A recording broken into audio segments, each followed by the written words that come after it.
Come be a part of Rastafari, LOJ, and Line of Juice Society, where Hebrew feels like home.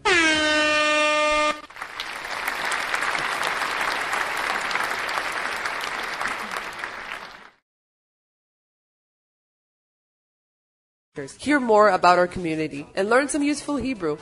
Come be a part of Rastafari, LOJ, and Line of Juice Society. Check us out.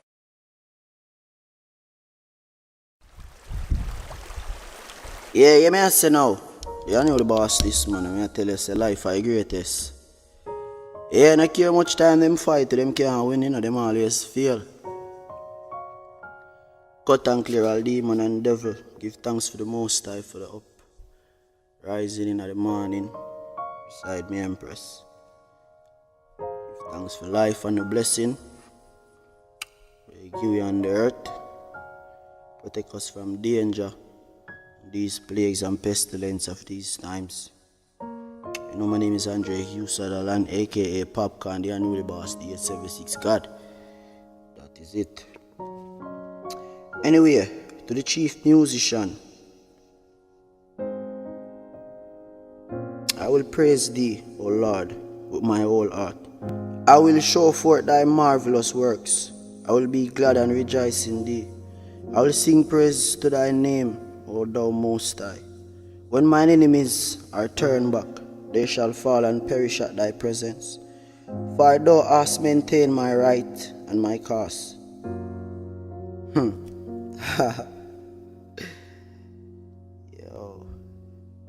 God, you're over devil every time you hear.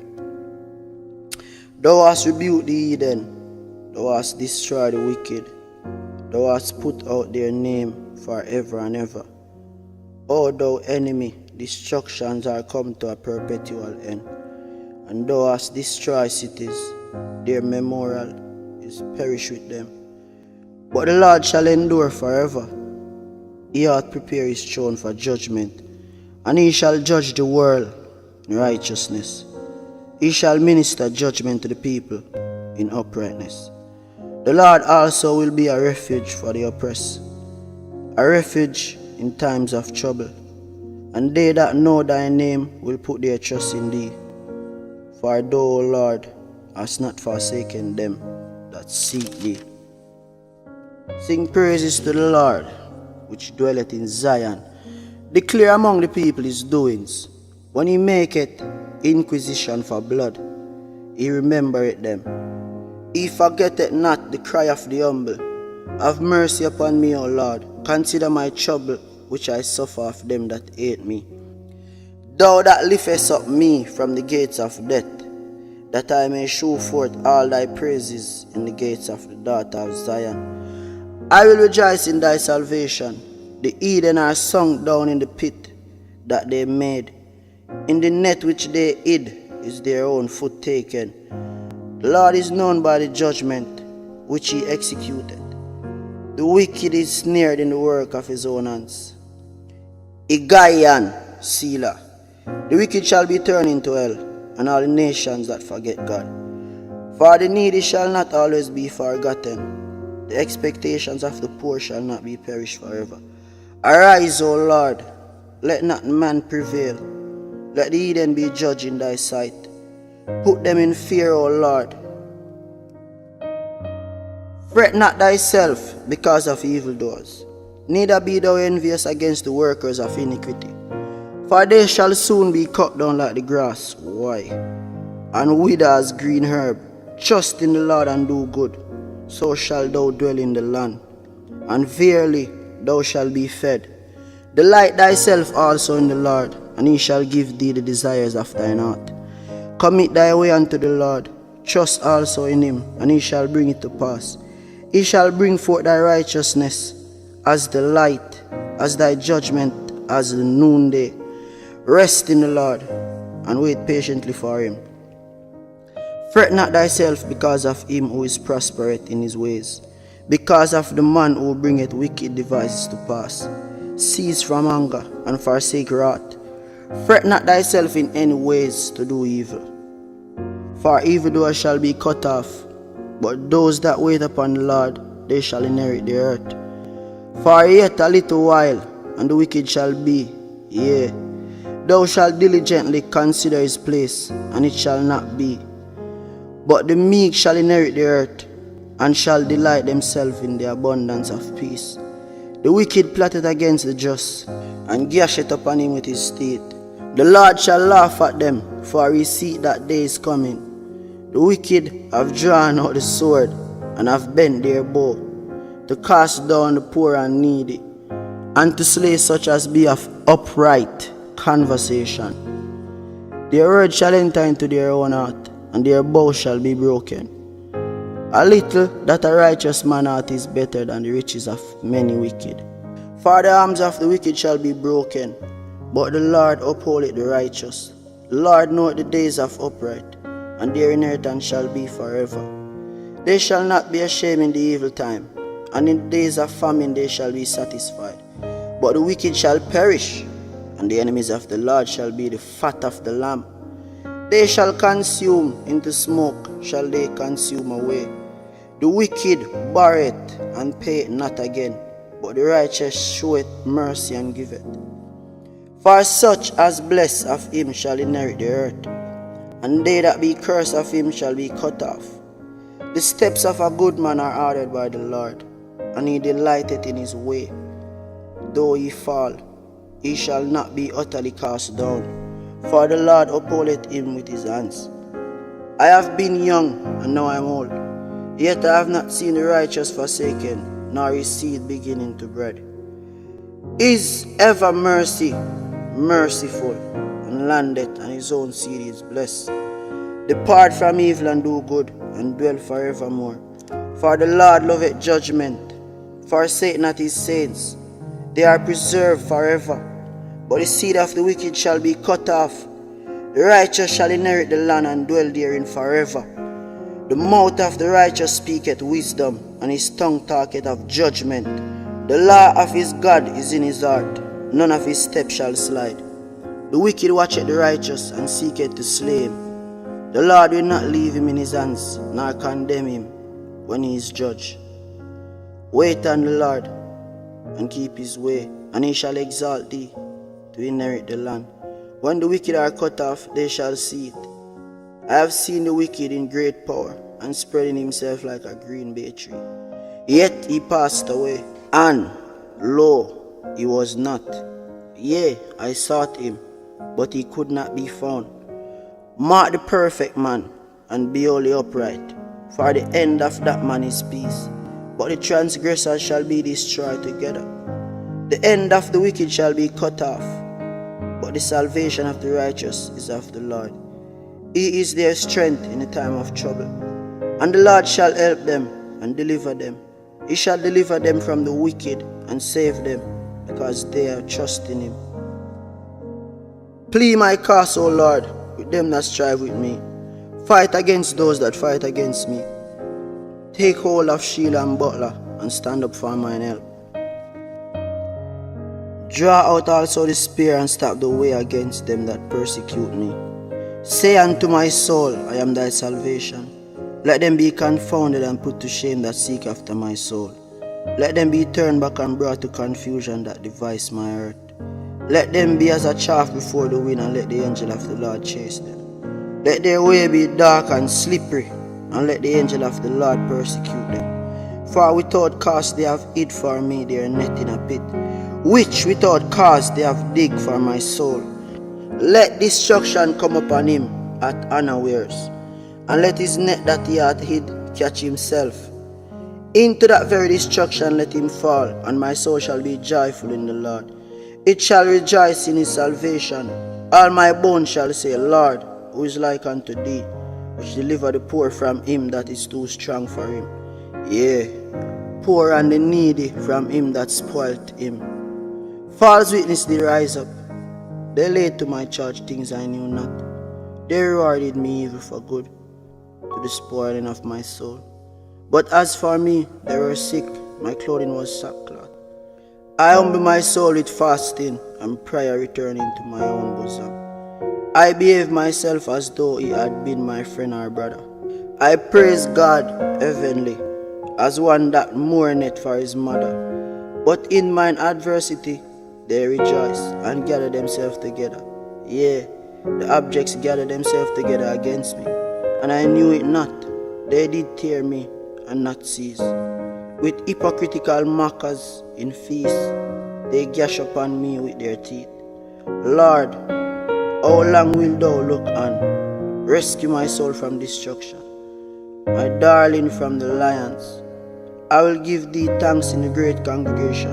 I will praise thee among much people. Let not them be or mine enemies wrongfully rejoice over me. Neither let them wink with the eye that hate me without a cause.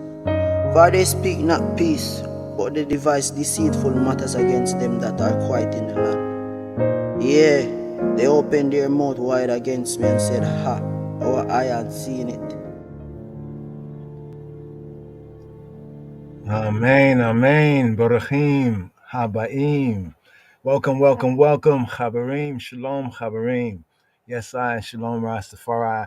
I am Yadon, Ras, Ayadon, Safari, LOJ, here, the Monday, Midrash Monday, here, the Monday podcast, right here. Here, we're at the second day of the Shabua. Here, we're at the 19th sabbatical study, the Shabbat Strong. That was Popcorn right there. Words of wisdom. From Words of Wisdom, part of the part 2 right there. Abundant Life, Words of Wisdom. We had Psalm 9, chanted Psalm 9, and today's daily Psalm 37. We have Psalm 37. Now, Psalm 37 right here, Mizmor Lamed Zayin.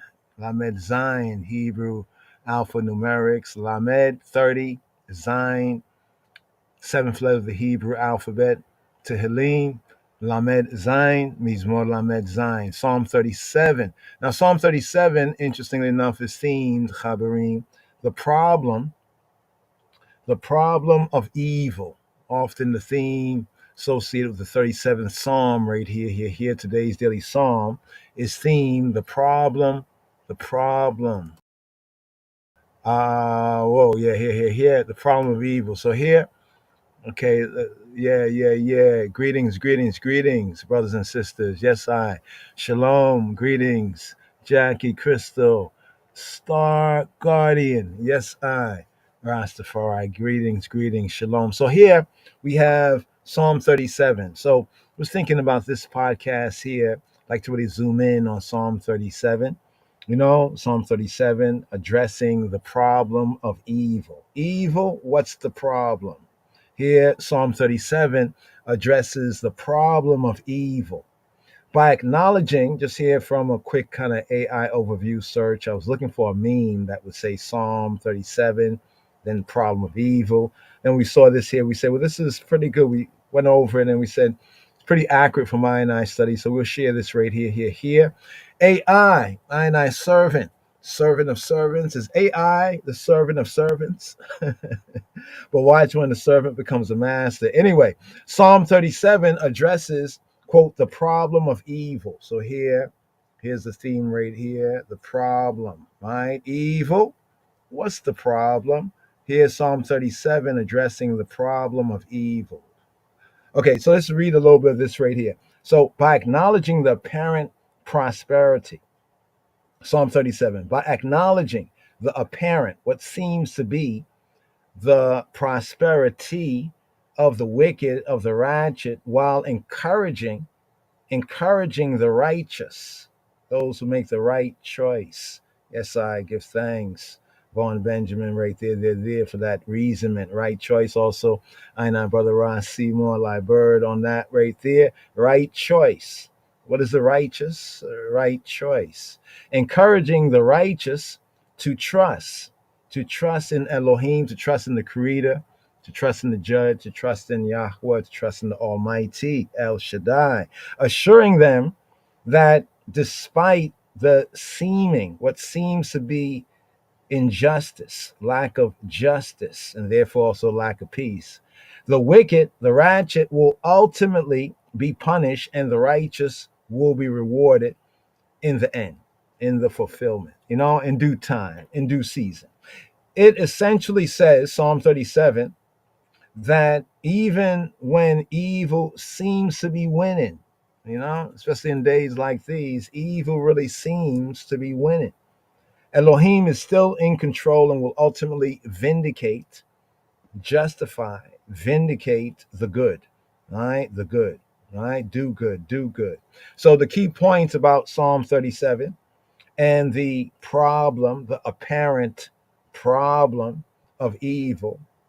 One, observation of the wicked. Here in today's daily psalm, Psalm 37, the psalm begins by addressing the temptation the temptation to fret over, begins over fret not thyself. So there's a temptation, it's tempting to fret over the apparent success and happiness, what seems to be the success and happiness of evildoers who may seem to be flourishing or prospering or winning while the righteous struggle and while the righteous seem to lose.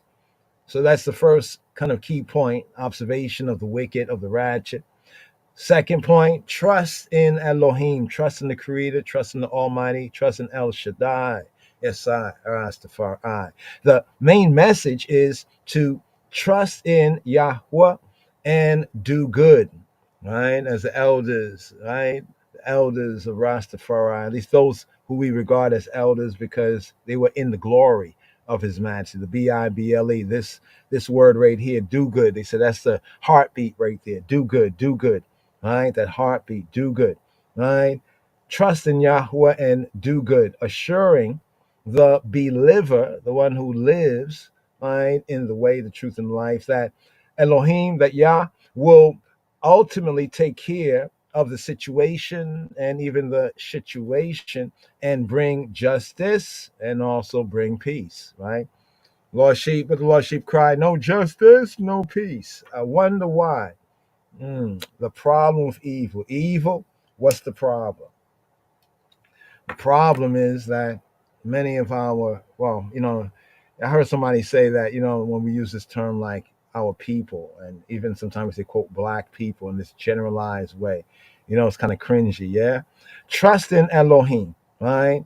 Thirdly, the third, right, of these key points, the temporary prosperity of the wicked, of the ratchet. So the Psalm 37, Mizmor Lamed Zain, right? Psalm 37 emphasizes that the wicked's prosperity is only temporary, comparing them to grass. So there's a comparison here, within the metaphorical, right? The parable, the parabological use of language. There is a metaphor here, a comparison, a likeness, likening the wicked and their temporary prosperity to grass. Why grass? Well, grass, it quickly withers, but also the note is not here, but if you notice grass, right, I'm talking about grass, the other grass, that grass, but even the other grass too, but either way, that one gets burned, right, gets burned. But grass, it basically grows quick, right, it grows quick fast, right, but then it also seems to wither also quick fast, right? Ultimate justice, right? The ultimate justice or righteousness. So the psalm repeatedly, today's daily psalm, Psalm 37, repeatedly states that the righteous will inherit the land and be protected by Elohim. So we see in the psalm one of the most important things, right? In the psalm, after, of course, faith, and doing good, right? And walking in the way, truth and life. One of the important themes is land. Now, what's interesting when we study that there's the Hebrew kind of duality, or what we call the Hebrew two truths, right? So, for example, there's land, there's land, right? The literal land. But also land, and we see it even within the words of Moshiach, or we see it even within other areas of scripture. There seems to be a reference to land and consciousness. For example, Moshiach, Robenu, Yeshua, Hanotri, Jesus of Nazareth, in chapter 13 of Matthew, where it seems there he begins to teach the disciples, the parables, these parables. And we counted, actually, there's like about 30. Some count more, right? But we count about 30 parables that Yeshua gives. And the first of them that he gives is about the sower, Hazoreya, the sower going forth to sow, right? And remember the different kind of grounds. There's the, let's see if we recall this right here. Test our knowledge, our recall. So firstly, there is by the wayside, the seed that falls by the wayside. Then the next seed is the seed that falls on stony ground, right? And then thirdly, there's a seed that falls among the thorns in the thorny ground. And then lastly, the fourth kind of ground is the good ground, right? That good ground. And then explaining the seed is what? What later on Moshiach Rabbeinu explains the seed, because the disciples are like, yo, we're the Talmudim. We're the Talmids, we're the Talmudim collectively. Why are you speaking to them, the multitude, when you check out Matthew chapter 13, why are you speaking to them in parables? It's almost like there's something about the parables. They're like, this parables are for us. Why are you speaking it to them? But Yeshua said something very interesting, because he said, like, they, hearing hear and seeing see, but they don't really get it, right? But to you, to the disciples, right, is given, right, the mysteries of the Malkut, right, the kingdom of God, the kingdom of heaven, yeah? So right here, the righteous will inherit the land, right? So the promised land in the first of the two types, right? It's like when we talk about the Old Testament being a kind of a, in some ways, even within the Torah and some of the rites and the rituals, being a kind of a shadow, right? A shadow where we have the Torah, even this Torah reading and feeding, but in most of the Torah reading and feedings, we have this kind of like a shadow of the substance, right? Or an outer, right, expression of an inner reality. The same thing's the land. So the land, right, within the, for lack of a better word, even though some people go crazy on these terms and don't put them in right context, but the so-called metaphysical, right? So when we look at metaphysically speaking, Metaphysical Bible Dictionary is a good point of reference in these studies. But looking at land, we can then understand the parable of Moshiach, how he used a kind of a natural agricultural parable, right, to teach a deeper truth. So the psalm here, right? Remember, David was a man after Adonai's own heart, Adonai's own heart, the Lord's own heart. Check. So the psalm, it repeatedly states that the righteous will inherit the land. Like the land, the seed. Remember, the seed was sowed, right? And all heard. Notice the first ground in Matthew chapter 13, the first ground was the wayside, right? And then when he explained the parable, right? When he explained the mashal, right? Robenu, Einai Rabbi, the Rabbi, Shua Ha Notri, Justice of Nazareth. When he explained it, he said, well, this is he, that hears, right? And then we notice in each of the types of ground, each one heard, but something happened with their hearing. Like the first heard it by the wayside, got eaten up. Stony ground, it got burnt up. Thorny ground, it got choked out. But on good ground, something grew, right? So the righteous, right? And also the levels of righteousness too, right? That's why Yeshua said, unless your righteousness exceeds that of the Pharisees and the scribes, you will in no wise. So be wise. You in no wise enter into the Malkut Shamayim, the kingdom of heaven. Some people think the kingdom of heaven is like, after people so-called die, in the sense of die, they go up to heaven. Some people think that's the kingdom of heaven, right? They believe, I can't wait till I go to heaven. But then I say, wait, don't we pray? They say, yeah, we pray, right? Teach us to pray as John taught the disciples. Well, how did John teach the disciples? Abinu Sheba Shemayim, our Father who art in heaven. But then it goes on to say, thy kingdom come, thy will be done. Where? In earth, as like, isn't when Yeshua gave the parables, then he say, well, what is the kingdom like? What the kingdom be like? Messiah said, he said, it be like this, it be like that, right? It be as this, as that. Thy kingdom come, thy will be done, right? In earth. Well, who's to do his will in earth? Are we looking for the wicked? We're waiting for the wicked to do his will in earth? Who's to do the will in earth? Even Yeshua said that, the kingdom was in their midst, right? Was in their midst, right? It wasn't like unattainable way up in the sky. In fact, that might be another area. I think Paul brings that out. Like, it's not up in, actually, he brings out, he kind of rephrases what Moshe said. about like, is it like up in the sky, like who will ascend up into the heavens to bring it down to us, right? And who will go into the depths, like into hell or Sheol to bring it up for us. But it says the word is what? He says the word is near, right? Our heart and also in our mouth. Yes. So the righteous will inherit the land. The righteous going to get it. Some 30, some 60, some 100, right? But still the righteous will inherit the land and be protected as they are guided, right? Or guidance and protection, be protected by Yah, while the wicked will be destroyed. So this is a brief overview, right? So we go with the problem of evil is a good subject, for today's daily psalm. And just over here, just some highlights right here. We went to our servant, our servant, you know what I'm saying? Servant of servants, technologically speaking, the AI, and here's what they brought up. And from our study, we can say, well, this here is pretty right and accurate, right? Don't fret not thyself. Don't fret thyself, right? Psalm 37, do not fret because of the wicked. See, it didn't say don't fret at all. Notice something. It didn't say don't fret at all. It said don't fret. It's like the other psalm where it says, judge me not, in thy hot displeasure. He's not saying don't judge me, right? You can't judge me, Father. You can't judge me, God. No, he says don't judge me in your hot displeasure. In other words, judge me, but judge me with mercy. Check. Reading comprehension is fundamental. Chabarim. Do not fret, right, because of the wicked, and do not be envious of wrongdoers. See, this could have said, some people say, well, you shouldn't fret anything and you shouldn't be envious of nobody. That's not what the psalm says.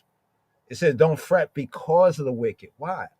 He could have said don't fret and don't be envious, period, right? It couldn't just say don't fret and don't be envious, period, right? No, it said don't fret, right? The wicked, because of the wicked. Why are you fretting? Why are we fretting because of the wicked? Why are you envious because of wrongdoers? Right? It goes on to say, for they will soon fade away. That's a tune I need to bring up here. Junior Biles. That's a beautiful tune. Perfect tune for this. Need to do a remix on that one right there. Right? Fade away, Junior Biles. All right, as they said back in the days, original theology for the dreadlock. Yeah, for they will soon fade like the grass and wither like the green herb. Got herb up in this, right? Wither like what? Green herb, right? Trust in Yahweh and do good. So you will live in the land. You will live in the consciousness, the true Christ conscience. I caution myself to say those phrases because a lot of people use these things, out of order, in no context of the glory of his majesty, no context of the Bible. But so you will live in the land and enjoy security. So here we have today's daily song, which is themed the problem, right? The problem of evil.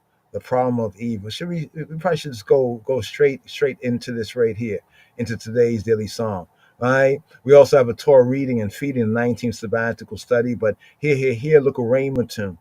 Let me see if I have. Okay, here's Sister Sojourner. Love this tune here, Sister Sojourner. She did a tune. It's called Dis, D-I-S, Dis Psalm 37. It's on the Psalm 37 rhythm. Right? It's themed here, based on the download Hebrew reggae music. It's called Hebrew reggae music.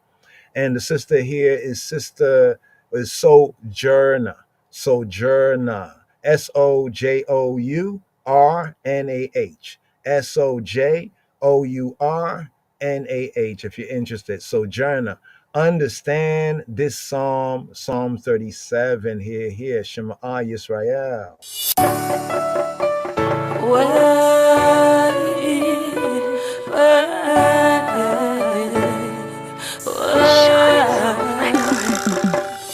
long time me I try to understand why we people in the condition of poverty and slavery, based up, jacked up mentality. Blind eyes can't see, no. Blind ears don't see. Me find it in a Genesis. Make me try back and try to understand this. A man named Abraham, Isaac and Jacob him did have 12 sons with enough children. 70 souls was all of them. Gone down in Egypt, they multiply. Word of the Most High good and never lie. After much time, remember them. Moses down there, so fi deliver them. There was only one problem. Say only one problem. Israel love them idolatry, them captivity, them poverty and harlotry. Why do the people perish? Do you understand it? The feminists will ask the Most High, cause we really want to understand why. Why do the people perish? Do you understand it? Go on your knees and ask the Most High if you really want to understand why. When them walk out, them was ungrateful. When them walk out, them was unfaithful. Made a covenant, them never really keep it. Said the words, but them never really mean it. Mount Sinai was not a secret. 10 words, glory, we did see it. What's wrong with Israel? What's wrong with Israel? Why do the people perish? Do you understand it? The feminists will ask the Most High, cause we really want to understand why. Time to turn around. Do you hear the sound? Time to turn around.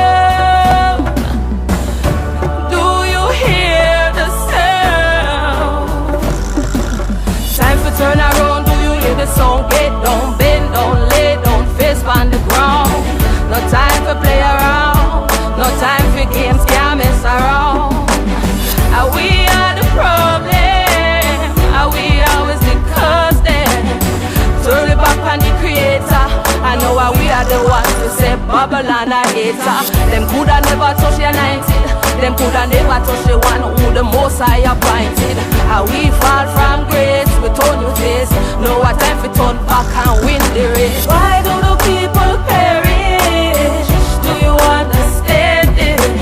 The feminists will ask the Most High, cause we really want to understand why. Sean is all record. Yes. Shauna Soul Records right there with Psalm 37, Rhythm.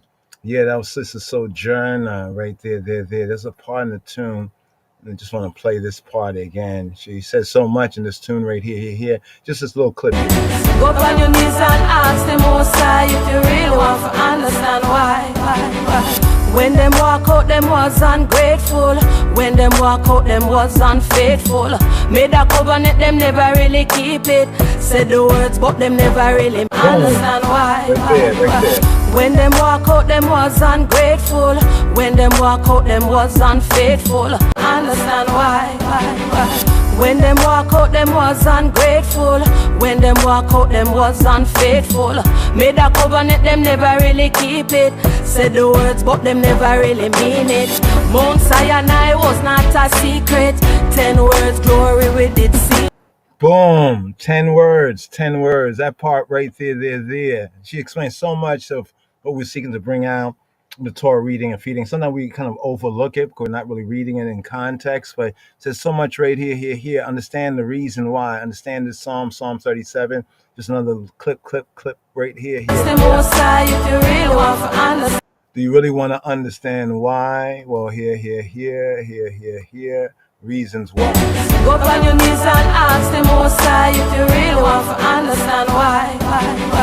When them walk out, them was ungrateful. When them walk out, them was unfaithful. Made a covenant, them never really keep it. Said the words, but them never really mean it. Mount Sinai was not a secret. 10 words, glory, we did see it. What's wrong with Israel? What's wrong with Israel? Boom. What's wrong with Israel? Right there. You know, we turn our back on the Creator. She says, and then we say that Babylon. You say that Babylon is the hater. Really now. So right there. Psalm 37. We want to get into Psalm 37 a little bit more, but right here, you know, this Torah reading and feeding that's before us right here. Yeah, Psalm 37, Psalm 37.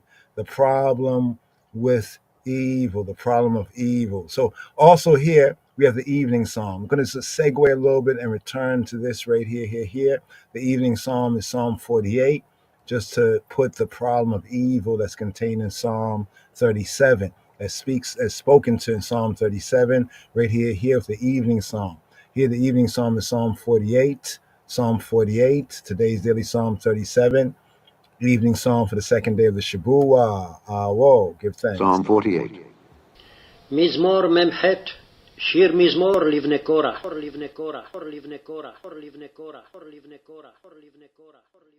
Great is the Lord, and greatly to be praised in the city of our God, in the mountain of his holiness. Beautiful for situation, the joy of the whole earth, is Mount Zion on the sides of the north, the city of the great king. God is known in her palaces for a refuge, for lo, the kings were assembled. They passed by together, they saw it, and so they marveled. They were troubled and hasted away. Fear took hold upon them there, and pain as of a woman in travail. Thou breakest the ships of Tarshish with an east wind. As we have heard, so have we seen in the city of the Lord of hosts, in the city of our God. God will establish it forever. Selah. We have thought of thy loving kindness, O God, in the midst of thy temple. According to thy name, O God, so is thy praise unto the ends of the earth. Thy right hand is full of righteousness. Let Mount Zion rejoice. Let the daughters of Judah be glad because of thy judgments. Walk about Zion, and go round about her. Tell the towers thereof. Mark ye well her bulwarks. Consider her palaces, that ye may tell it to the generation following. For this God is our God forever and ever. He will be our guide forever. Now in your Bibles, the King James Version of the Bibles, it will say, he'll be our guide to death. That's also a false translation right there.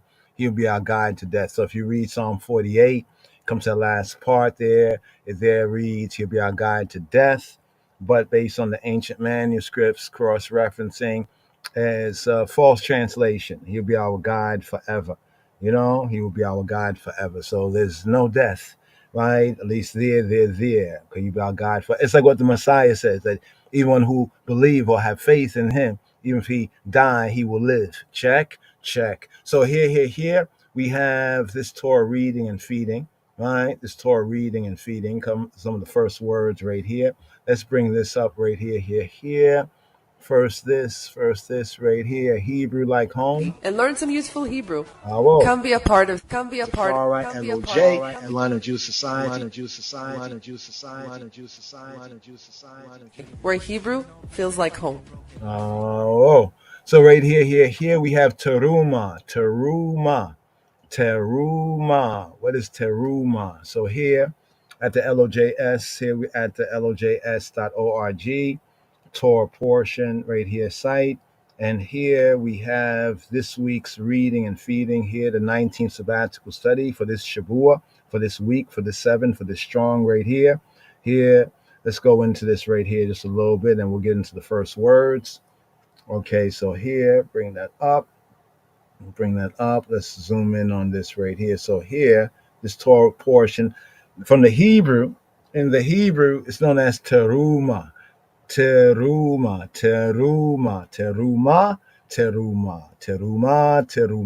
What is Teruma? Teruma can be brought out in translation as a contribution or heave offering, right? In the Amharic, there's 2 words that appear in the text, sitota, a gift, and a meba, a certain type of, how can you say, like a sacred offering, the meba, right? But here, firstly, on the Hebrew, teruma, right? The teruma. Where we're at? Exodus 25 and 1. Let's do this right here, because we're going to get into it like this right here. See my desktop right there. Okay, that's the last study that I was on. Let's back this up right here.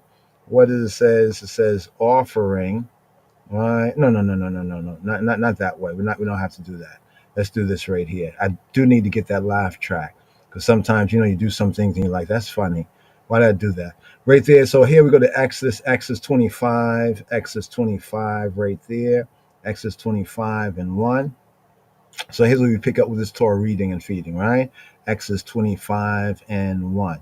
So here, let's go over here once again. So teruma, the Hebrew, teruma, right? Teruma, right here, corresponds with this word here in the second verse. Let's go to the second verse, where it reads in the King James Version, KJV, speak to, not un mean not. That's a trick there.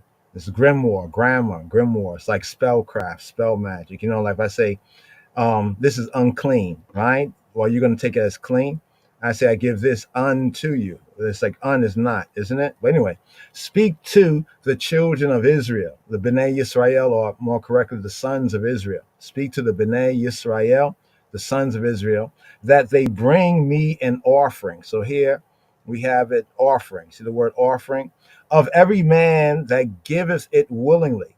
Now, this whole debate going on in some levels of social media among some of the Israelites and some of the Christians and others concerning free will. And also people who are so-called, atheists, right? But concerning free will, whether we really have free will, we've been talking about that, whether free will is an illusion, touched on that in the previous Shavua, right? Here it says that giveth it willingly. So is there free will in the Bible? You'll hear some ones and ones say, who say that they're studying the Bible. They'll say that, well, there's no free will in the Bible. Free will is a concept, either some church father, Augustine, or somebody made this up, so forth and so on. That's what some would say. But we can simply put free will in the Bible, and we'll see there's a free will offering. Right, that's why I said I have to get the laugh track right there, because it's kind of funny. It says they got rumor, we got humor. What more can we say? The seed will be called an Isaac, right? Yitzchak. Yitzchak mean to sahak, right? To kiki, to laugh, right? So here, that giveth it willingly. So the word willingly, just to bring out the point about free will, we have the word nadab. Now, if ones are diligently studying, you're like, that sounds like someone's name. Yeah, Nadab and Abihu. Nadab, right? So we have Nadab, right? But this is the verb, not the noun. Nadab means to incite or to impel, but sense of making willingly, right? To incite or to impel. Like one is incited, like one's prompted to do something. In the heat pa'el sense of the verb, right, is to volunteer. Like you volunteer. If you volunteer, then unless somebody forces you, right, then you're under their will. But if you decide, I'm gonna volunteer for this, that's an expression of free will. Check. To offer free will offerings. So there are free will offerings in the Bible. So when I hear, some of the sort of study in the Bible Torah of the Israelites talk about there's no such thing as free will. I said, but there's a free will offering. How can they say that? I mean, they'd say it's the King James Version, right? 1611 and all that said about King James, boom, boom, boom, boom. But it's free will. So this here, the sense of willingly, I'm just zooming you in on the sense of willingly, because this is the root idea when we look at what is the free will offering called, right? And then we'll see how it connects with this root idea right here. So here, to impel, hence to volunteer, like a soldier, right? Volunteer, right? Be as what? Good soldiers, be a good soldier, of Yeshua HaMoshiach, to volunteer, to present, like you present something spontaneously. I wasn't thinking to really offer this, but now that I see what's what, I'm going to give this. So that's that sense of giving willingly, giving freely. So there's free will in the scripture. Now, what is this free will in the scripture, right? And what does this word really mean in context? That's the next level of study. But here, just to continue, of every man that giveth it willingly, that giveth it freely, right? With his heart, check. It says that Yahweh Elohim Eloheinu loves a cheerful giver, right? Not under compunction, like somebody's forcing you. So even that area of scripture goes against this false idea that certain Hebrew Israelites and even maybe some others are saying that there's no free will in the Bible. All right. But here it says that give it willingly with his heart. All right. With his heart, y'all, ye shall take my offering. All right. So here is the key verse for this 19th Here we're at the 19th sabbatical study, Shabbat Strong. So let's look at the note for a moment. Bring me, right? Literally in the Hebrew it says take for me, right? Not bring, but in the Hebrew I think it says lakach. Is it lakach? Yeah, lakach. Lakach means to take, to fetch, to take. Lakach. It can be translated in the sense of take hold of, to seize, to receive, to acquire, sort of to buy in the sense you take possession of something, right? To bring, as we have here, to marry, like he take a wife, that sense of marry, right? Or to take, since it's literally to take, to snatch, to take away, right? So here, all right. So here, speak to the children of Israel, right? Speak to the sons of Israel, right? Now, here's we have the word offering, right? Just getting to this, the key word of this Torah reading and feeding, teruma, right? Speak to the children of Israel that they bring or take for me, right? That they take for me, right? An offering. So we have teruma and terumati, right? We have teruma here, teruma, right? Here, BDB, Browns, this is the Browns Drivers Briggs. It's an alternative Hebrew dictionary, definitionary. Yeah. So here they translate it as contribution and offering, right? But here, what we like about the BDB, they break it down in some of the different senses. So it's a contribution and offering. So how do we find it in the scripture? Well, we find it as a heave offering, what's called a heave offering. Why is it called a heave? Heave, ho, heave, ho. You know, like when they're pulling something. Well, it means heave, right? What does heave mean? Chabarim. Here, the 1B says any offering, right? That's kind of vague, yeah.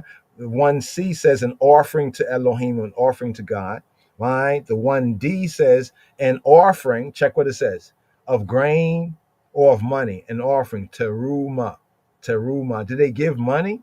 Well, yeah, they had money. They had silver. We're talking about silver, right? According to the shekel, shekel is like the weight. And then we had the shekel of the sanctuary. So the sanctuary kind of regulated weights and measures we have according to the Torah, right? Holy economy.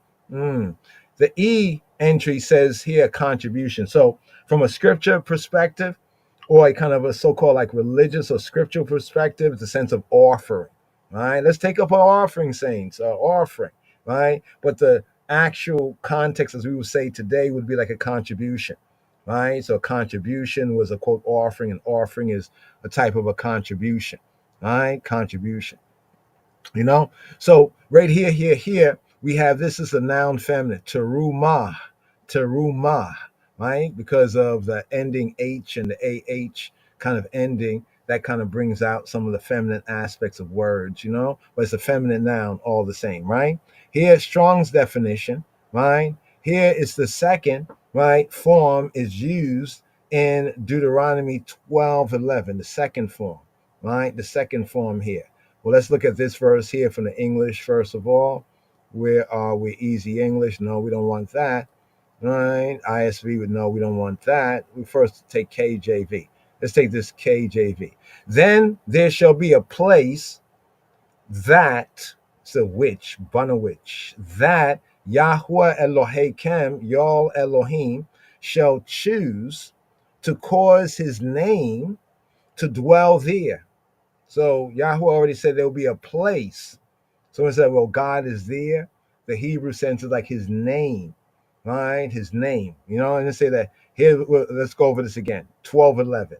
Then there shall be a place. A what? A place. What's a place? A makom, a standing place, a spot.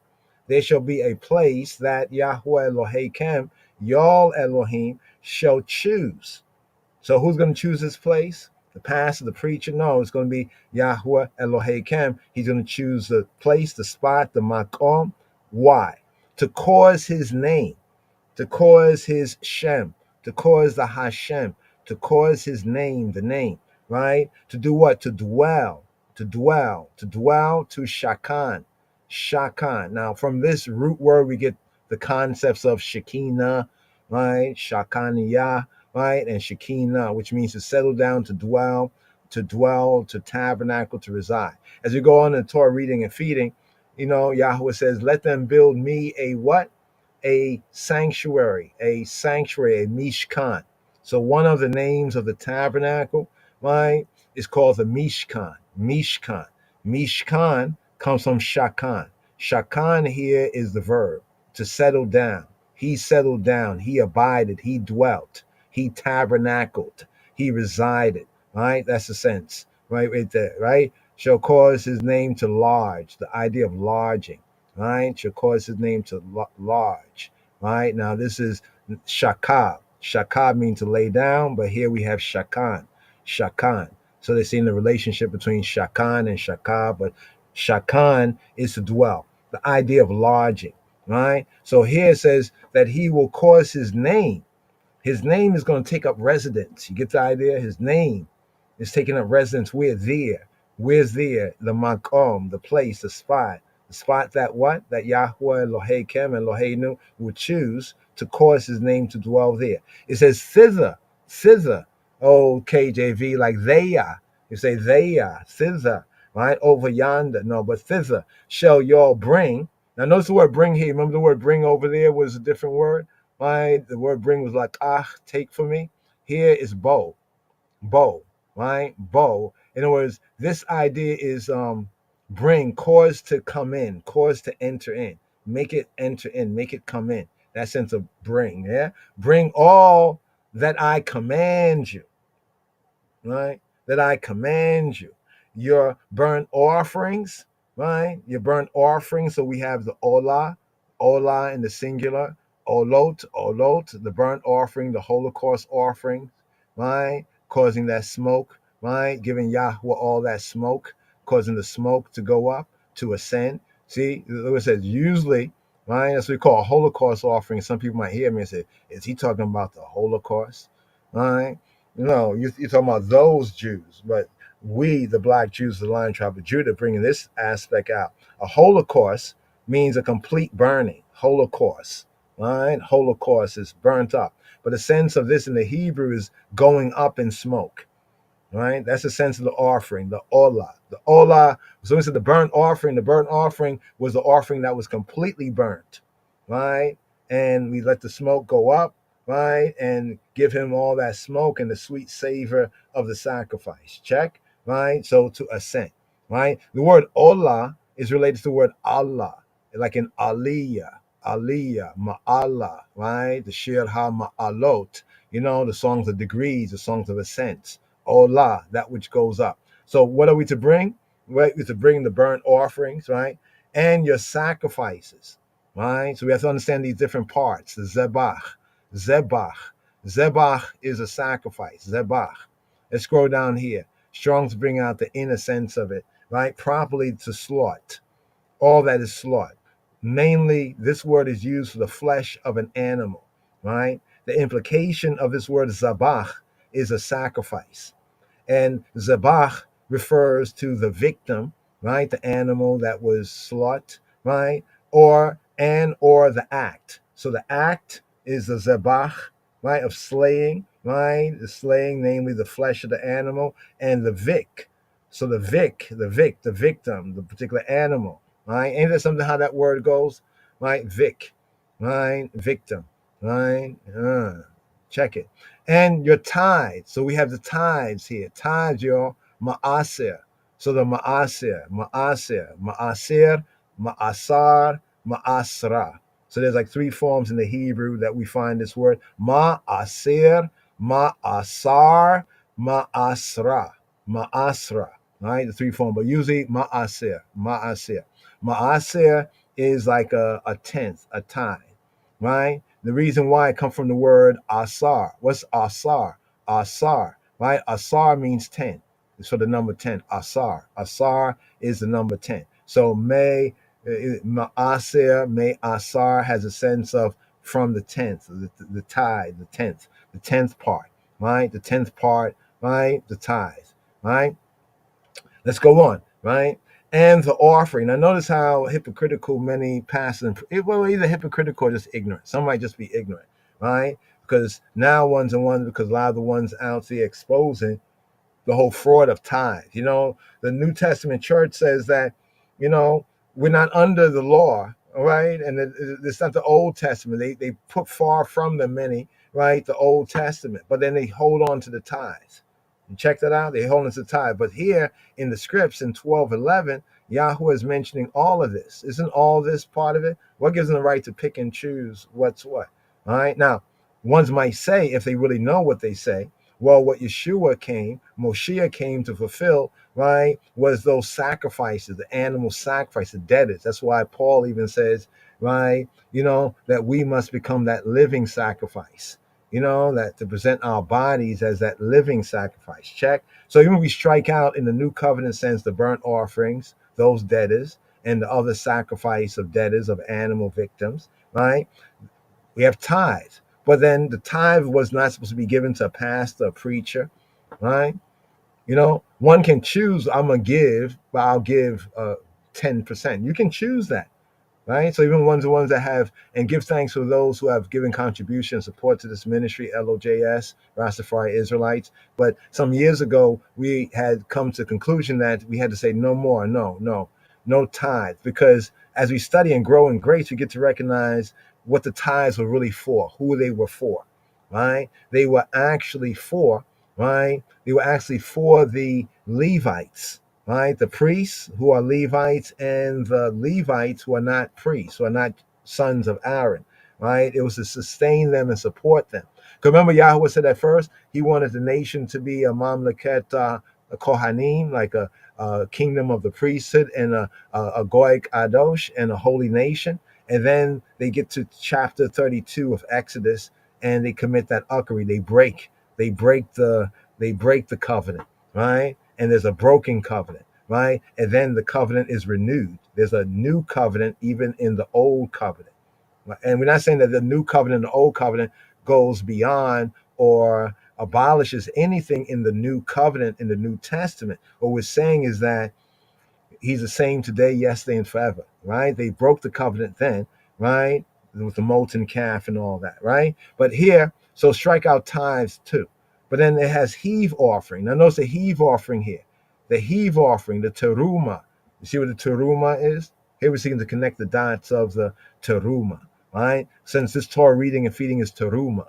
So if the only part that ones and ones can get into is like the basics of it, let's just unpack what the name means, like the previous Torah portion, mishpatim, right? Mishpotim, right? The judgments, and before that, yitro. And each of the Torah portion has a key word, a key kind of name. And it's important for us to unpack that in context, because that will help, hopefully, us as we grow in grace and the knowledge, right, of the King of Kings Christ, Yeshua HaMoshiach, Adonenu, Robenu. So here we have the same link right here, right? Because we went down to the note here and says the second form is used in Deuteronomy 12:11. Let's scroll up here. So the second form here, right, is an offering, I guess in the sense of an offering, right? A particular offering, right? A present, right? You see what it says, the present as offered up. That's good right there. The present as offered up. Because we didn't get to the root just yet of teruma, right? But just follow along, walk with us, talk with us. Present, right? That which is presented, a present, contribution, an offering as something that's offered, keyword up. You see the word up is italicized. So in the notes, right, in the key Hebrew and also the Koine Greek, when we're in the New Testament, when we're looking in the Strongs, right, especially, it's the italicized words that are important. When we look at the King James text, the italicized words are not there. They've been supplied as crutches for the English readers based on the translators, translation. So the present up, present as something offered up, especially in sacrifice or as a tribute, right? As a tribute. Now, this word is translated in the King James Version of the Bible. You see where the word tribute has the two dots and the hyphen. Everything after the two dots, the colon and the hyphen in the Strong's dictionary, it shows the word as it appears in various areas of the King James Version only, right? So the King James Version, unlike the other versions, we can actually study it side by side and see where KJV is right and accurate, pretty much, and also where, as what we call, false translations appear. But even with the false translation that appear, we are not trying to assign, anything to the translator's mind. You know what I mean? It's in grace. We don't know what they was thinking. Maybe that's the best knowledge they had. Maybe they tried their best. But if we know better, we should do better. So every word afterward, gift, heave, offering. You see what it says shoulder? You see what it says shoulder? Heave, offering. Like imagine you carrying something on your shoulder so you can hold it up, and then you use it from your shoulder to lift it up to a higher level. This is the sense of the word, right? Oblation and oblation. So sometimes some translations would have oblation. And then so we might read something, and over here we find gift, over there we find oblation. Sometimes it's the same word in the Hebrew, and that can clear up a lot of potential confusion, right? So that which is offered or offered up, right? That offering, right? So here, this will go through this. Notice this phrase here.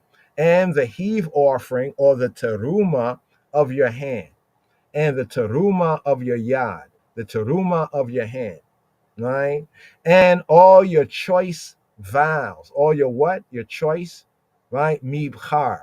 Mibchar means that which is chosen, right? The best. Mibchar, right? Mibchar, the choices. Something interesting here. You see the word choices? Let's go over here. Let me see if this is the same word right here, right? Mibchar is there, and then the root of mibchar is the word bahar. Bahar, which means to choose, to elect, the elect of God, to choose, to elect, right? To elect, to decide for. So here it says that Yahweh your Elohim, he shall choose, he shall elect, he shall choose, right? And then down here, we are also told, and to bring all of our choice, the mibchar, that which we have bahar, chosen, that which is choice, right? Right? Your choice vows. So we have vows here. The neder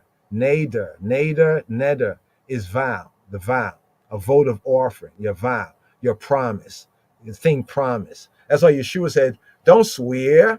Don't swear by this or by that. You know what I mean? But let your yea be yea and your nay be nay. So if you make a vow, yes, this is what I'll do, or no, this is what I won't do, right? And then pay your vows, right? Yes. So the promise, the yay, or nay, right? But all of your choice vows, right? Which your vow, here's the verb, right? Nadar. So nadar is the verb, and neder is the noun. So to all those who be saying, well, there's no vowels in Hebrew and it's only one or two vowels, that would be a very confusing language. It's unsustainable. All right. So we're trying to encourage the brothers and sisters to kind of like continue to grow in certain things, right? And use these as examples. So if we say both words as nadar, so how can I say that he vowed a vow in Hebrew? Right? Simply I could say, nadar neder, right? But the other Israelites will say it's nadar. See how confusing it is? He vowed. What did he vow? Oh, he vowed a vow. So what is the word for a vow? The thing. Oh, that's nadar. So what's the verb? Nadar. See, you see the confusing, right? Okay. So right there, right? Which y'all vow, la Yahuwah, to he who be. The choice of your vows. Look at that. The choice. Isn't choice a part of will? Isn't choice a part of having will? Like if if I say which one you want between this and that. Now you could say, well, I don't have free will because what I want is not part of the choice. But you have free will because you're not choosing what the choice before you. You're saying I'm not choosing that because I want something else. So, but here it says the choice of your vows. All right. So just to bring out this right here, just as a context here. So here's his first verse. Speak to the children of Israel, the sons of Israel, that they bring me a teruma, right? A teruma, right? A contribution, an offering of every man that giveth it willingly. Nadab, right? Nadab is a sense of willing, freely, willingly, right? With his heart. Willingly with what? His heart, right? Notice in the verse that we just went to in Deuteronomy 12:11, it said, the teruma of your hand. Here it says, every man that giveth it willingly with his heart. All right, so somebody can give you something of their hand, but it's not really coming from their heart. Y'all shall take terumati. So here in the Hebrew, here we have the same word teruma, but because we went over the verse, we know that he says terumati. What is terumati? Terumati is my teruma. My teruma. So once again, teruma basically contribution and offering. Let's go a little deeper. Let's go a little deeper. Let's go to the roots in Hebrew culture here to the roots. So here we have the H8641 in the dictionary, teruma, and the origin of this, according to the dictionary, is from the H7311. So the root word of teruma is room, right? Not rum. I know it looks like rum, right? R-U-M, rum. But you see that circumflex, that kind of triangle over the top, right? I think that's a circumflex. I forget exactly that convex, that kind of pyramid over the U, right? That's a long sound. So it's not rum, is a short sound. It's not rum. And that's not how the Hebrew sounds really go. It's actually room. It's actually room, like the phonetic. The phonetic is correct there. So this is the verb, room, right? Teruma. Get it? Teruma. Right? So room is the verb. Teruma is the noun. Right? So room, teruma. Room, teruma. He lifted up, right? Room, right? A teruma, an offering, to rise up, to be high, right? Like to lift something up highly, to exalt something, right? Can be used in different senses. The polel sense is like in raising children, right? Room, like raising them up, causing them to grow, right? Also the sense of lift up, to raise, to exalt something, to lift up, to lift, to raise, right? To erect, to set on high, to lift up can have the sense of like to take something away, like you lift something up off of the table, to take it away in that sense, right? To lift off, right? To present. You see the sense? Notice the sense of this, to lift off and present, to contribute, to offer, right? To contribute, right? So the sense of this word right here, let's go down here, right? Is like, whatever you offer up, like when we say like you offer up, somebody offer up, like they offer up, like they lift it up. It's like to throw it up, like to lift it up. It has this kind of a sense, whatever you spontaneous, like to lift, here, take this. So it's like from a lower position, you're lifting this up for a higher purpose. Check right here. So here's the key verse here for this teruma concerning the contributions. Right now, notice this right here in this whole area that we're reading here in these chapters until we get to like chapter 32 or so. Moshe is up in Moshe.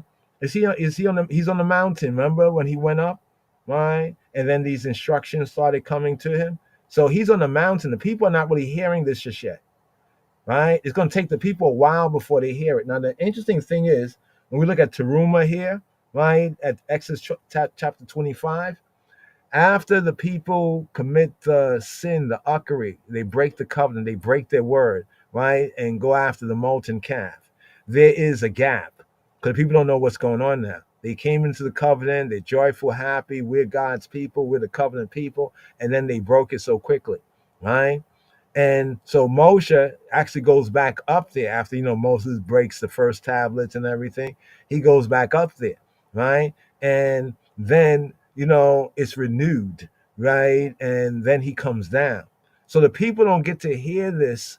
They would be able to hear this very soon, like at chapter 31, almost chapter 32, if they didn't do in chapter 32 what they did do with the molten calf, falsely called the golden calf. We're going to pick up on that like we did with the 10 words, right? Also, hail up to Sister Sojourner. She said the 10 words, with the 10 words. From the knowledgeable Hebrew perspective, it's not 10 commandments, but it's 10 words. Those 10 words, called falsely the 10 commandments, is one commandment. Why James says if you break one, you break all, right? Why His Majesty, the King of Kings of Ethiopia, elect of God, he says, my advice to all is to fulfill. Right? Yes. So right here, the people don't get to hear any of this just yet. Like Moses is ready to come down when we get to like chapter 29, 30, roughly chapter 31 or so, before chapter 32. Moses is ready to come down to share this with everyone. Like, yeah, wow, we God's people. But then, Yahweh told him to get down because he said the people you brought out of Mitzrayim so quickly, they have apostatized themselves. They've fallen away, and then Moses tried to plead and he said, no, these are the people you brought out. Well, we haven't got into that just yet, but we'll get to that part. What I'm trying to say right here is that as you're reading this seems to be repeated. So we're reading this here because Moses is hearing this directly on the mount. This is what's being communicated, the additional, we can say, direction instructions to Moshe, right? For this people that will be, a kingdom of the priesthood. So it was originally for all of the people, especially the sons, all of the sons of Israel will be a part of that priesthood. But after the molten calf, only the Levites were deemed worthy, right? Because the Levites, according to the text, when Moshe said who's on Yahweh's side, right? It was the Levites only that responded to teach us that it was on the Levites that alone had that clear conscience, that they could still say, we are on Yahweh's side. Because look, the people got bummy here, Yes, the whole point about Aaron is another interesting point to go into. But here we're at this Torah reading and feeding. Let's touch on this first word right here. Kuli teruma me'ait kolish asher yidreinu lipo tikohu et terumati and Jehovah Shemot teruma kafe Waidaber Yahweh el Moshe lemor דבר אל בני ישראל ויקחו לי תרומה מאת כל איש אשר ידרנו ליפו תיקחו את תרומתי. And Jehovah spoke to Moses, saying, וידבר יהוה אל משה לאמור, דבר, speak, דבר אל בני ישראל, speak to the children, speak to the bnei Israel, the sons of Israel. Where that they take for me, where that they take for me teruma, an offering, teruma, a contribution, may to call ish of all man, may to call ish of every man of all man, asher idreinu lipo, whose heart maketh him willing, asher idreinu lipo, whose heart maketh him willing. Tikohu et terumati. Ye y'all shall take terumati, my offering, my contribution. Tikohu et terumati. Here, Shema Yisrael, Hebrew first words here for the Yod Tate, for the 19th Rastafari sabbatical study, here, for this Shabbat strong, Shabbat Teruma, Sabbath offerings, Sabbath contributions. Wa'idaberi Yehovah el Moshe lemor, daber el bnei Yisrael, v'yikchu li teruma, me'et kol ish, asher yidreinu lipo, tikohu eta terumati. Et terumati. And learn some useful Hebrew. Come be a part of.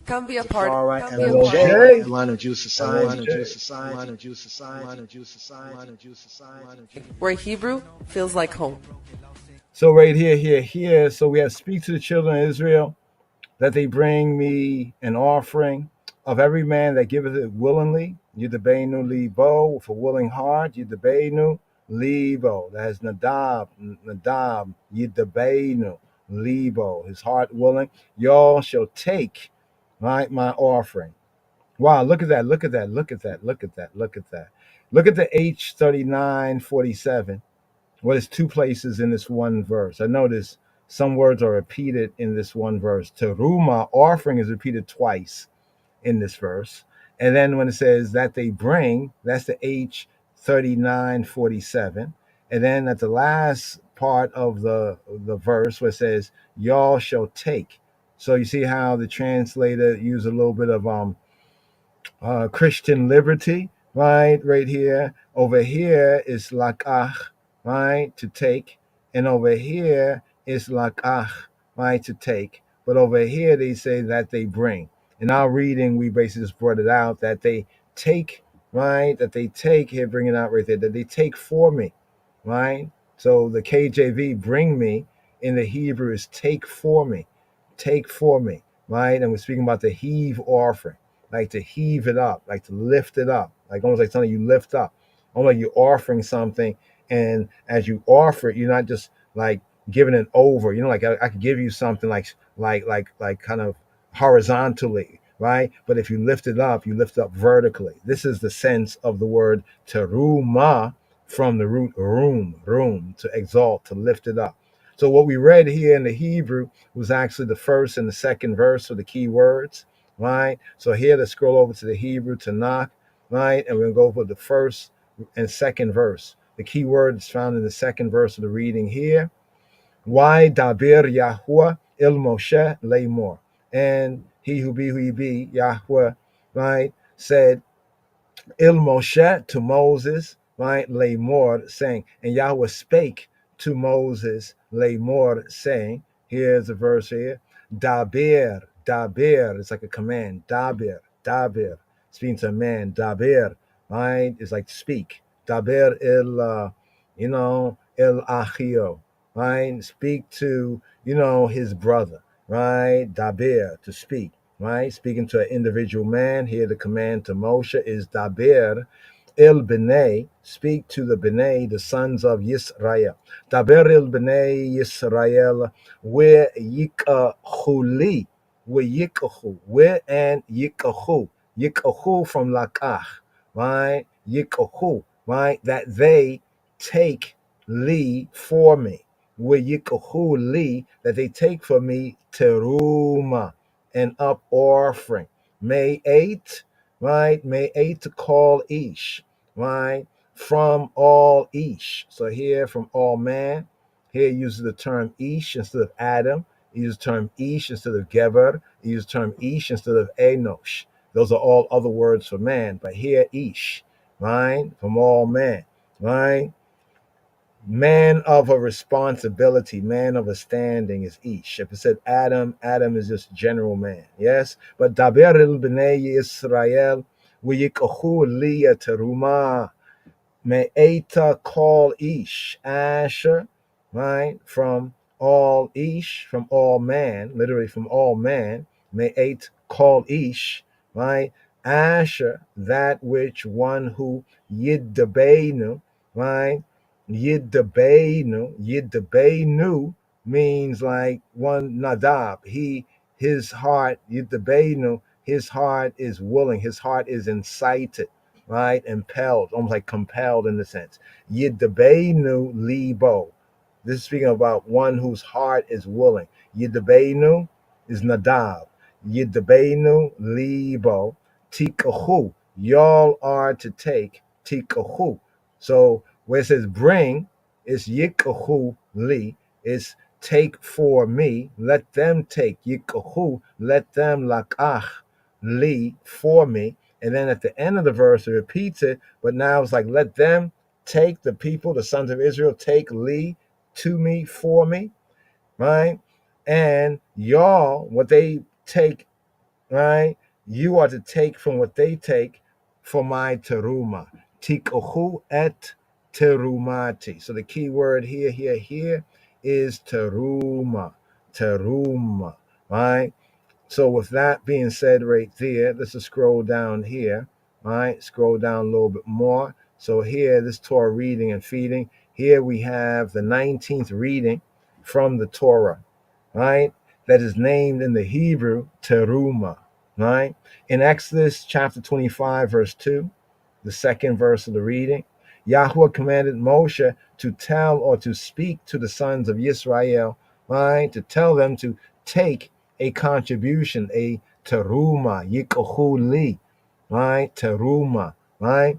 The word translated, right, in some translations as contribution, and in the King James Version as offering, is the Hebrew teruma. Teruma. Teruma. That is the name of this Torah portion, this 19th sabbatical study, this Torah reading, Parashat Teruma. Teruma is a word with no real English equivalent. This is true according to the context. It's not a direct. One might say offering. Well, yes, if you understand the Hebrew, yes, it's an offering, but it's a certain kind of offering. Yes, it's a contribution, but it's a certain kind of contribution.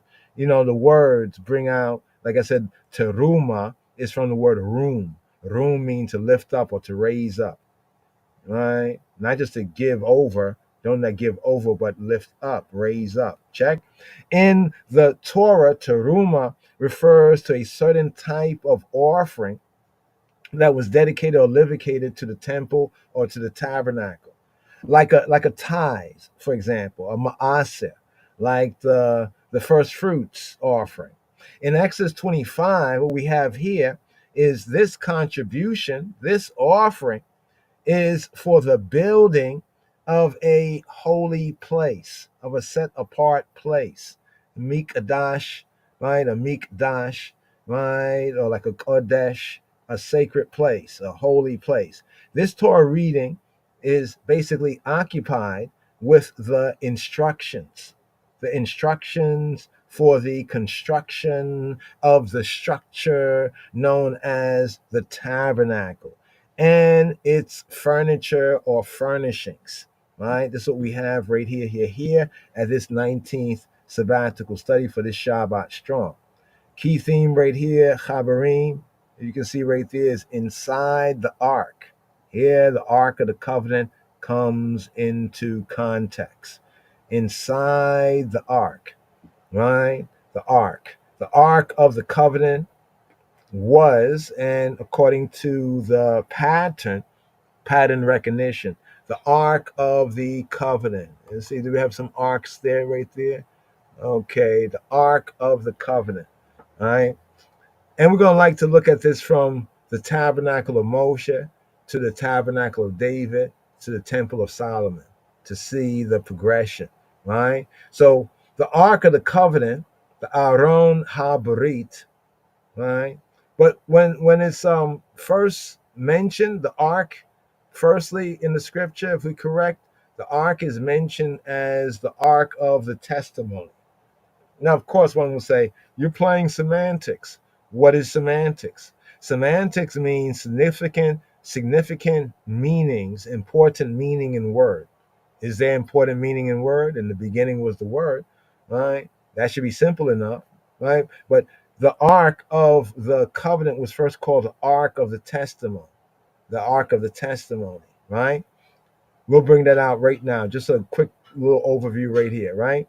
Here. The Ark of the Covenant was, right, and symbolically is, right, the heart of the tabernacle. It's the heart of the holy place.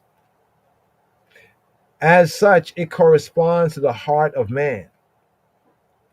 So the tabernacle, right? The tabernacle of man. You heard about, like, they talk about the temple, how the temple is a temple of man, like how different temples somehow were symbolically supposed to be like related to the human and the human body. Well, maybe they were, but this here from Yahweh is directly connected with that. So we have the tabernacle, right, in the outer sense, right, in the old covenant, right, in the Brit Chadasha, we find that our bodies, right, don't know you not, as it says, know you not, right, that our bodies are that tabernacle, that temple.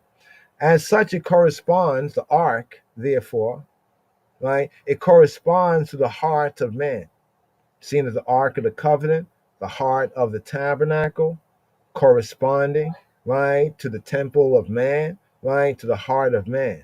Heartical, not artificial, but heartical. Just as the ark, Ha-Aaron, was Elohim's throne, was Yahweh's throne. Did you know? The ark was symbolically, according to what we have in the scriptures, Elohim's throne in the tabernacle.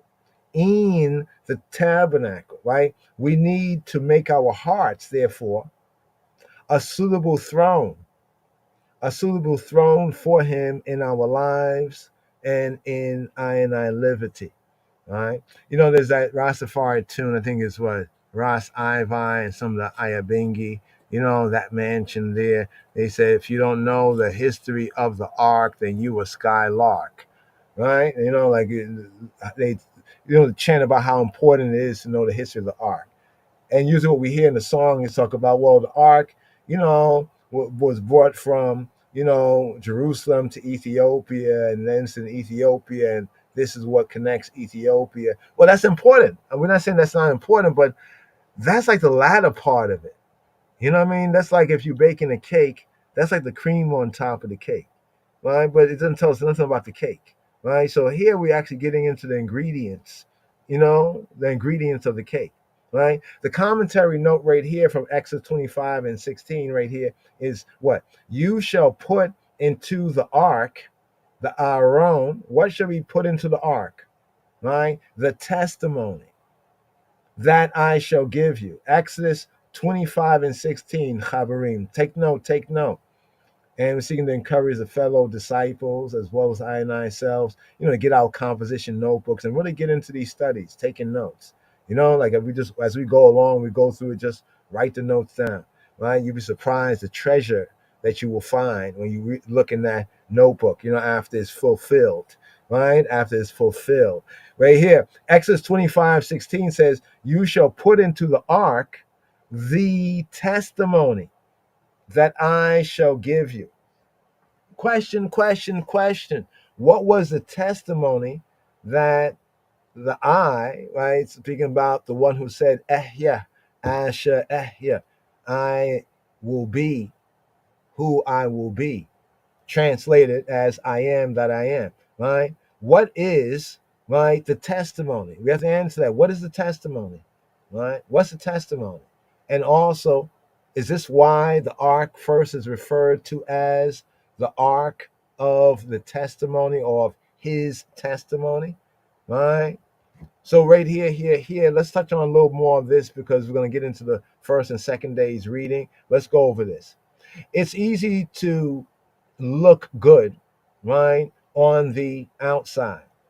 But how do we make our hearts pure? How do we purify our hearts? All right, I gotta get that Johnny Osborne tune, Johnny Osborne classic roots tune.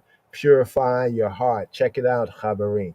Right, Johnny Osborne, purify your heart. Right, and also the Psalm, Psalm 24, and give thanks, Malka Makada, Queen Makada, that tune right there, the Psalm 24 tune. Niki Kapayim, right, clean palms, clean hands, clean palms. Niki Kapayim, Ubar Lebab, and purified heart, right? Clean hands and a pure heart, or more correctly in the Hebrew, innocent hands and a purified heart.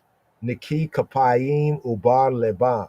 So, looking good from the outside, no problem, right? But how do we make our hearts pure? How do we purify our hearts and keep them pure? Is it even possible? Some people say it's not possible. Some people say they love God, they love the Lord. They might even say they love Jesus.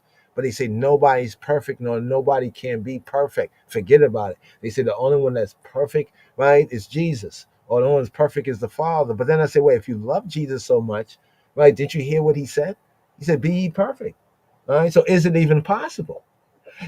In Hebrew thought, the heart is not regarded, right, as the seat of the emotions.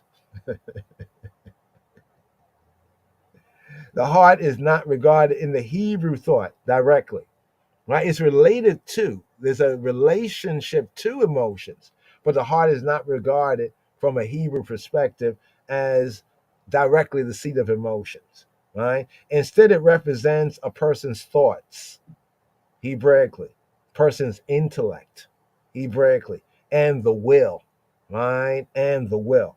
The Hebrew Bible uses the word heart the way we use the word mind in English, right? Mind in English, right? So the Torah says, Every intent of the thoughts of man's heart was only evil continually. Notice every what? Intent of the thoughts from Genesis chapter 6, verse 5. And also in Genesis chapter 8, verse 21, it says, the intent of man's heart is evil, is rah-rah. He's on that rah-rah. He's on that rah-rah, right? From his youth. The prophet Jeremiah, what did he say in Jeremiah chapter 17, verse 9? He said, the heart is more deceitful than all else and is desperately sick. I know it says desperately wicked, the King James Version, but really, if you study the Hebrew, it's like desperately weak, desperately sick, right? Is actually what the Hebrew says, right? The heart is more deceitful than all else and is desperately sick. Who can know it is the KJV, but who can understand it? Jeremiah 17:9. If this is the state of the human mind, Hebraically called the heart, how can we ever hope to change? How can we have pure hearts? Who can say? One of my favorite Psalms, I haven't read this in a moment, but I share this here. Proverbs 20:9. Who can say, I have cleansed my heart, I am pure from my sin? Proverbs chapter 20, verse 9. Who can say? Can you say? Can I? I have cleansed my heart. I am pure from my sin.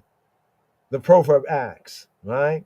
Elohim, Yahweh Eloheinu, he promises that he will change our hearts from within.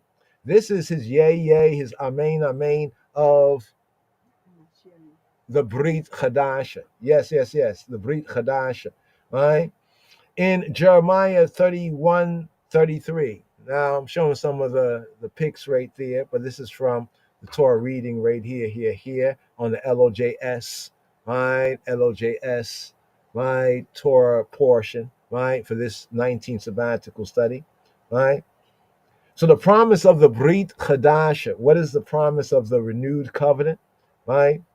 You know where we have the new covenant first mentioned? It's in the old, so what they call the Old Testament, the Old Covenant. In Jeremiah 31:33, even he who be Yahweh Eloheinu HaKadosh, the Holy One, Baruch Hu, blessed be he, Baruch Hashem. What did he say? Right? He said that he would make a new covenant with Amo Yisrael. He would make a new covenant with his people Yisrael, with the Beit Yisrael, with the Beta Israel. And as a part of the Brit Chadasha, as a part of the Brit Chadasha, he would change their hearts by writing Torato. That's how it reads in the Hebrew, Torato. What is Torato? Torato is his Torah. He would write his Torah, right, on them. We're going to go into these verses a little bit more, but it's just a little overview here, right? In Jeremiah 31:33, right? 31:33 for this teruma. But this is the covenant, this is the Brit that I will make with the Beit Yisrael. So when you read it, it says with the house, the Bayit, the Beta Israel, the Bayit Yisrael, in the Hebrew, Beit Yisrael, in the Ge'ez, World and Hark, Beta Yisrael, the Bayit, right, the house of Israel. After those days declares Yahweh, I will put Torati, my Torah, right? My direction, instruction within them. Where? Within them, right? And on their heart, right? On their heart, on their what? Well, remember the heart in the Hebrew sense is what? The mind, right? On their mind, right? I will write it. And I will be their Elohim, and they shall be Ami. They shall be my people. We're going to get into this a little more. The tabernacle, that's the ground plan right there of the tabernacle, right? And also how when we study the tabernacle, we can see that pattern. It's something that Moshe is told that we read and read, but then we found to be so interesting when he opened up our eyes, right? He said to Moshe, see that you do all things according to the pattern, right? See that you make all things according to the pattern, right, of the tabernacle, the pattern that was shown to you in the mount.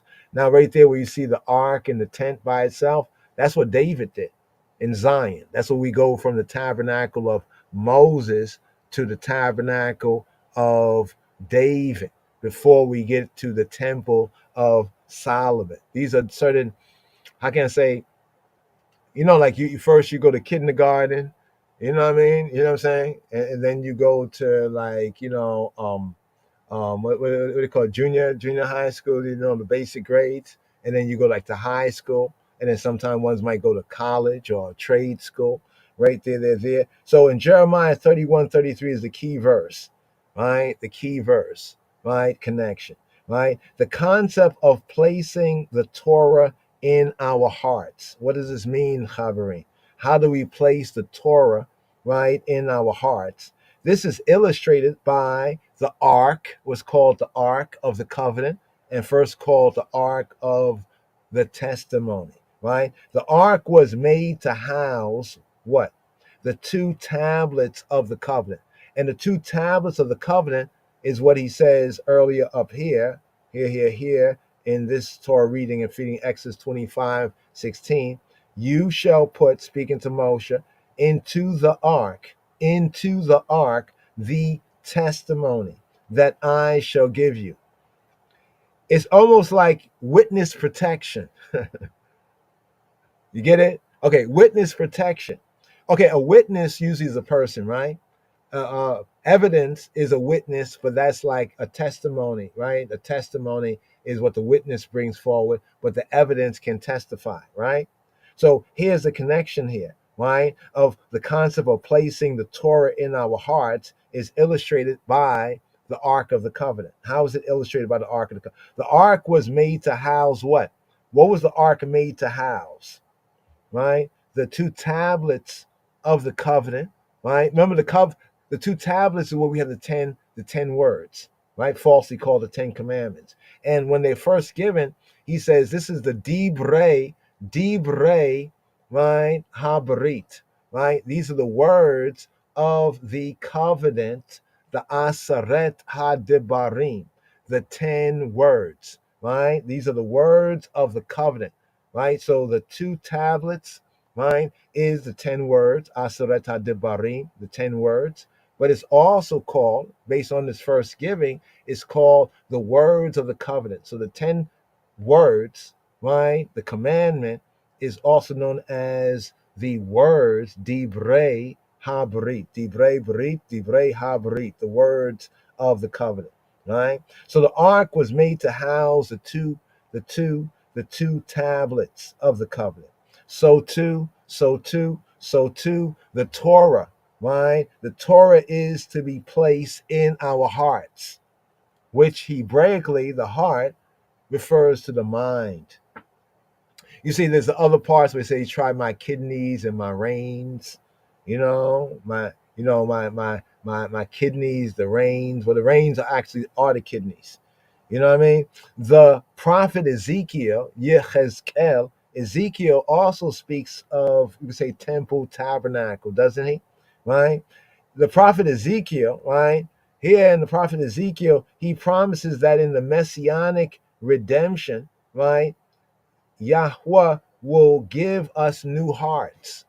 He will give us what? He will give us new hearts. Where do we have this? Ezekiel 36:26. Ezekiel 36:26. Moreover, I will give you a new heart and put a new spirit, right, within you. And I will remove, who's going to do it? He says, he will remove the heart of stone, the stony heart, from your flesh, and will give you a heart of flesh. Interesting, ain't it? All right. So when we commit ourselves, right, to be followers, here they say followers, but we're going to step up on this right here to be disciples, right? To be disciples. He said, be my disciple, learn of me. right? He is our Rebbe. He's our rabbi, the rabbi of rabbis, the Robbeinu Yeshua HaNotzri, right? And we are to be Talmids, right? Or Talmudim, right? And follow him this way as disciples, right? And recipients, right? Recipients of his cleansing. The spirit of Elohim begins the process of recreating, chabarim, recreating our hearts, right? Let this mind, in the New Covenant scripture says, let this mind, you get it? Let this mind be in you. We should pray toward this end, this fulfillment, with the words of King David, of Dawid HaMelech, who said, what did David say? David said, create in me a clean heart, O Elohim, O Creator, O Judge. In Psalm 51:10, create in me a clean heart, O Elohim. Then we may declare along with him, along with great King Dawid, right? In Psalm 40:8, what does it read? I delight to do your will, O my Elohim, O Elohai, Hailai. I delight to do your will, Elohai, O my Elohim, right? My creator, my judge, right? Your Torah, right? Your Torah, Torah Teka, is within Libi. The Kareb, Libi, is in my heart, is in my mind. So the Torah can be likened as well to a marriage contract. Ever thought about that? The covenant is like a marriage contract. Now, this might explain and does explain why in the prophets, through many of the prophets, when he speaks to Yisrael, he's not speaking like he spoke in Exodus, saying Israel is my son, but it's like Israel is like married, is like an unfaithful woman or unfaithful wife, right? But he's speaking to the sons of Israel, right? In that sense. Like how a man would look at, his woman or wife that's unfaithful. You know what I mean? Wow, what a bad thing. Now Yahweh turns it around. He says, well, y'all are like this unfaithful wife. So that means the Torah properly, right, can be likened, right, to a marriage contract. What is a marriage contract? In Hebrew, we call it the ketubah. Ketubah, right? The ketubah. In the Yehudi, the Judahite tribe of Judah, right? The ketubah is placed somewhere within the family home as a continual reminder. So use that document, the ketubah, right? The ketubah was often like placed up, it was like in a prom, like somebody graduate from, college or university or trade school, they'll might put up their degree somewhere. So it's like, yeah, you went there, you graduated, okay. So this is what in many traditional Yehudi tribe of Judah families, that contract, right, that ketubah also is put up as a continual reminder of what? Well, we got married. Well, yes, but also of the obligations, right? The marriage obligations, right? Right? Beyond just, some of the things that people say today, right? In the days of Moshe, the tabernacle stood, right, in the center of the encampment of the tribes of Israel. Hail up to like Damian Marley and who's that? Who's the one that did that tune? What was that tune called right there? Foundation in the Holy Place. There's this tune that in Buju Banton's on that tune right there.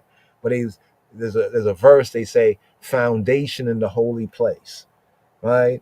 And immediately we got to see, well, that's what the tabernacle was. The tabernacle was placed in the center, right? Was the heart of the encampment. It was the heart of the camp. It was the center of the camp of the tribes of Yisrael. That's what Balaam actually saw when he spied out Yisrael, when he was like, wow, how beautiful this is. Look at the order of that. And he told Barak, right? Not Barack Obama, but he told the other Barack, he said, I can't curse them. Yahweh will not allow me to curse them.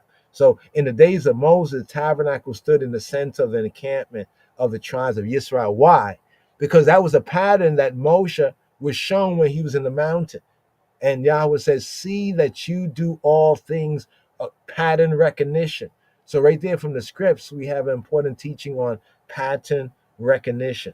The focal point of the tabernacle was an inner chamber. And that inner chamber was called what? It was called the Holy of Holies, right? In that stood what?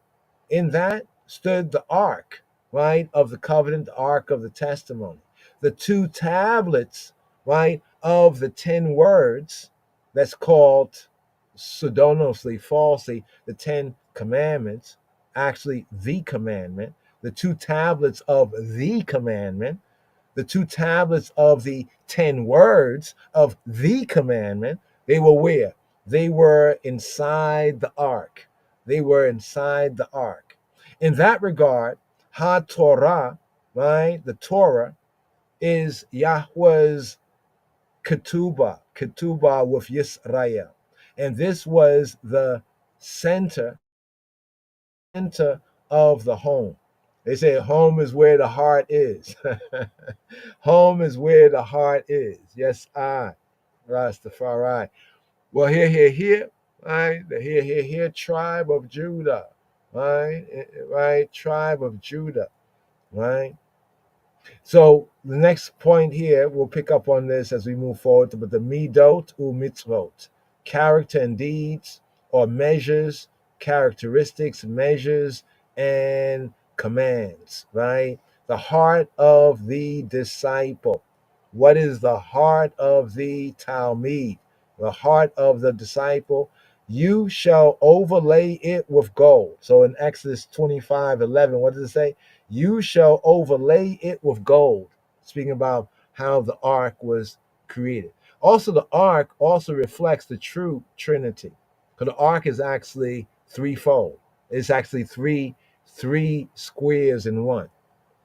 Did you know that the ark also reflects the true Hebrew Trinity, as it's a 3-in-1 box, right? There is the wooden structure of it, box 1.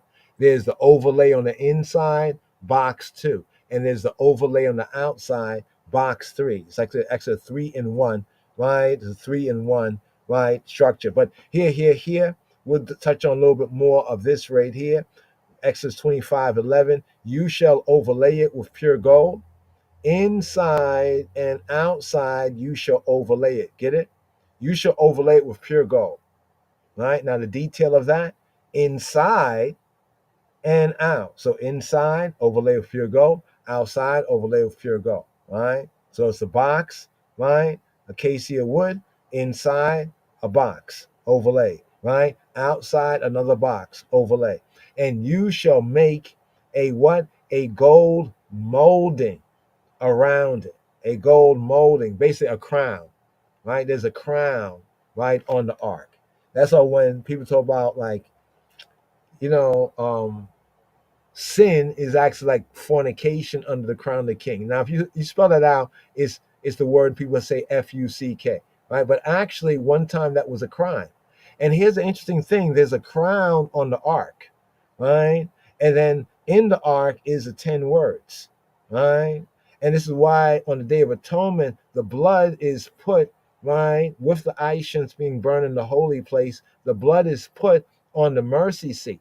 It is said that when Yahweh would look, right, he would look down, and he was like his throne there, the ark.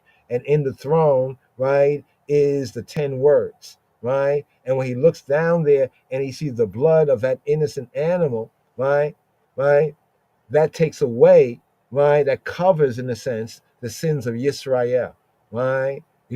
So it's interesting, the connection of the crown around the ark. We'll touch on that a little bit more, but here, let's touch on this first aliyah right here.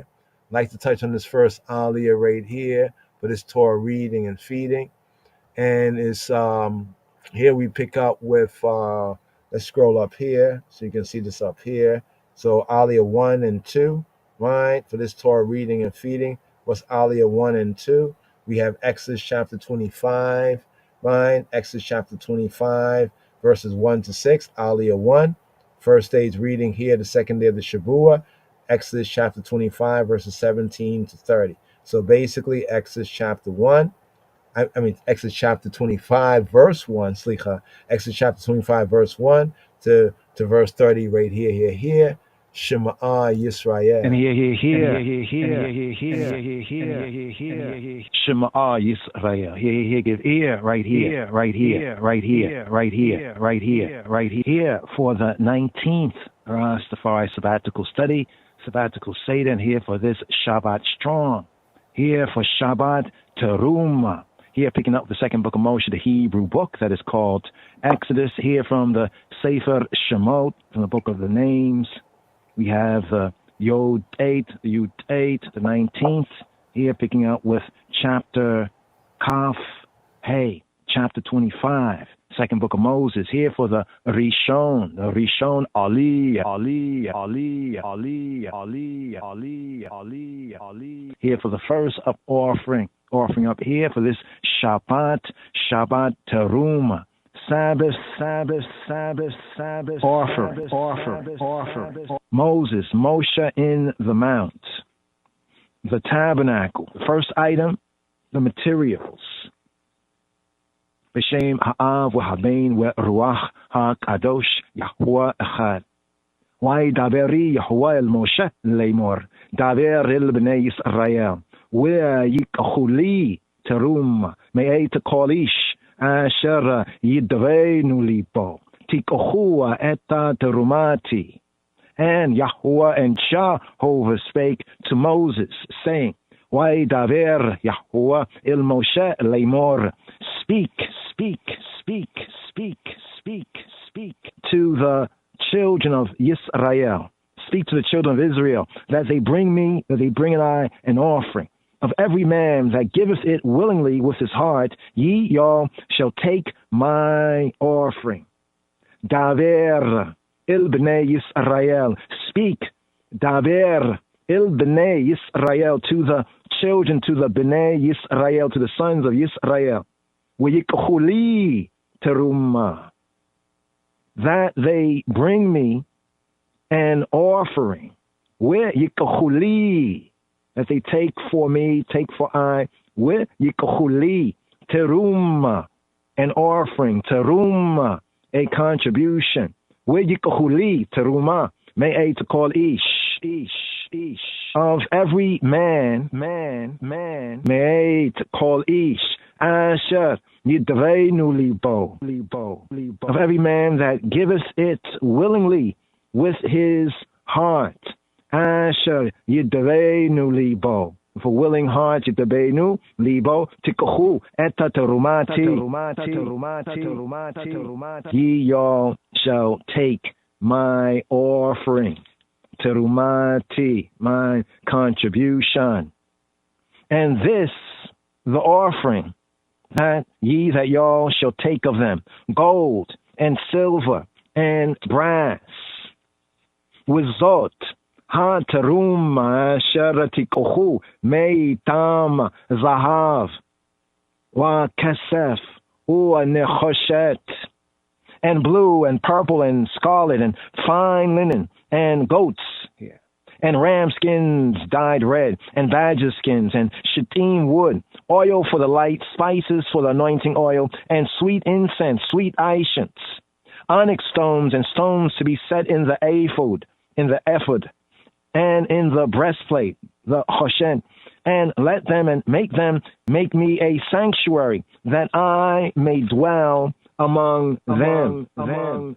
With asu li mikdash, with shakanti bitokam, and make me a sanctuary. The asu li, for me, make. With asu li mikdash, a holy place, a mikdash, a sanctuary. With shakanti, that I may dwell. The shakanti bitokam, that I may dwell among them.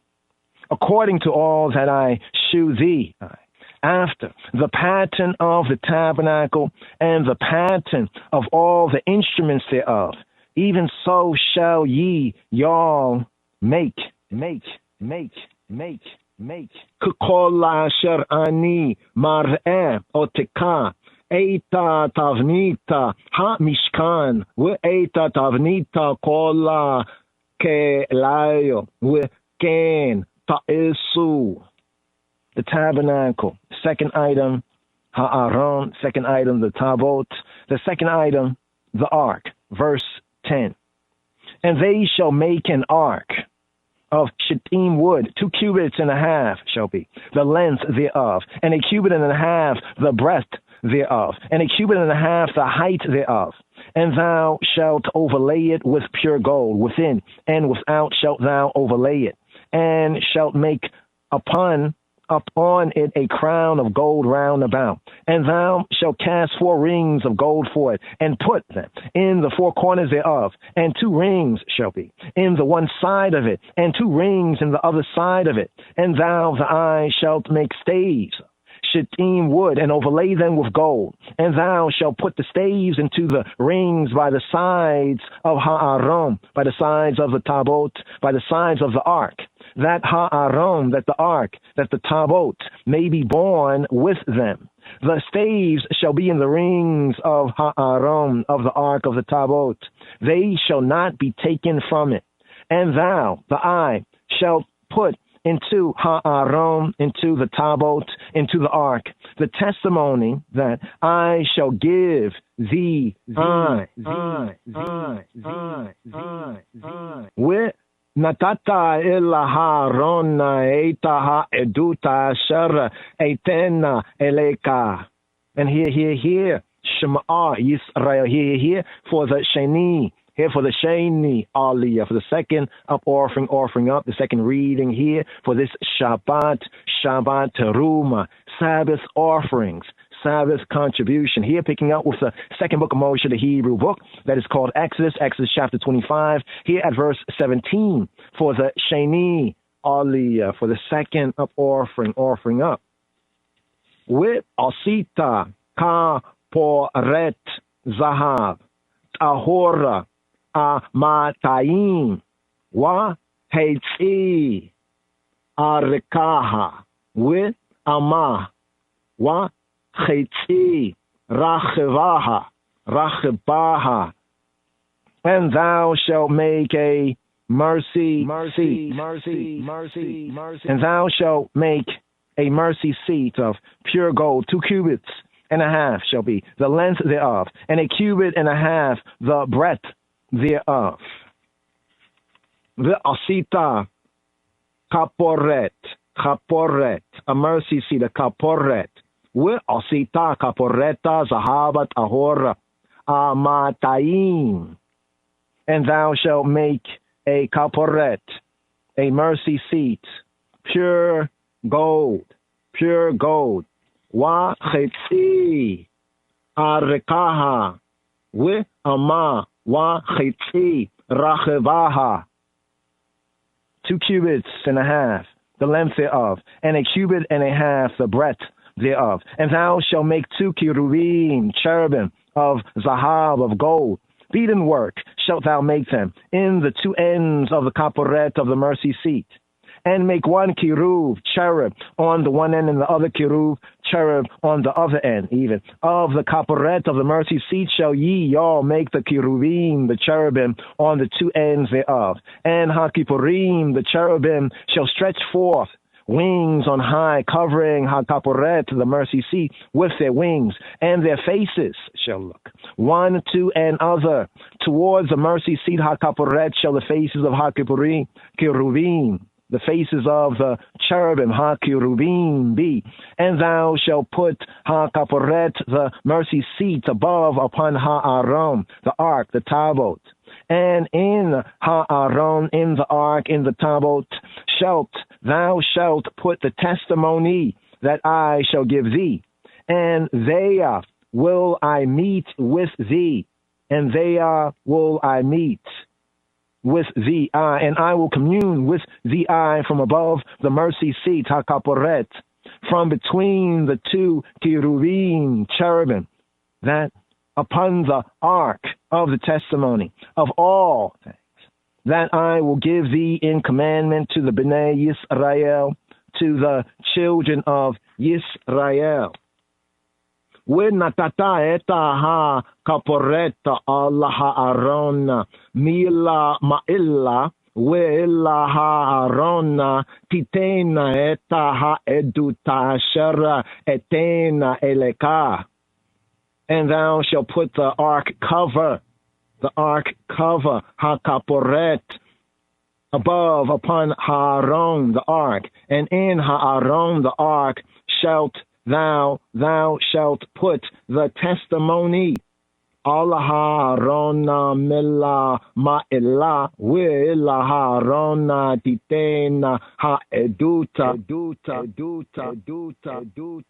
Thou shalt put the testimony ha'edut, that I shall give thee I, asher eten eleka, and they are, I will meet with thee I. With no adati, yaleka, and there I will meet with the eye. With no adati yaleka, sham. There, sham. With no adati leka, sham, and there I will meet with the eye. With divartia iteka, and I will speak with the eye. With divarti iteka, and there I will speak with the eye from above the ark cover. May all ha-kaporet, from above the kaporet, may all ha-kaporet, mi bain shnei ha-kerurim, with the eye from above the ark cover, from between the two kerubim.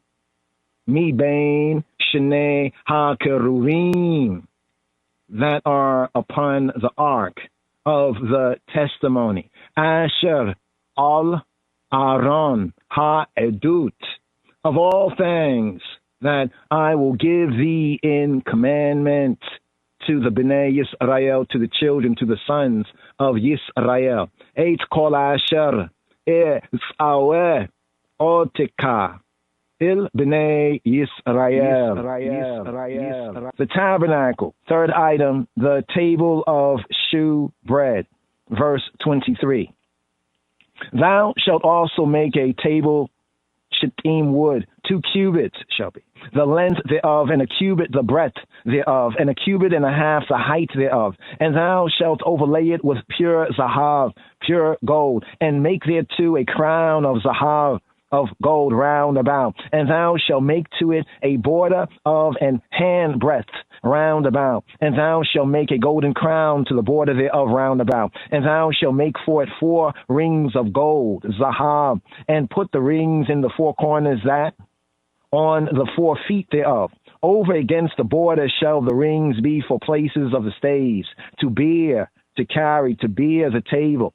And thou shalt make the staves shittim wood, and overlay them with zahav, with gold, and that the table may be borne with them. And thou shalt make the dishes thereof, and spoons thereof, and covers thereof, and bowls thereof to cover withal. Pure zahav, pure gold shalt thou make them. And thou shalt set upon the table shew bread before me, before I, always. Natata ala ha-shulchan lechem panim lefanai tamid. And thou shalt set upon the table shew bread before I always. V'natata ala ha-shulchan, and thou shalt set upon the shulchan. V'natata ala ha-shulchan lechem panim, show bread, bread of the faces, bread of the presences. Lechem panim, lefanai tamid, before I, before me always. And here, Shema Yisrael, here for the shalishi, le sephardim. Here for the shalishi, the third aliyah, third up offering, le sephardim, according to the Sephardim here, second book of Moshe, Hebrew book, that is called Exodus chapter 25, here at verse 31, for the shalishi, the third aliyah, le sephardim. We asita, menorata zahabat ahora mikasha teya ase ha-menorah Yerekaha we kanaha gebi'eha kafatoreha ufaracheha miyamenaha yehiyu miyamenah yehiyu. The tabernacle. Fourth item, the golden lampstand, the golden menorah. Here for the Shalishile Sephardim. And thou shalt make a menorah, a lampstand, pure gold, pure zahav. Beaten work shall the menorah, the lampstand, be made. His shaft and his branches, his bowls, his knobs, and his flowers shall be of the same. With osita menorata zahav tahora. And thou shalt make a menorah, lampstand of pure gold. With asita menorata zahabat ahora. Mikasha te ase, of beaten work. Mikasha te ase. Ha menorah yerekaha, of beaten work shall the menorah be made. Even its base, its shaft, its cup, its knops, and its flowers shall be of one piece with it. Mikasha te ase ha menorah yerekaha we kanaha gevieha kafatoreha ufaracheha miyamena yehiyu. And 6 branches shall come out of the sides of it. 3 branches of ha-menorah of the lampstand out of the one side, and 3 branches of ha-menorah, the lampstand, out of the other side. 3 bowls made like to almonds, a knop and a flower in one branch, and 3 bowls made like almonds in the other branch, a knop and a flower. So in the 6 branches that come out of ha-menorah, out of the lampstand. And in ha-menorah, the lampstand, shall be 4 bowls made like to almonds, their knops and their flowers. And there shall be a knop under 2 branches of the same, and a knop under 2 branches of the same, and a knop under 2 branches of the same, according to the 6 branches that proceed out of ha-menorah, out of the lampstand. Their knops and their branches shall be of the same. All it shall be one beaten work of pure gold, zahav tahor. And thou shalt make the 7 lamps thereof, and they shall light the lamps thereof, that they may give light over against it. And the tongs thereof and the snuff dishes thereof shall be of zahav tahor, of pure gold. A talent of zahav tahor, pure gold, shall he make it with all these vessels. And look that thou make after their pattern that was shewed thee I in the mount. Urei wa esei bitavanitam asher ata ma'eh bahar, and see urei see urei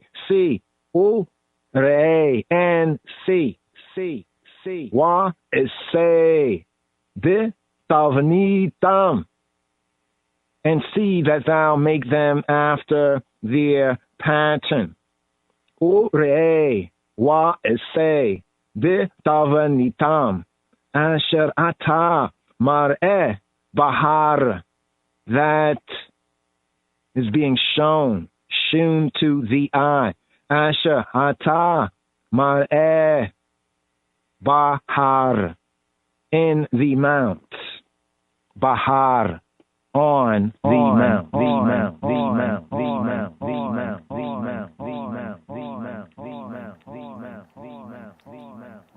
Yes, yes, yes, yes. So the first and second aliyot right there, they're there. Something I didn't unpack. There was a pause, at the verse when talking about menorah. I thought I was going to unpack it. I saw it there, but guess I didn't want to get into too much commentary while just going through the basic read. But there's something that's a false translation, right? Okay, let's go back here to verse 31, right? I have to speak on this right here, here, here. So when speaking on the menorah, right? The menorah, the lampstand. Yeah, the lampstand. So falsely called the candlestick. So another falsely called. So what do we learn right here? So there's nobody 10 commandments in the proper Hebrew. It's actually 10 words. And the 10 words is one commandment. We've been speaking about that the so-called golden calf. People thought the golden calf. That's false because there's really no golden calf in the scripture according to the Hebrew. It says molten calf. And nobody talks about molten. Right? What about molten? They think there's not significance, but that's what it talks about. The molten calf that did have some gold. Yes, it has some gold, right? But it's a false translation all the same. But here we also have a false translation too, and the false translation is candlestick. Candlestick. Candlestick. How does a candlestick burn? Well, it's wax, right? Wax. Did you read about? Did we hear about any wax? Was any wax mentioned? So far, no wax. They didn't say wax, and make sure you use wax, and make sure the candles have wax. No, this is the oil powered. It's oil powered, right? Right. The oil, olive oil. We're going to pick up on that as we go further instruction concerning the menorah.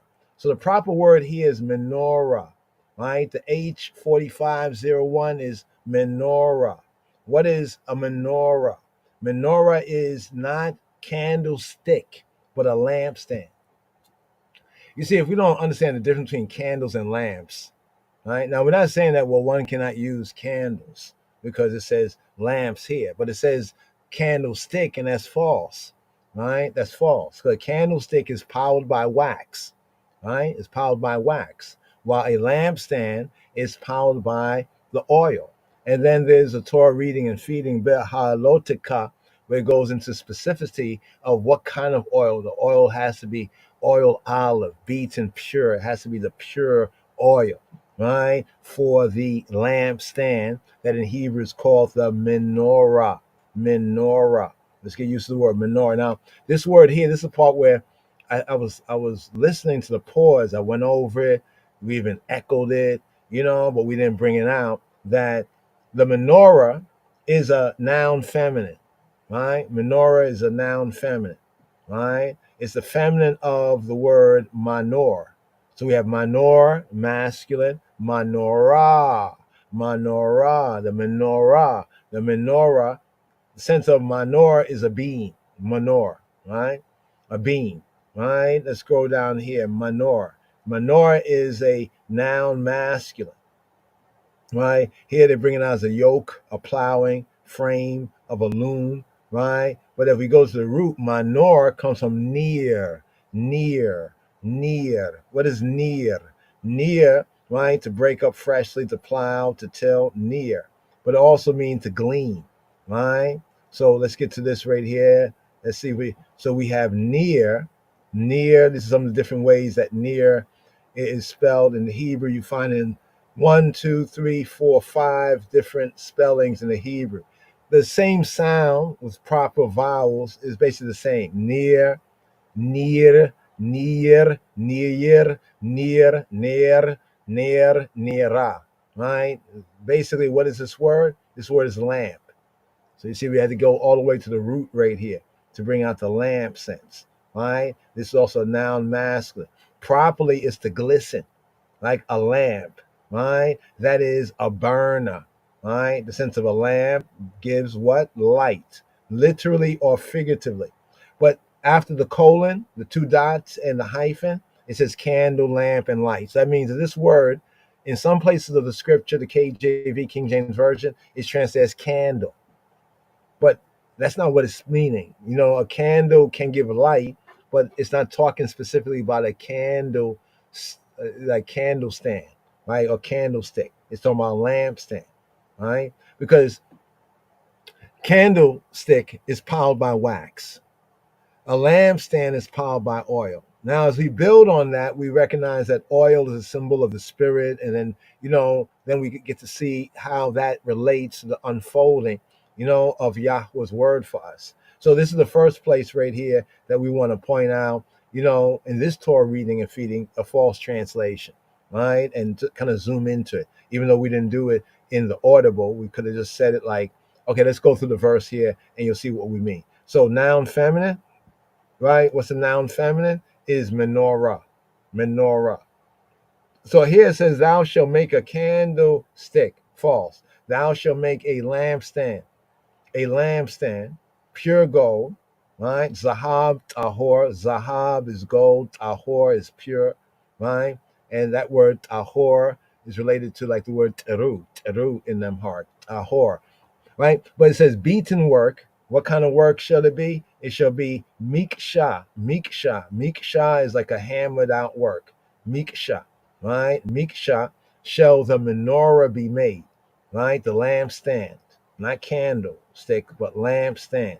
A stand for the lamps. Right? That are powered by oil. Right? Not by wax burning, but oil burning. Yes? Not wax burning, but oil burning. His shaft and his branches, his bowls, his knops, and his flowers shall be of the same. Now, here's a bunch of false translations here. What's the falsity of it? Instead of his knop, his shaft, it should be her shaft. Because remember, the menorah in Hebrew, generally the nouns agree with the verbs. You know what I'm saying? So since the menorah is not he, or masculine, is a feminine. The menorah is feminine. So this verse here would really read more better, right? Her shaft and her branches, her bowls, her knops, and her flowers shall be of the same. So here, let's bring this under Hebrew right here. Here's the verse here, verse 31. Where asita menorat, right? Zahab tahor miksha te ase ha menorah yerekaha yerekaha, right? Yarek, right, is the side, right? We're talking about the shaft, the side, right? The side, the shaft, right? Right, of an object, the side, the flask of an object, the base, right? That base. Yerekaha, with and kana, to fully emphasize it, more fully vocalize. Kanaha, with yerekaha, with kanaha. Gibeaha. So we have the kana, right? Here, kana, kanaha, right? Her what? Her reed, her stalk, her bone, her balance, right? Speaking about we're talking about also the kana and the kana bosom, yeah. But right here is speaking about the shaft. You see, the shaft is the kana, like kana bosom, right? The kana, right? The shaft. The branches, also known as the branches of the lampstand, because the kana is like a reed, like the hemp. You know how the hemp, yeah, it's like that, right? Branches of lampstand, right? But her branches, gibeaha, and her, what's the gibeaha? Her gibeah, right? Gibeah, right? Ha. Her cups, her bowls, right? Because the Gibeah is like a chalice, like a convex bowl, like a goblet. But then when we look at flowers, it's the calyx of a flower, right? And it's interesting because there we can see some of the sacred geometry, of it all. Like even in the flower, the fingerprint of Yahweh Eloheinu on creation. The phi and the pi and all of that. By analogy, the calyx of a flower, right? Then it says kaf toreha, her kaftor. What is kaftor? Kaftor is the bulbs, the knobs. So it says his It's really her, right? Her bulb, her knob, her capital of a pillar, the chapiter, the capita, right? That which encircles, goes around. Yes, right? Here it says the wreath like button or the disc on a candelabrum or on a lampstand, right? And here it goes on, it says, ooh, and firacheha, firacheha, firacheha, her perach, right? Ferach. What is the perach? Her bud, perach, right? Piracheha, right? Firacheha, her buds, her sprouts, her calyxes, her blooms, to say like her flowers, right? And then it says, Mia mena, mi menaha, mi mini, mi mini, mi mine, really means from, like from. Like if I say mi menu, from me, or like more than me, mi menu, right? Mi menaha means from her, right? Speaking about the menorah, from her, mi menaha, yehiyu. They shall higher. They shall become. Yehiyu, right? Yehiyu. So here is a full of this verse right here, right? Asita min norata zahabat ahora miksha teya aseh ha menorah ye rekaha wekanaha gebeha kaf toreha ua feracheha mia menah yehiyu. So the more correct translation of this particular verse right here, right? Yeah, in Exodus 25:31, right? And thou shalt make a menorah, not a candlestick, but a lamp stand of pure gold, zahab tahor, right? Of beaten work, miksha, shall the menorah be made. Her shaft or her base and her branches, her bowls, right? Her knops and her flowers shall be of the same, right? Nothing about the menorah, right? The menorah, if we were to look at the menorah that's described here from a kind of a top-down view, like looking at a ground plan, a floor plan, the menorah would be shaped in the same shape as a six-pointed star. In fact, the six-pointed star is symbolic of the menorah. So it's kind of interesting when some people say, oh, the right symbol should be the menorah, right? Instead of the six-pointed star. If they only knew that that menorah was in the shape of the six-pointed star. How do we say this? Well, because we study, right? But also we can show and prove this right here. Verse 32 says, and 6 branches shall come out of the sides. Notice when you look at a six-pointed star, everybody always say when they look at a six-pointed star, oh, it's a six-pointed star. But they don't see the center. They don't see the center. See, if we look at a six-pointed star, right, those 6 triangles represent the 3 on this side, the 3 on that side, in total the 6 branches. But then we know that the menorah has 7. The center shaft, the shamesh, that's the center. That's the one in the center. So if you look at a 6-point star, so to speak, so each triangle put a branch there. Like one of the lights is in the 6, and then the center light is in the center, right?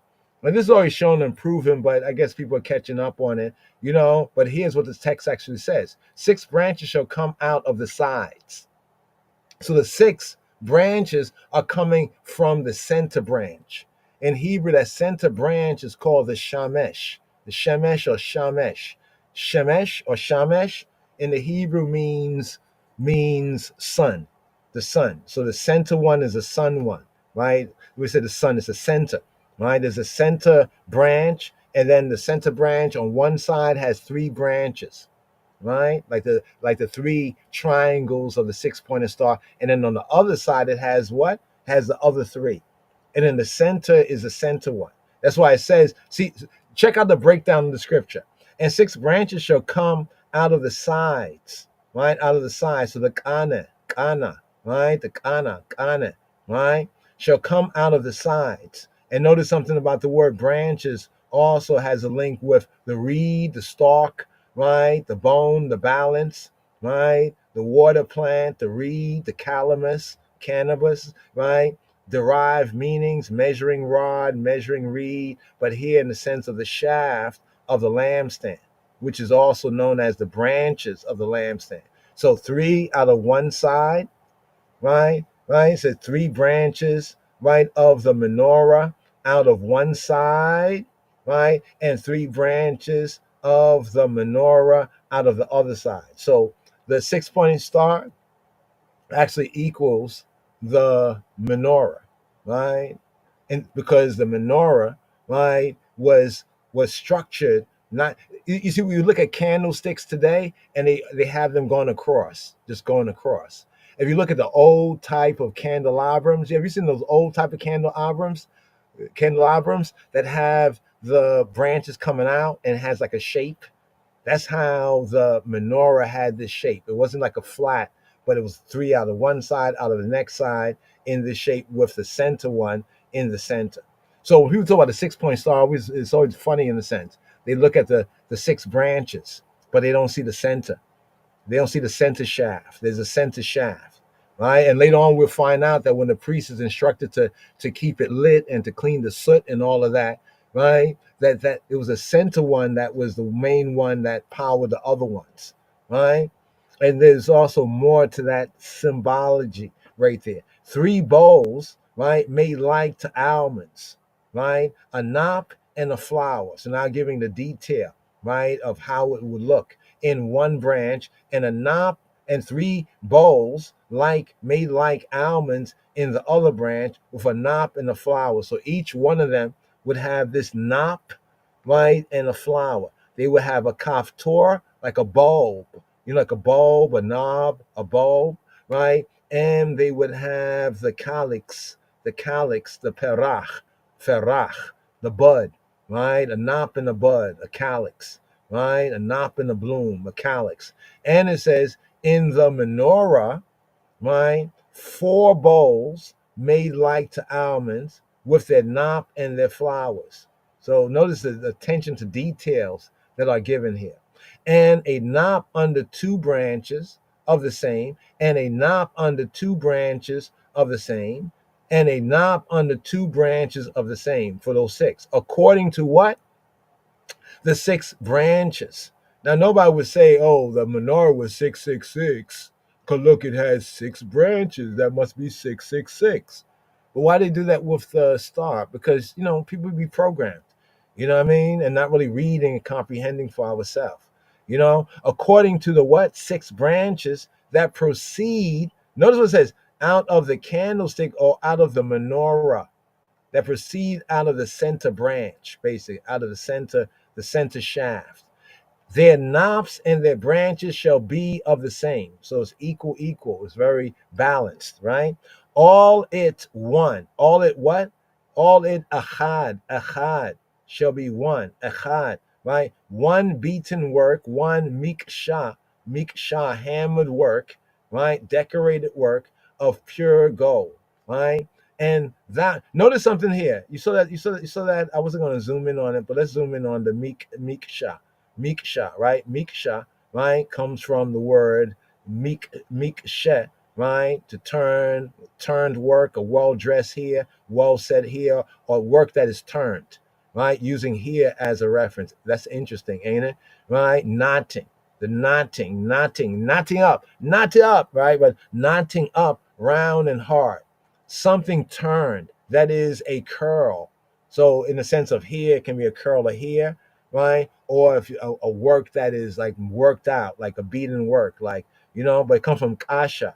Kasha means to be hard, to be severe, right? But kasha is the kind of root right here, right?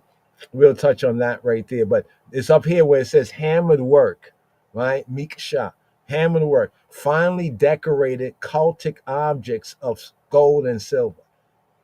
That's why that shows us that the word of the commandment, not to make any molten work or any kind of idle work, was specifically don't make anything whether it resembles a bird in the air or a fish in the sea or a man on the land, and say, oh, this is God. This is our creator. Wait, didn't you create that? Right? Didn't you create the statue? Well, my point here is this is a hammered work, and notice that the definition here says finely decorated cultic objects. So technically, the Israelite objects could be considered cultic objects, and here they are making these objects as part of the worship of Yisrael, but none of these things are God. You see what I'm saying? You know what I'm saying? They was told not to make any, molten work, carved work, or whatever, right? Likeness in heaven. Because some people, they read that word and say, well, nobody can, even if you draw a picture of a bird, that's an idol. What the hell? You don't understand what the scripture is saying, because even in that making these things, the cherubim, wasn't a cherubim some kind of a creature with wings and stuff? Isn't it on top of the ark? But it's not the cherubim that are being worshipped. Check. Their knops and their branches shall be of the same, all it one beaten work of pure gold. And thou shalt make the 7 lamps. Now notice something. All this time in about 3 to 4 verses on the 666 branches. You said, once again, we'll say it. The 6-pointed star and the menorah, right? According to you say like the spirit of the word is one and the same. It's like if I draw a circle and a square, right? I draw a square, right? Draw a square and a circle. And I ask you, are they mathematically equal? If you don't know math, you're going to say no, right? If I draw a circle and a square and I ask the question, are they mathematically equal? People say, no, they're not. Look, see, one is a circle and one is a square. But did you not know that both of them are 360? Both of them, a circle and a square, is 360. The difference is the shape, right? The math is one and the same, but the shape is different, right? That's why Christ said, don't judge by appearances, but judge by righteousness, right? And thou shalt make the 7. So now in verse 37 comes the 7, right? The 7 lamps thereof, and they shall light, do what? Light the lamps thereof, that they may give light over against it. Not going into the details, but you shall do what? Light. The word in the Hebrew is cause to ascend. Thou shalt light. The word Allah, like aliyah, right? To go up, right? The sense of this is you cause a light to go up, like causing a light to rise up, right? You cause a light to ascend, right? Cause a light to ascend the lamps. So the sense of lighting the light, we say light something up. So in the Hebrew sense, it's like causing the light to go up, causing the light to ascend. Right? You'll give me a light. You'll make the light ascend. That's like, give me a light. You know what I'm saying? That they might give light over against it. The Hebrew is in the face of it. Now, not to go into this much detail, but the 3 branches on each side, the 6 of them, right? But the center one is the over against. You see the over against it? So the 6 branches, 3 on this side, 3 on that side, the pointing of it is to the center, right? The point of it is to the center. So when the priest would come in, you like after the all night burning of the lamp, would clean the soot, right? And sometimes reorientate, right? Reorientate the lamps to make sure the lamps are burning toward the center. So those 6 was burning towards the center one, because the center one is from which all the 6 come out. So the connection, it's like looking at the 6-point star. All of those 6, right? The 3 on one side, 3 on the other side, is all connected with the center, right? So that center, what they call it, the hexagon, is where the center shaft would be, looking at the pattern of the 6-point star. So the pattern of the 6-point star was the pattern, right, of the ancient menorah that's being described here, right? And then it goes into the tongs, the snuff dishes, and all of that, the details there, right? And how it's supposed to be from pure, refined gold. But the last verse of the verse we mentioned before, and look that thou make after the pattern. So a key word here, chabarim, is tabnit. What is tabnit? Tabnit is a pattern, a plan, a form. So Moshe here is told to take heed to the plan, take heed to the pattern, recognize the pattern, right? And therefore we should do the same pattern recognition, the structure, right? The pattern, right? As the temple, right? The tabernacle rather, right? With the ark as a center, and then also with the heart being the center of man, and with man's body being that temple, that tabernacle. You see the pattern recognition, this pattern to show that pattern, right? And look that thou make after the pattern that was shewed thee in the mount, the pattern that thou was caused to see, right? Here, the pattern that you was caused to see. So Moses, when he went up there, he saw something, right? And we get that idea that he saw something. He saw a pattern up in the mount. Some say that he was able to look up into Shemaim. He was allowed to look in Shemaim, and he could see the heavenly tabernacle, the first tabernacle in the heavens. You know, that to that which when Yeshua said to Mary Magdalene, don't touch me, don't touch me, because she thought he was a gardener. Some say that it wasn't that he was a gardener, but he was dressed in the priestly robe. And since there was the resurrection of the souls brought up from Sheol, right, the high priest could not be touched before he went in, right, to do the business, right? No one could touch him. He's holy, he's set apart. So he told her, don't touch me, right? She wanted to give him a hug. He said, don't touch me, right? He said, but tell my brothers that I am ascending, right? Because after that he ascended, right? And some say he ascended with the patriarchs that believed in him from Sheol, so forth and so on. My point is that Moses, he made a likeness on earth of something that already was pre-existing, right? He saw a pattern, right, in the mount. Here. U're'eh wa aseh be tabanitam, according to their, actually the word, when it says pattern, this word here, tabnitam, in the Hebrew here is according to their pattern. Be tabnitam, right? Asher ata, that which ata, the I male, mar'eh, right, was caused to see, right, was shown in a sense, or caused to see, mar'eh, bahar, in the mount, in hahar, mar'eh, bahar, ure'eh, see, he's command to see, seen, sight, re, ure'eh, and see, seen, ure'eh, wa aseh, be tabni tam, see, right, and make in its pattern, right, in their pattern, bitabni tam, asher, that which ata, you male, mar'eh, was shown, right, bahar, in the har, in the mountain. So just want to bring this out right here, that the menorah is actually she, right? So when you look at this verse over here, and it talks about what it talked about right here, it's up here, one more verse. Okay, verse 31. When it says, first of all, candlestick, replace that by lampstand or menorah, right? And when it says his shaft, his branches, his bowls, his knobs, his flowers shall be of the same.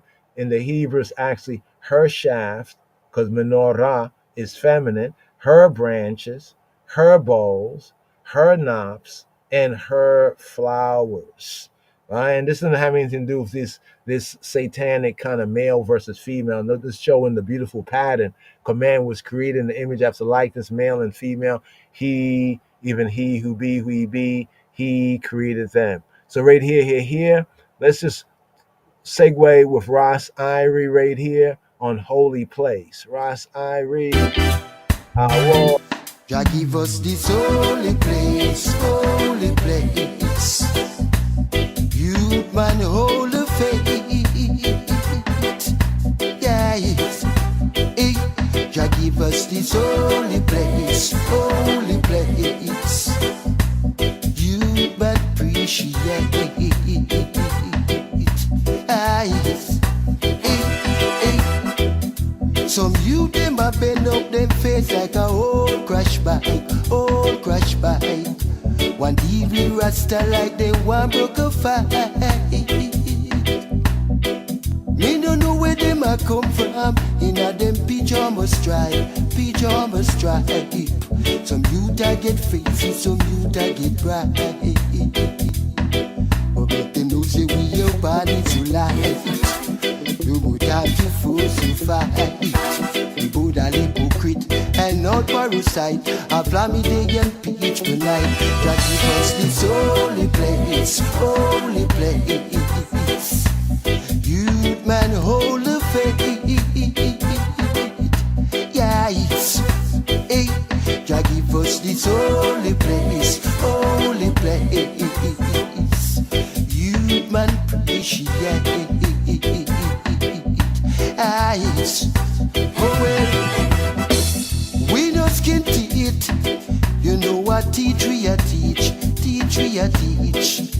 And silent river, you know it run deep. A long time we a show them, and they never want to see it. I know them come test and then get all defeat. But teach it up, mash it up, class it up, tap it up. In a A class where we run come be chop. You can't test the king, come make we all and pull up.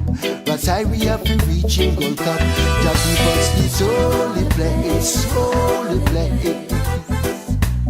Youth man, hold the faith.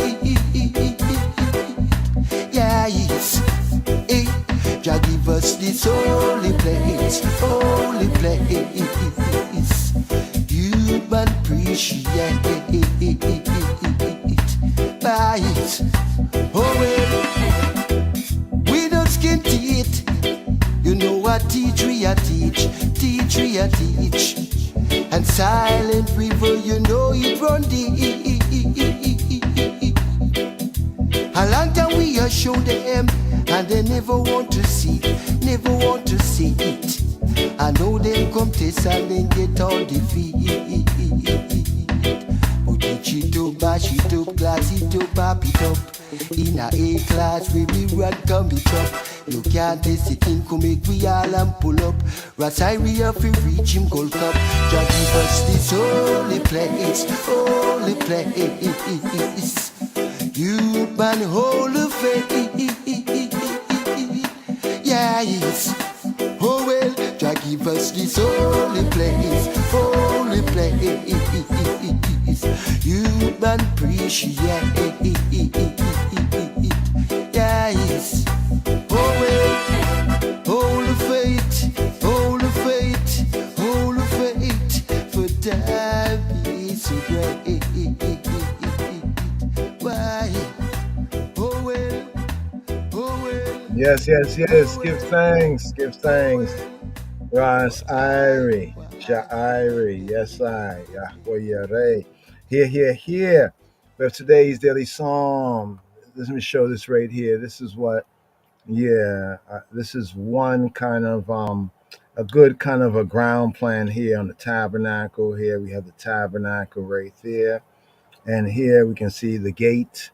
See the gate right there by the brazen altar. That's the outer court. Right, then there's the laver. You can see where it says atonement on the right hand side. One, atonement, the way. Right, then we come to the tent. Right, Ohel Moed. Right, the tent of the meeting. Right, this is from like a heaven view down. Right, the door. There's the patach. Right, there's the door to enter into the tabernacle. Right, the entrance. Right, secondarily, and then we enter into the holy place. Right, the first of the two, we say, rooms in the tent of meeting, right? The tent of appointment. We have the golden lampstand. You see, it's correct there. And the table of shew bread. Holiness, right? Set apartness. Yes, and still now in there, we come to 4, right? The 4th step, prayer, right? And prayer connected with the golden altar of Ancients, right? The golden altar of Ancients. So notice the way, right? The outer court, right? We come to the brazen altar. And this is why it says about the brazen feet of Moshiach, right? According to the tabernacle type, come to the brazen feet, where all of our sins can get defeat. You know what I mean? The outer court, the laver, the wash basin, that connection, that baptism, right? Bathing and cleaning and being washed with water as with the word, right? The entrance, right? The entrance right there, the golden lampstand, light. Let there be light, his word, the light, the bread, breaking that bread, the shoe bread, holiness in the holy place, right? Holiness, set apartness. That leads to what? Prayer, right? The prayer, the connection of the Aishans and the altar of Aishans and prayer, right? In the truth. And then coming to the life, right? The Holy of Holies, right? The Ark of the Covenant, the throne, right? Go boldly. It says boldly before the throne, right? And beyond the paroquet. Remember, it says that by a new and living way that he has consecrated for us by a new and living way that he's consecrated through the veil. The veil was what the paroquet, right? The paroquet, was the veil. There was a veil. Remember when it says the crucifixion, the veil was ripped from heaven to earth, right, from top to bottom, right, so to speak. So that's the access. There we get the access in the Brit Hadasha, right, to enter in, right, like to the throne room, right, before the throne, to go boldly before the throne of mercy, right. So then we have that fellowship. That's what leads to the chavruta, the fellowship, right, and this leads to the eternal life. So this is why we say this is like a very good, like when we start to study the tabernacle pattern, right? The tabernacle pattern right there. This has always been one of my favorites in its simplicity, but yet its accuracy according to the word, right? Right here, just to show this right here, right? More on the holy place in Yah's grace. So right here, let's touch just briefly on today's daily psalm, if we will, right? Just briefly here, the problem of evil, right? With the key words right here, right? Of David, fret not thyself because of evildoers, neither be envious against the workers of iniquity. Today's daily psalm, Mizmor Lamed Zayin. Here. Today's daily psalm, Mizmor Lamed Zayin. Now, today's daily psalm is a full psalm, right? Won't have time right here to go through, all 40 verses, although we are desirous to, and some might be desirous as well. But there's a couple of key verses we can at least light on, right? Shed some light on in today's daily psalm. Today's daily psalm, Psalm 37, right, is concerned with the problem of evil, right? Psalm 37, Mizmor Lamed Zayin, right? The problem of evil. Evil, well, what's the problem? Well, this psalm should be read in connection, Psalm 37, with Psalm 73 and the book of Job. So with Psalm 37, Chabarim, fellow Talmudim, for the item study and I study, Psalm 37 should be read and you say even studied in connection with Psalm 73. Interesting, 37, 73. Just notice that right there. Psalm 73 and the book of Eob, the book of Job, the book of Job. It is concerned, Psalm 37. What is the concern? What's the concern here? The concern is with the perplexing thoughts, really hard to understand, right? That's aroused, right? The thoughts that are aroused, that are stirred up by the ascendancy, right? Seeing the wicked like rising up, winning, triumphing, the ascendancy of Harasha, of the defiant, the wicked, the criminal, the guilty, and what seems to be the triumph of evil, of Ra'ah, all that Ra'ah, right? Ra'ah, that which is not beneficial, the hurt, the bad, the sad, the unkind. The poet here, Lid Dawid, here we have a psalm of David. The poet does not go deeply, very deep into the question, right? And neither should we really, right? Following the way of Dawid here, man after Yahweh's own heart. He doesn't go deep into the question, why? No. He is satisfied to counsel trust, right? In the truth of the way, the truth and life. In his own time, the conclusion, right? In his own time, the moral, in his own time, Yahweh Eloheinu, Ha Elohim, Ha Elohim punishes Harasha, punishes the wicked, the criminal, the guilty, and rewards the just, the innocent, the righteous. In structure, the composition here, Mizmor Lamed Zain, right? Psalm 37. In structure, the composition is based on an alphabetical acrostic, with the omission of one Hebrew letter. Which Hebrew letter is omitted? It's the ayin, the ayin, right? The ayin, the hard A. Each letter, right, in today's daily psalm, there's about 40 verses, right, introduces two verses. So the first two verses we have Aleph. The next two verses we have Beit, right? The next two verses, right, we have Gimel. The next two verses we have Dalet. We keep going, but when we get to the Ayin is missing, right? And Ayin is interesting because Ayin means I, right? And Ayin, right, is letter of the Hebrew alphabet that's not contained in the alphabetical. Let's see if we can bring this up right here, and let's get those stills up here for this psalm right here. Let's bring this out right here. Right, here we go. It's right over here. Here we go. Look at this right here. So I don't know if you can see this very well. Let's go a little bit larger. Right. So for example, right here, right, it's the Aleph, the first verse. Do not fret because of those who are evil, or be envious of those who do wrong. For like the grass, they will soon wither. Like green plants, they will soon die away. So looking at the Hebrew, right, it says Aleph, right? Al titahar ba miraim. Do not fret not thyself. Al titahar, don't fret yourself. Ba miraim, because of the miraim, because of the evildoers. Next verse, right, it says al again, first verse, Aleph, right?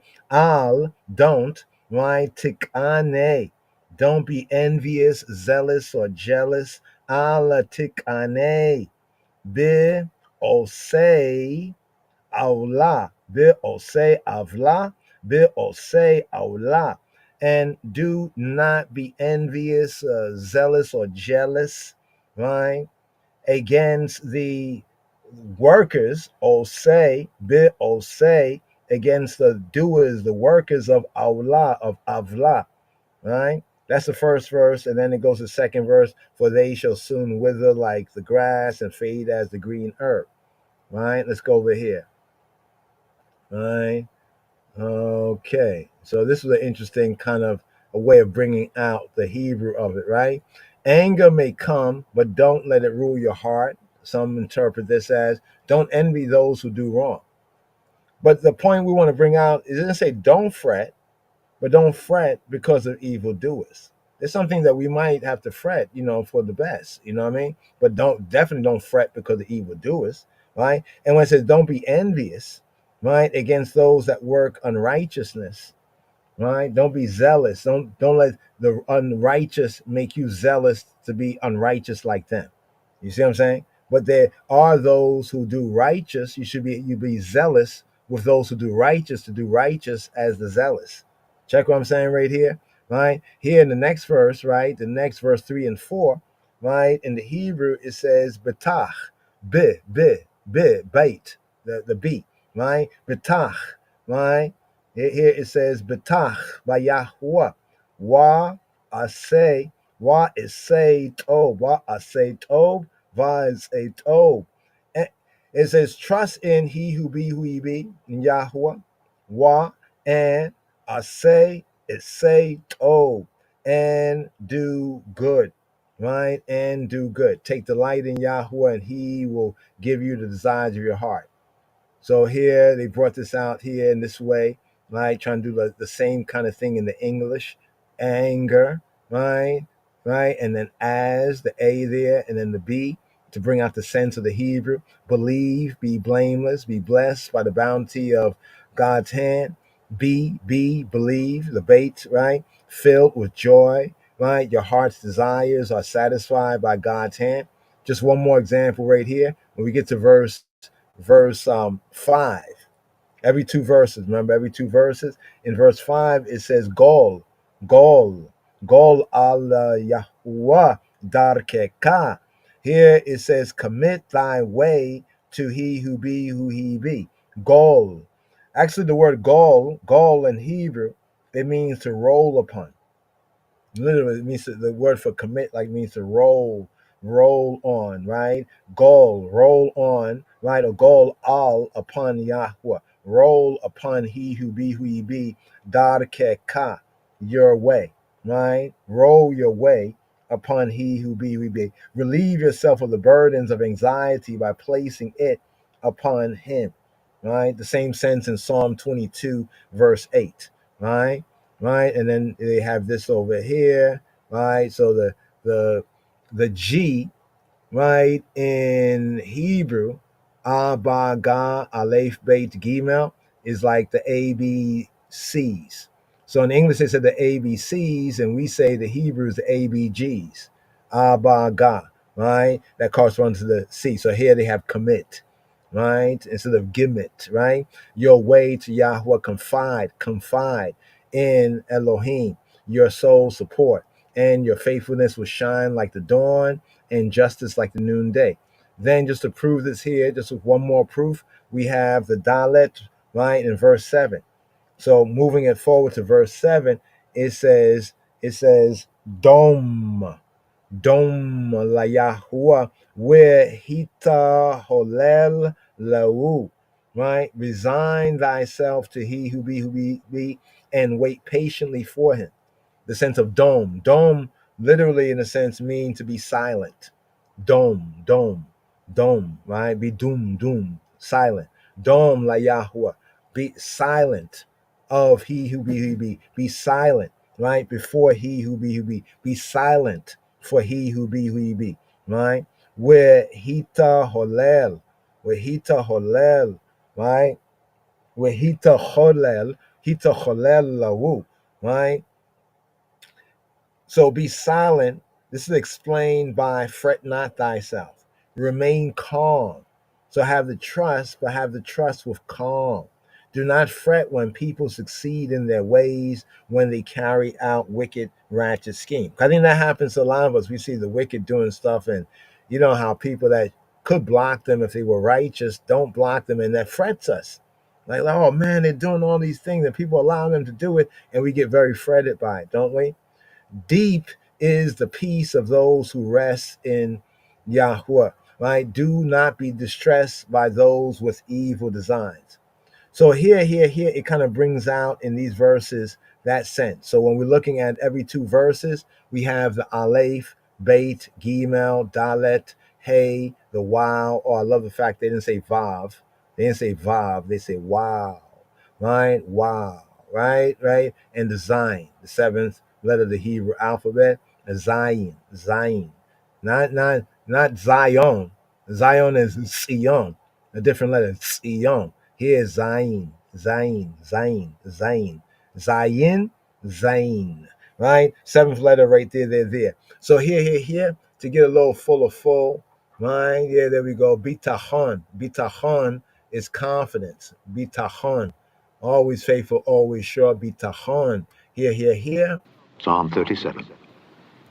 Fret not thyself because of evildoers, neither be thou envious against the workers of iniquity. For they shall soon be cut down like the grass, and wither as the green herb. Trust in the Lord, and do good. So shalt thou dwell in the land, and verily thou shalt be fed.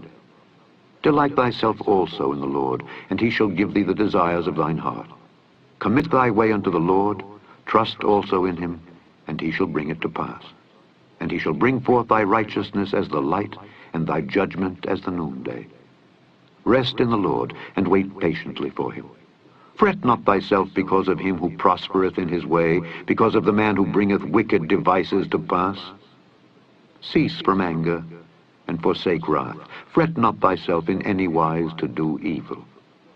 For evildoers shall be cut off, but those that wait upon the Lord, they shall inherit the earth. For yet a little while, and the wicked shall not be. Yea, thou shalt diligently consider his place, and it shall not be. But the meek shall inherit the earth, and shall delight themselves in the abundance of peace.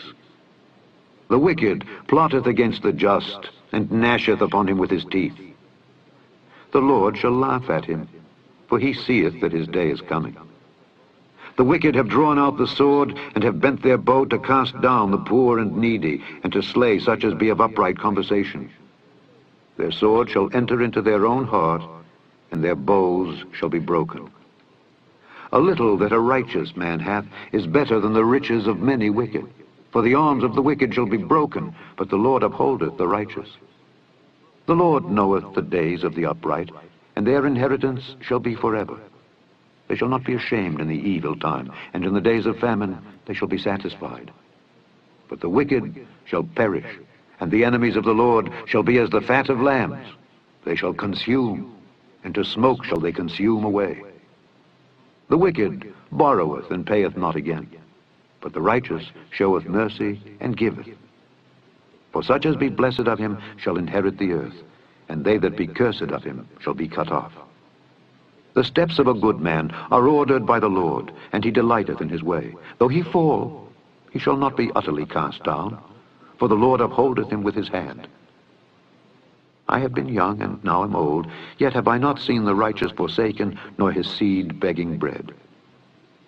He is ever merciful and lendeth, and his seed is blessed.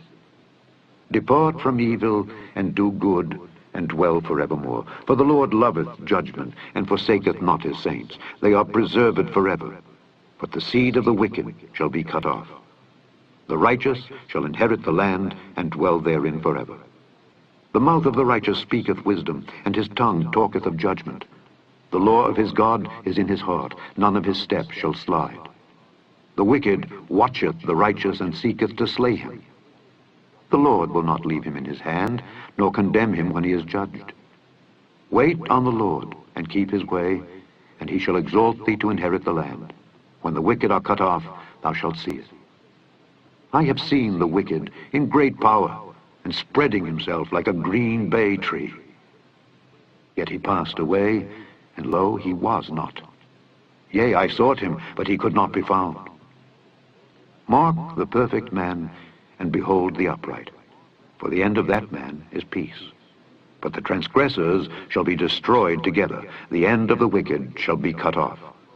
But the salvation of the righteous is of the Lord. He is their strength in the time of trouble. And the Lord shall help them and deliver them. He shall deliver them from the wicked and save them, because they trust in him. Because they trust, because they trust, because they trust, because they trust, because they trust, because they trust, because they trust, because they trust, because they trust, because they trust, because they trust, because they trust, because they trust.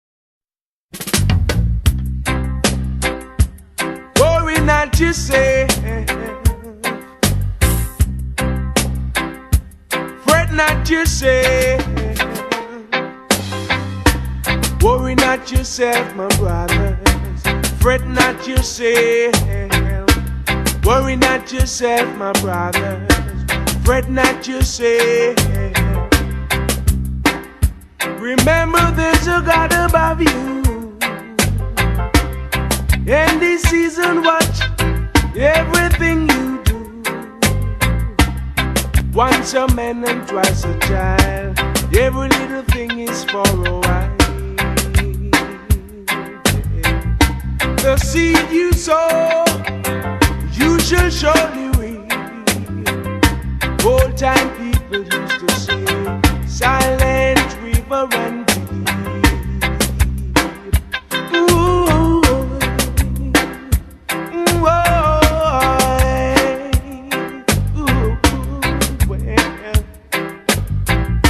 So worry not yourself, my brother. Fret not yourself. Worry not yourself, my brother. Fret fret not yourself. Some will eat and drink with you, and behind your back, it's also by you.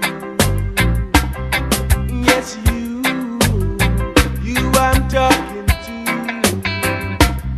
Yes, it's you that I'm talking to.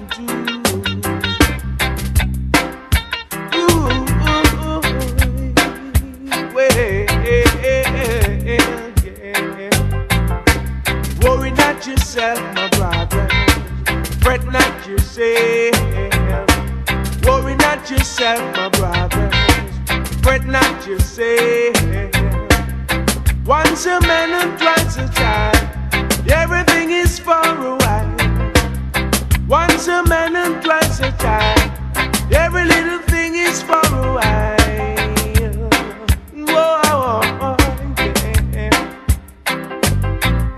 The seed you sow, you should surely reap. Old time people used to say, silent river run deep.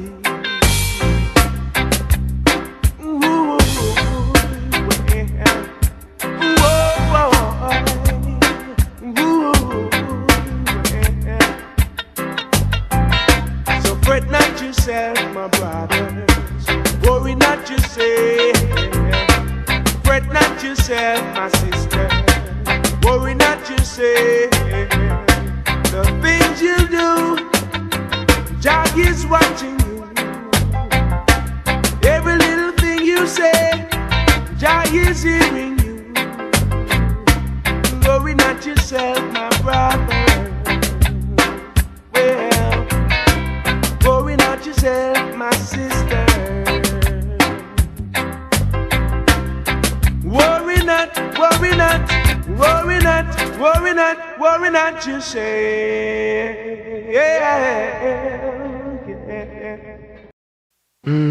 Babylon burning,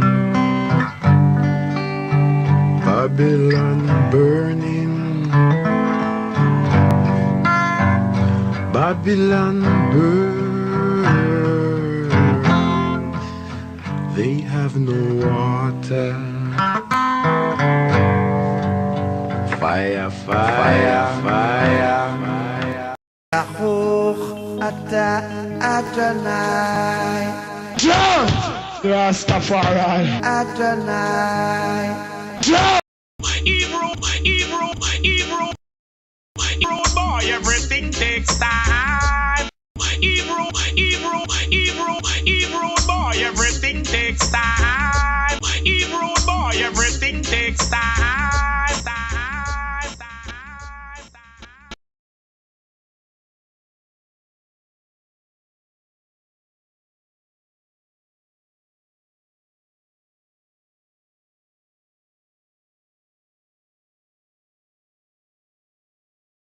Yes. Pray to I. I was talking, but the mic was on mute. But here, today's daily psalm is more Lamed Zain, the problem of Eve, of Psalm 37, Psalm XXX, VII.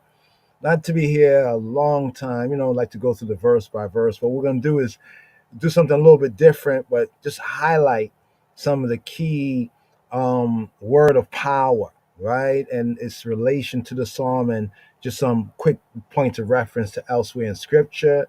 So the fellow disciples, can go through it and we can build, on this or that, in due time. But here, we have on the screen Proverbs 23:17. Where Shlomo, the son of Dawid, Hamelech, he says here, make not thine heart envy sinners. However, right, in the fear, in the reverence of Yahweh all the day long. Don't let your hearts envy sinners, right? Envy uckers, but be in the fear, right? The fear, the reverence of Yahweh. And even be zealous like those who have a reverence. So have that zeal. The word envy here is the kana. It looks like the kana in this kana, and there's kana. It's very close, very close. One basically ends with an H, The other one ended for Aleph. Here we have the Kana as El Kana. He says, I am a zealous, right, Almighty, the Almighty of zeal, El Kana. That's mistranslated as jealous God, right? But a zealous El, right? The sense is to envy, yes. To be jealous, yes. To be envious or to be zealous. Zealous. So same word for jealous, Hebraically, the same word to be zealous. What's the difference? Well, in a positive sense, to be zealous, have a zeal, often inclines to a positive sense, or to make zealous, right? When it says he is El Kana, he is a zealous, right? El, the Almighty of zeal, the El Kana. KJV translators once again say falsely translate jealous. No, in a bad sense, jealous or envious. He's an envious God. He's envying other. See, that's where the confusion comes in, because one's lacking the spirit, right? Not the letter. It's the same word, kana, but the spirit, the context is zeal, right? So do not envy in the negative sense sinners, uckers, but have a zeal for the good. This is what it's saying. That's why the first verse, fret not thyself because of evil doers, right? It didn't say this, it didn't say fret not. It didn't say don't be envious or don't have a zeal, right? But the context matters. It's like in the other psalm where it says, judge me not in thy hot displeasure. Reprove me not in thy hot displeasure. Reprove me, yes, but not in hot displeasure. Reprove me for mercy. Context. So right here, we touch on like this opening verse right here, right? Let's just touch on a few of these verses here. Fret not thyself, right? Because the evildoers, the evildoers, those in the ra, right? Those who do that which is displeasing, sad, injurious, wicked. Because if you start to envy them, you start to have a zeal for what they have, right? And become spoiled, broken, and rotten, and good for nothing, just like them. And what it says, neither be thou envious against the workers of iniquity, right? Of their temporary success. Now this verse here is repeated, right? This very verse here is repeated in Proverbs 24:9. Take note, this opening verse right here, right? Allah titahara ba miraim, Allah tikane be ose avla. Neither be thou envious, right? Don't have a zeal, right? Against, but even according to the workers of iniquity, right? So this verse here repeated in Proverbs. Let's touch on a couple of these verse by verse, right? For they shall soon be cut down like grass and wither as the green herb. Key word right here is wither, nabel. Remember Nabel? It says the fool have said in his heart, right? Nabal, right? Belibo, Ain Elohim. There's no Elohim, right? Psalm 14, Psalm 53. Yeah. So here we have Nabel. Nabel as a verb, right? To be senseless, foolish, right? Notice the word to be senseless, foolish, right? One of the two truths, right? Secondarily, to sink, to drop down, to languish, right? To fade away, right? Fades away, right? For they shall soon be cut down like the grass and wither as the green herb. So grass here, chatzir, like grass, like grass, like that grass, like, yeah, chatzir, and then the green herb, right? The yerek, the green, yerek, like greenery, like green, and the greens, right? And deshe, right? Deshe is like vegetation, but that herbage, the green, right? The sprouts of the green, right there. So wither, right? Better sense, right here, some say, in the sense of be cut down, right? Fade. A better translation of this is, for they shall soon wither like the grass and fade as green herb. So we have the word cut down. Namal. They'll be circumcised. They'll be clipped. So now we understand what Paul was saying when he says, well, those who are trying to push this circumcision thing on the Gentiles to get them as new converts and everything like that. He said, I hope they all be cut off. Namal, like circumcised, cut themselves off, be clipped off, Let them cut themselves down because they were in the context the evildoers, right? They was going against the gospel, the good news. And Paul rightly there was correcting them. Grass offers a natural kind of a word picture simile for what has but a brief existence. We have other Psalms, Psalm 90, round about verse 4, verse 5. Psalm 103, round about verse 14, verse 15. Isaiah chapter 40, verse 6, all uses the same metaphor concerning the grass, right? Touching on some highlight verses right here because it's a very important psalm. So we just give some of the keys without going deeply into some of the Hebraics, the more elaborate study right here. But here, verse 3 right here, right? Betach, Yahuwah, wa asay to. Trust in Yahuwah and do good. Betach, Yahuwah, wa asay to. Shekan eretza. Re'ei, Emunah. Beautiful verse here, right? Here it says, so shalt thou dwell. The sense here, Shekan. Remember this Torah reading and feeding Teruma? He says, create for me a mikdash, a holy place, right? The Mishkan, right? Where I can shakanti, right? Where I can settle down, where I can dwell, where I can lodge, abide, shakan, right? So here it says trust, right? Betach, from batach to trust, to have confidence, boldness, the sense of security, surety, bitachon, right? Trust, confident, always faithful, always sure. Have that confidence, that trust, that surety in he who be. Wa asay, right? Wa asay, and do is say to, and do that which is beneficial, that which is to. Do that which is good, that which is pleasant, agreeable. Do that which is excellent, right? Appropriate, becoming, right? Dwell in the land.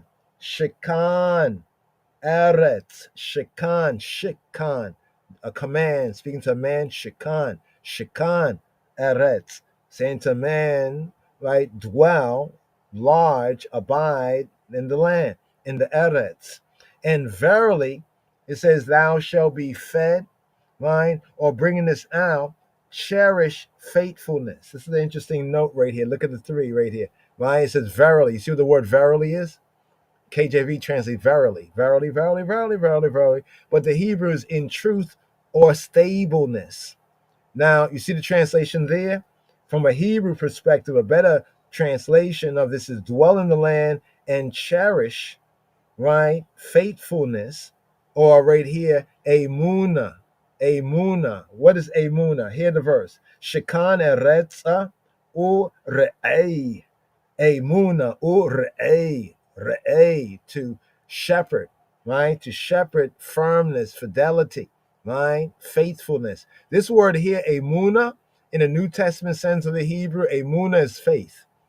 Emunati, my faith, my faithfulness, my trustfulness, my truthfulness. Emunah, this is the word for faith, right? Firmness, security. The sense of morally is fidelity, firmness, and it's from the word emun, faithfulness, trustingness, faithful, trusting, right? So it's interesting to say verily. A better translation is like cherish faithfulness or feed on, right? Feed on, to graze on, to pasture on, right?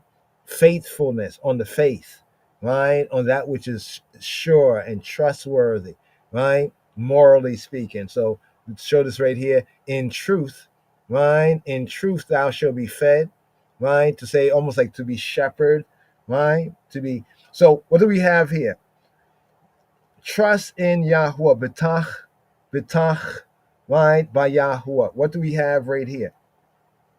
That he will right matters, giving evildoers their due, and do good, say tov, be not diverted from the path of righteousness, from the way, the truth, and the life, because of the temporary advantages that evil offers or seems, Chavarim, seems to offer. Dwell in the land, Shekan, Eretz, dwell in the Eretz, the land. Do not seek to escape the downpression of the ratchet, right? In flight from the country, right? Now remember, this is a Davidic song, and it's not saying like don't come out of Babylon, right? But understand what Babylon really means. Here it's saying dwell in the land for the Israelites, right? The Judahites, the faithful, dwell in the land he's given. So wicked, not all who are of Israel are Israel. Right? It says, among my people are wicked men, they lay traps for others. But instead of running from it, here, the sense here is dwell in the land. Right? Stand your ground, fortified by trust, bitachon, trust, always faithful, always sure in Elohim. Cherish, the word cherish or feed on, right? Feed on faithfulness. When it says, and feed on faithfulness, right? So shall you dwell in the land. Better translation, not verily thou shalt be fed, but feed on faithfulness. Shekana retza ura emuna. Feed on the faith, right? May your sustenance be trust in his faithfulness, in his truth, in his trustworthiness, right? That he will judge and deal with the ratchet and vindicate the righteous. Delight thyself also in Yahweh, and he shall give thee the desires of thy heart. The Mishala. What's Mishala? Mishala. Mishala is a request, a petition. It's from Sha'al. Sha'el in Hebrew means to ask. Ask and it shall be given. He shall give the Mishala. Mishala. Mishala. Mishala. Right? Shall give the request. Right? The request of thine heart. Delight thyself in Yahweh. Delight thyself, right? So shall you delight yourself. Delight yourself. Wehita anag, delighting yourself. Reliance upon Yahweh Eloheinu, right, will justify itself in both the spiritual, the psychological, and spiritual, as well as in the material, satisfaction, both in the heavens and on the earthly plane right here. Just going through some of the key points about these words of power here in Psalm 37 that addresses the problem of evil, right? Commit thy way to Yahweh, trust also in him, and he will bring to pass. Check the note. Roll thy way up on. So happy I know this there, right? It takes less to explain this here. The Hebrew is gol al Yahweh darkeka, gol al Yahweh darkeka, thy way, gol. What is gol? Right? Gol is from galal. Gol is a command speaking to an individual male, right? To roll. Right? Roll what? Right? Roll what on he who be who he be. Roll, right? Darkeka, your derek. Roll thy way, the derek, the way, the well-trodden road on he who be who he be. Trust also in him, and he will bring to pass. Trust. That same word, batach, to trust. Right? Right? To have trust. What just happened right there? Trust, confidence, right? To have surety, always faithful, always sure, right? So to commit to roll upon, commit to, right, is to roll upon he who be who he be. Roll your way on he who be who he be. It's a kind of ancient way of expressing like faith, the sense of galal, to roll it, right? Galalililili. Relieve yourself of the burden of anxiety by placing it, almost like rolling it upon him. We have a similar sense in Psalm 22, verse 8, verse 9. Here, just get through some of these versicles right here, a few of them at least. And he shall bring right? Forth thy righteousness as the light, and thy judgment, the previous Torah portion, mishpat, mishpatim, right? Thy judgment, the verdict, your verdict, as the sohar, sohar, the noonday, the midday is the sohar. So what do we have in the sohar? As a noonday. Thy what? Thy right choiceness. Thy righteousness. Thy righteousness as what? Right? As the noonday. Notice it says thy righteousness. Right? Subjective righteousness. Tzidak ekah. Tzidak ekah. Tzidak ekah. Your tzedek. Your tzedek. As often in the Psalms, in the book of Psalms, the word righteousness, let's get that first right here. The word righteousness is tzedek, right? Often means in the psalm the sense that we would say vindication, right? Vindication, or even in another sense of the word justification. Those are all kind of other words that bring out tzedek, right? So as often in the psalms, the righteousness, thy righteousness is thy vindication, right? You being vindicated, you being justified, right? It is now, right, hidden behind a cloud. So in the context of the psalm dealing with the problem of evil, it seems to be hidden behind a cloud that when it's rolled away, right, will shine brightly. We have an important connection of this verse with the book of Job. How many of you love the book of Job? Job chapter 11. Check out Job chapter 11 as a word of power with Psalm 37 verse 6. Job chapter 11 verse 15 to 19, right? And thy judgment as what? Noonday. So we have righteousness as light, illumination, right? And here, as thy right, and thy right, right, as noonday, right? Thy judgment, right? Thy judgment, so hard. What about the noonday? When the rays of the sun are most brilliant and the light is clearest, that sense of the noonday, right? Here to verse 7, rest. Look at that. Rest in Yahweh and wait patiently for him. Fret not thyself because of him who prospereth in his way, not in Yah's way, but in his way, right? Because of the man, right? They say because of the demon, the spirit, the spook. No, it says because of the man. Right? Like when Yeshua said, ones have to know that their spirit. Because of the man who does what? Who bringeth wicked, ratchet devices to pass. But notice right here in the Hebrew, right? In the Hebrew, dom la Yahuwah wehita cholel lawu. Right? The sense is be silent to. Dom la Yahuwah. So where's the word? Dom is from damam. Damam means he was silent, he was still, right? He waited, he was dumb, right? He grew dumb, and to say like he grew like less and less speechful, right? He became speechless, right? Dumb, right? Don't say nothing. Silence, quiet. That's the sense of the word rest, right? The word damam as the command in Hebrew is dom. So I speak to a man, I say dom la Yahuwah, right? Like be still, right? Be silent in he who be. Where he tacholel lawu, right? And wait patiently, right? And wait patiently for him. Chul, twist and turn, right? Wait patiently, right? For him, right? Fret not thyself because of him who prospereth in his way. So you see how it's bringing out the key first verse about fretting, giving a context. Fret not thyself because of him who prospers in his way. Right? But if a man is doing good, right, and he's being blessed, and you're not doing good, maybe you need to fret yourself about that. Right? You know what I'm saying? Because that's a good to do. So the context is don't fret, right?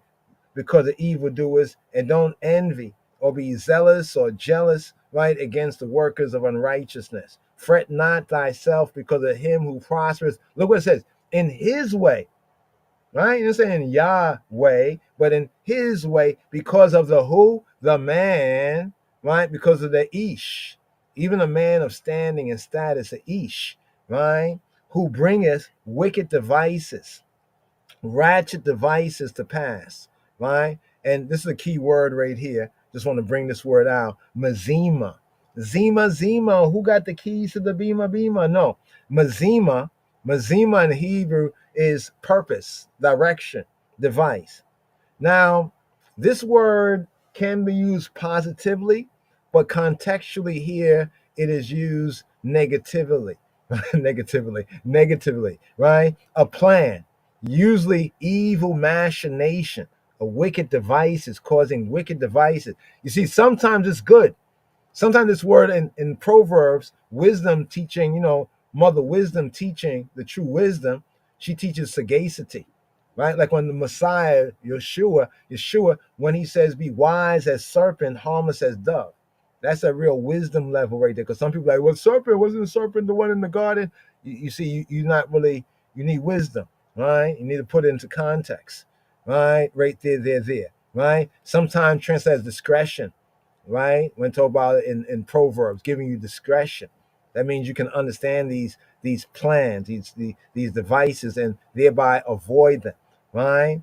Who bringeth what? Mazima, right? He bringeth Mazima to pass, right? Bringing wicked devices, right, into effect. But really, to pass is Asa. Asa, he does Mazima, he does wickedness, right? So resign, right? Resigning ourselves, being silent, the dome, right? That is explained by fret not thyself. So in the first part where it says rest, it's not rest. It's actually damam or dome rest. That means be silent, be still by not speaking, right? Don't and thereby not fretting yourself. So it's connecting that if we don't follow this advice and we start fretting ourselves, like speaking Yahweh about these wicked and ratchet ones, then we're gonna lose patience, right? And then we're gonna fret ourselves because we see the ratchet man prospering in his way, and we go astray from Yahweh because of the man who bringeth Mazima, right? He does Mazima, he does wicked plans, and then we want to be just like him, right? Isn't that what's happening, right? Remain calm in thy trust and his truth. Cease, look what it says, cease from anger. So this shows that the problem of evil is that evil can make you downright mad. I'm talking about mad, all right? Oh man, look what they're doing. Oh man, can't believe this guy's the president. Cease from anger and forsake wrathedness, all right? Fret not thyself in any wise to do evil. Notice the context of this is always concerning something bad. Don't fret yourself in any wise, right? In any wise, right? What's the word wise? Ak. Ak is actually an emphatic in Hebrew. Ak doesn't mean wise. It'll be more like, for sure, don't fret yourself, right? The Hebrew sense of it is like, for sure, don't fret yourself, to do evil, right? This is the sense here. In the Hebrew, it's what it says, herefa me afa wa azor.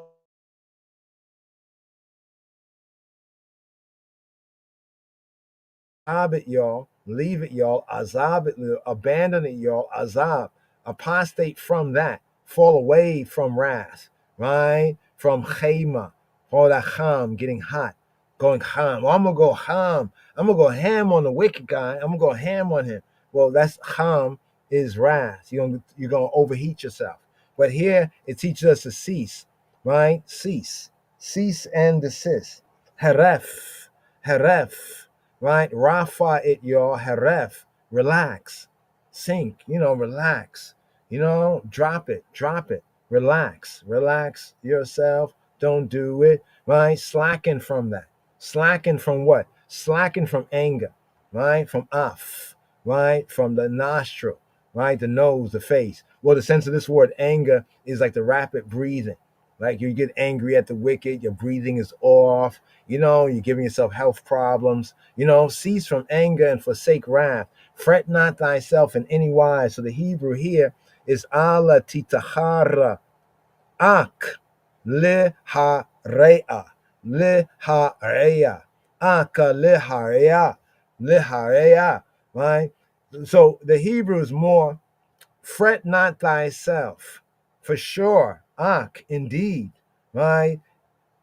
It tendeth only to evil doing, right? So the ak here, it's a funny way they translated it, but ak is like indeed, ak, indeed, for sure, ak, right? Ak. So here, the sense of the Hebrew is ala titachar, don't fret yourself, ak, for sure, liharea, liharea. It only leads to rara. It only leads to rara. It only leads to bad, to evil, to sad, to injury, right? To hurt. It's only going to lead to hurt, right? Cease from it. Do not be incensed by the injustice suffered, right? Because it may lead to a denial of Yahweh, of Eloheinu, of Ha Elohim's rule in the world, and retaliation with a wrongful act.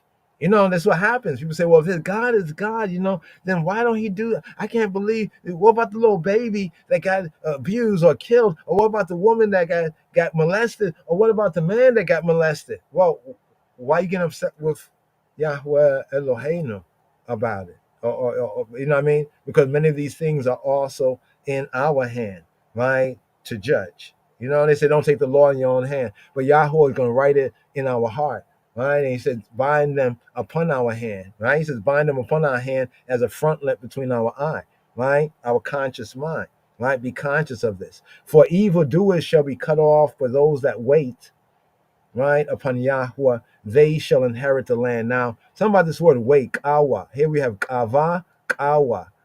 Kawa or kava, right? Koiche, kawa actually means it's to wait, but it's like to look for. It has more of the sense of expectation. You see what it says in the PL sense? To wait or look eagerly for, right? Look eagerly for, right? So let's look at this right here, where it says, right? But those that look eagerly for and upon Yahweh, they shall inherit the earth. So it's not like waiting, you sit down, you're doing nothing, but you're expecting it eagerly, right? You're expecting this. It's coming, you're looking for it. Upon him, upon he who he be. For evildoers shall be what? They shall be karat. This is a literal sense of being cut off. Karat. They should be cut off. However, those that look eagerly for and expect upon he who be, they shall inherit the land, right? They shall inherit the land. So again, this is an important verse here about inheriting the land, right? The earth is the Lord's and the fullness thereof. Now, what's interesting about this particular verse, so happy we got up to this verse at least, because this verse here, right, will actually come up in verse, I think, 11, right? Stay tuned for it, right? But this verse right here, it repeats itself, the sense, the idea of they inherit the land.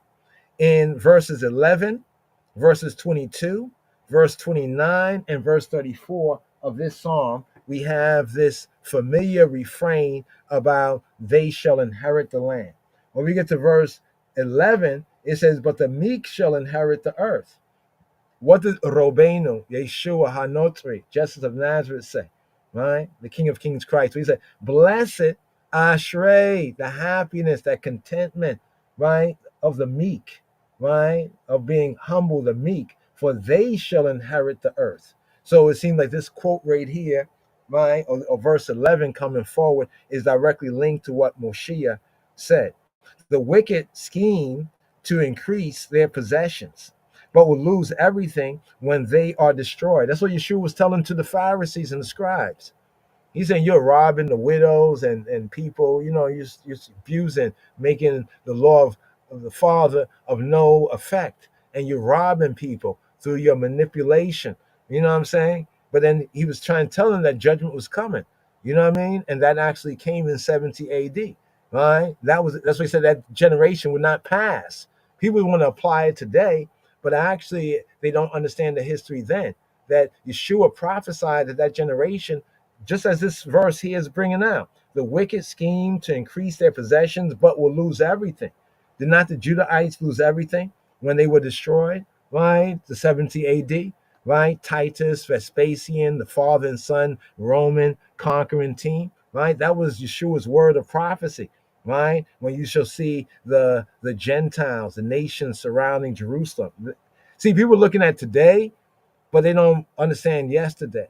And by ignoring yesterday, your today view is false. You know what I'm saying? So the principle here is that the wicked were scheming to increase their possessions, but they will lose everything when they are destroyed. It says the wealth of the wicked, right, is stored up for the righteous acquiring all that they left behind. Talk about left behind. Right? So that's what you have to eagerly expect Yahweh to fulfill his word, right? So all the riches that they stored up, right? The wealth and the riches of the wealth of the wicked is stored up for who? They're stored up for the righteous, right? That should give one good confidence to be still and know. But for yet a little while. So it's telling us right here that, a little while, right? And that nation whom they shall serve, right, will I judge. And afterward, they will come out after waiting a little while, right? And the wicked not. The wicked won't be, right? Yea, thou shalt diligently consider his place. Wasn't the wicked used to run this stuff over here? Where he at? Right? And it not. And it is not. Right? It reminded me of what happened with the Twin Towers, man. I remember we went up like a couple of like the next day or so. I had to do business in the city, went through to do business. And when we drove downtown, right, this is when they started to put up the, scaffolding and other things around the site. And there was a bunch of people, right, Lower Varick Street. People know New York, they know what I'm talking about.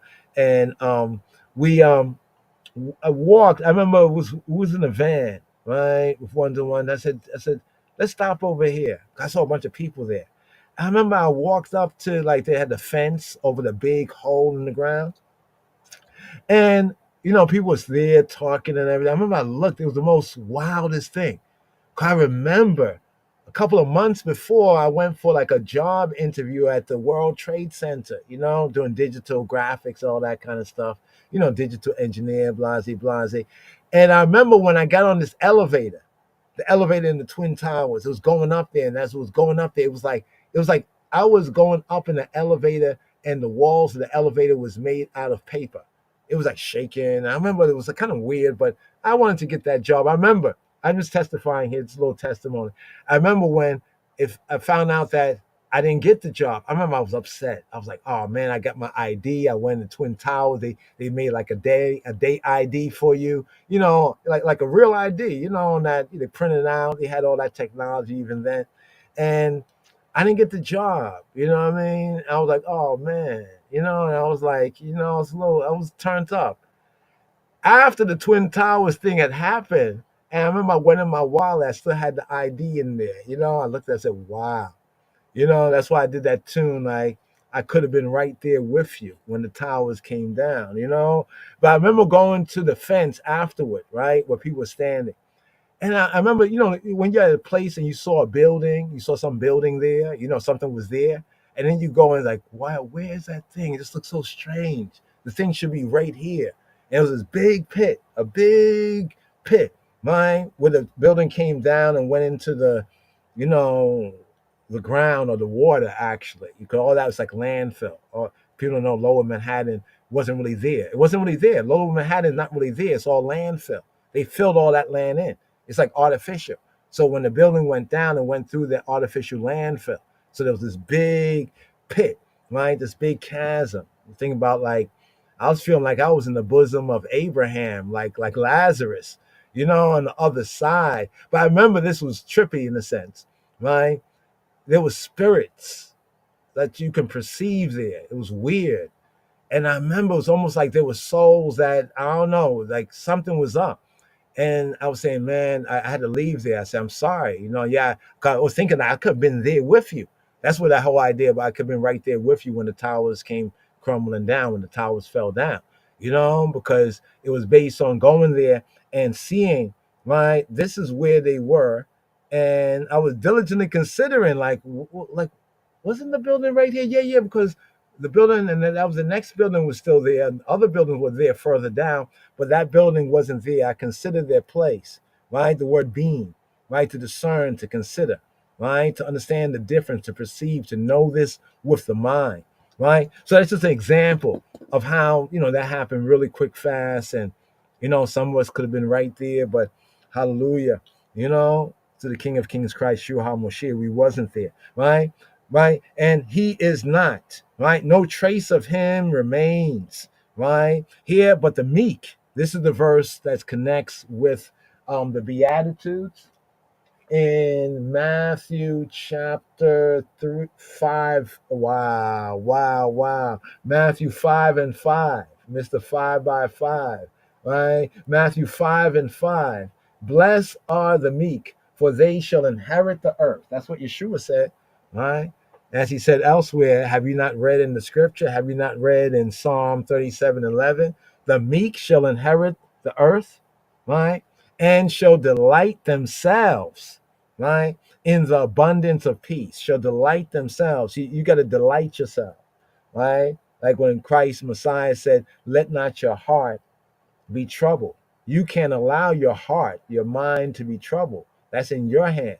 Right? He says, shall delight themselves. You got to delight yourself. Anag, right? Anag. You know what I mean? Anag right here. To be happy, right? To be happy, right? Take exquisite delight, right? To make merry over, right? Kind of interesting right here, the word, but it's like just delight yourself. In what? In the abundance of, what is it? Shalom, the abundance of peace, right? Now, the word for meek right here, right? The word for meek right here, a couple key word is the anav, anayu, right? Anav, right? Anav, right? Anayu, anav, anayu. The poor, the humble. Better sense of this is the humble. Those who smarted and were hit under the downpression of the sinful and were humble, right? The poor, the weak, the afflicted, you see? The poor, the weak, afflicted, right? Those who were depressed, figuratively in mind, right? They were humble in circumstances, maybe needy, especially see what it says the saintly, right? Because they're maintaining the way, right? Truth and life. So they should delight themselves in the abundance of peace that will ensure, right, ensue after the wicked are cut off. So after the wicked are cut off, isn't that what it's saying? It says, that nation whom they shall serve will I judge. And afterward, right? So after the judgment, right, they shall come out, right? And after the judgment, right, the meek will inherit the earth and delight themselves in the what? In the abundance, right? The enoughness, right, of peace. Robe shalom. Robe shalom. Robe. What's the word? Robe. Not rob, but robe. Robe shalom. Multitude, abundance, rov shalom, the abundance of shalom, right? The wicked plotteth against the just and gnasheth upon him with his teeth. They plot, right? They practice. You see that word practice? So the wicked practice, right? Zamam, right? They have a thought. They devise a plan. So see the word zamam is related to the mazima, right? The mischievous plan. So they do what? They have a thought. They devise a plan, right? They plot with evil intention against the just, against the who? The tzaddikim, against the righteous, the innocent ones, the justified one. And they gnasheth upon him with their teeth, right? So they plot, right? Charak, right? They grind their teeth, right? They grate their teeth like something to eat. We have this in Psalm 35, round about verse 15. Just want to touch on some of these key verses right here. Ha'adon, Adonai, Yishak Lahu. The Lord Adonai, Adonai. Here we go. Adonai, right? The Lord, my Lord Adonai, right? Adonai, Yishak. He will laugh. He will sahak. He will laugh, play. He will mock. The laugh in this sense is usually in contempt or derision, as we even have in the first psalm, right? Actually the second psalm, Psalm 2, verse 4, right? Yahuwah doth laugh in derision, in contempt, in sport, in play, right, at him. for he seeth that his day is coming. So if we know that Adonai is laughing at even the wicked that seems to be winning, all right? If he's laughing, this should even help us have good expectation for the good to come. For he seeth that his day is coming, his day. So that his day, what is his day? His day is a day of retribution, right? That is preordained, foreordained by Yahweh Eloheinu, right? Though its exact time is unknown to man. The exact time, is it now? Is it later? I mean, well, if it's not now, it must be later. But exactly when? Yah knows. You know what I mean? The wicked have drawn out the sword.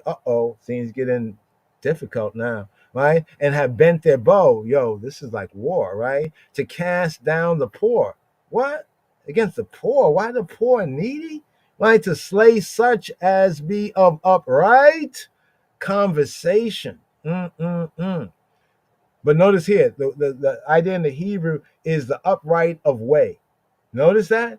The upright of way, right? Where it says, I am the way, the truth, and life. The way, the way, the way, right? The way. The upright, right, is upright conversation, derek. So notice that the word derek, see, you would think by reading this in 37 and 14, you would think that the conversations like chat, chat GPT, right? No, the derek here is the road, but it's the road as like in the, here we go right here. This is the sense in the Hebrew, right? When we talk about the way, right? Right? The manner, the habit, the way. In fact, before they were called Christian or Christianoi, they were called Nazarenes, and there was no such thing as Christianity in that sense, right? But there was the way. That's what it was, the way, right? The way, right? People have gone astray from the way in their anity and inner T and outer T, right? But here, the manner, the habit, the way, a course of life, like to say your liberty, right? Your liberty, right? And here Strong's bringing out furthermore, this is the sense right here. You see what says road, a well-trodden road, the course of life, the mode of action, right? To slay such as be what? As be Yashar, Yashar upright. That be what? That be Yashar. That be Yashar of the way, right? That be Yashar in the way. That be upright in the way. What do we have right here? Well, the bow and the sword and the bow, these are emblems of violent attack, right? Also symbolizing the armed might, also symbolize how the wicked tend to have armed might on their side, right? Of the wicked as compared with the defenseless state, right, of their victims. Like when fascist Italy, Benito Mussolini, the Pope, the deadly wound being healed, all that wickedness, right, that was done, right, back then in the 30s, and they attacked the King of Kings of Ethiopia upon the throne of David. Like they had all the weapons on their side, right? But these other people were just living like biblical, right? They didn't have all these. They had some guns, but it was nothing compared to the weapons of mass destruction. Check. The poor and needy, another key, the poor and needy, as we have in Psalm 35, verse 9, right? Let's hit these verses. Right here. The sword, but what's going to happen? What's going to happen, y'all? The sword, right, shall enter into their own heart, into their own mind, right? And their bows shall be broken. Give them bows. No, their bows, right? Their bows, you know what I mean? Shall be broken. Right? Enough said on that. Verse 16. A little, right? A little, ma'at, tinish, ma'at, little, that a righteous man, right? A justified, a vindicated, an innocent man hath is better. What's the word better? Tov is good. It's pleasant. It's agreeable. So even the word better is actually good. Yeah. Then the riches, then the what? The riches of many wicked. Hamon is like, yeah, like nuff. The riches of many wicked. Then the noise, the turbulence, right? The tumult. So the word that we have here, when it talks about the riches or abundance, right, is tumult. The tumult. Look at the word riches. The word riches is hamon. Hamon, right? Hamon can mean great, much in number, right? In one sense, but Hamon is also the word for like a crowd, a multitude, like a noisy multitude, right? Can mean wealth in the sense, like a multitude. But actually, a better translation than the tumult of many wicked, right? Than the tumult of many wicked, right? It suggests the idea of a noisy, ostentatious opulence. So it's like riches, but that can be noisy. Like always a big show. You know, these guys, they rich and they want to show love, like, all this kind of noisy ostentatiousness right there. For why? For the arms of the wicked shall be broken, but Yahweh upholdeth the righteous, right? Yahweh upholdeth Samak, right? He supports, right? The Tzaddik, right? What do we have here? The arms. With broken arms, they can neither work mischief nor help themselves. So the word arms here is the word for arm in Hebrew, zeroah. Zeroah is arm, right? Like a forearm, like a shoulder, arm. The arm is a symbol of strength, right? Arm and hammer, right? The forces, also arm in a sense in Hebrew, literal arm, zeroah, right? Like forearm, literal arm, but also can mean forces, political, military, right? The arm in the sacrifice, the zeroah of the animal is part of the sacrifice, part of that which was like the arm and the leg, metaphorically speaking, was what the priests kept of many of the sacrifice, and the other part was burned, but they would take an arm and a leg. The arm, the zeroah, was like the shoulder of the animal, right? And like his stretched out arm, where Yahweh speaks of his stretched out arm, one's force. So that force, the strength, literal arms and the strength of the Rasha, right, will be broken, right? Will be what? Will be broken, right? Shabar will be broken, right? But Yahweh upholds the righteous. What do we have right here? Upholding. The key of Yahweh is their true strength, supporting them so that they do not fall. Even they won't fall for all the wiles of the wicked. They won't fall for it, right? Yahweh knoweth the days of the upright. Here we have Yasha. Here we have Tamim. Remember before Yashar was the other upright? Tamim is like the perfect, right? Tamim, right? When the offerings were to be offered, right, they were to be without blemish. They were to be perfect. Nothing more, nothing less. Or another way to translate this is that Yahweh knoweth the days of them that are wholehearted, that are complete, wholehearted, right? That are wholehearted, right? The days. The days are like, all they go through, the days, the ups and downs that befall them day by day. He is not indifferent to their fate, right? And their inheritance shall be forever, right? The inheritance shall be lit olam, to time indefinite, to time out of mind, right? It will pass into possession of their descendants. You know what I mean? From generation to generation. The sense here is in Psalm 25, verse 12, verse 13, right? They shall not be ashamed in the evil time, and in the days of famine they shall be satisfied. There was famine, they say, right? But if they were truly right choice, they shall not be ashamed in the evil time, and in the days of famine, what's that? They shall be satisfied, right? Right? The evil is the misfortune, right? The evil, the hurt, the bad, still is evil, but it's also translated as hurt and bad. The evil. Let's bring out evil. Rara, bad, evil, disagreeable, malignant, that which causes pain, misery, that which is bad, that which is worse, that which is unhappy, that which is hurtful, right? All of that is evil, right? All that is the Hebrew sense of evil, not this religious kind of thing where it's like spooky, you can't really, no, hurt, sadness, madness, the days of famine. This is a common calamity in the East, right? East of the River Nile, the regions of east of the River Nile, right? Judaland, Tobia, Ethiopia, the Arabia, all up in the Levant, all over there. That's something that is usual, right? It happens. It's cyclic, right? In a sense, you know what I mean? Therefore, you expect people to prepare for it. But the wicked shall perish, and the enemies of Yahweh, right, as the fat of lambs. They shall consume into smoke. They consume away. Isn't it interesting right here? The whole link right here about the wicked, right, shall perish. The enemies of Yahweh will be as the sacrifice. It will be as the fat of lamb. What happens if the fat is burnt, right? And what happens when it's burned? It's consumed into smoke, right? And it just burns away. There's only ashes left, right? The fat of the lamb burnt upon the altar as a sacrifice. So will the wicked be consumed.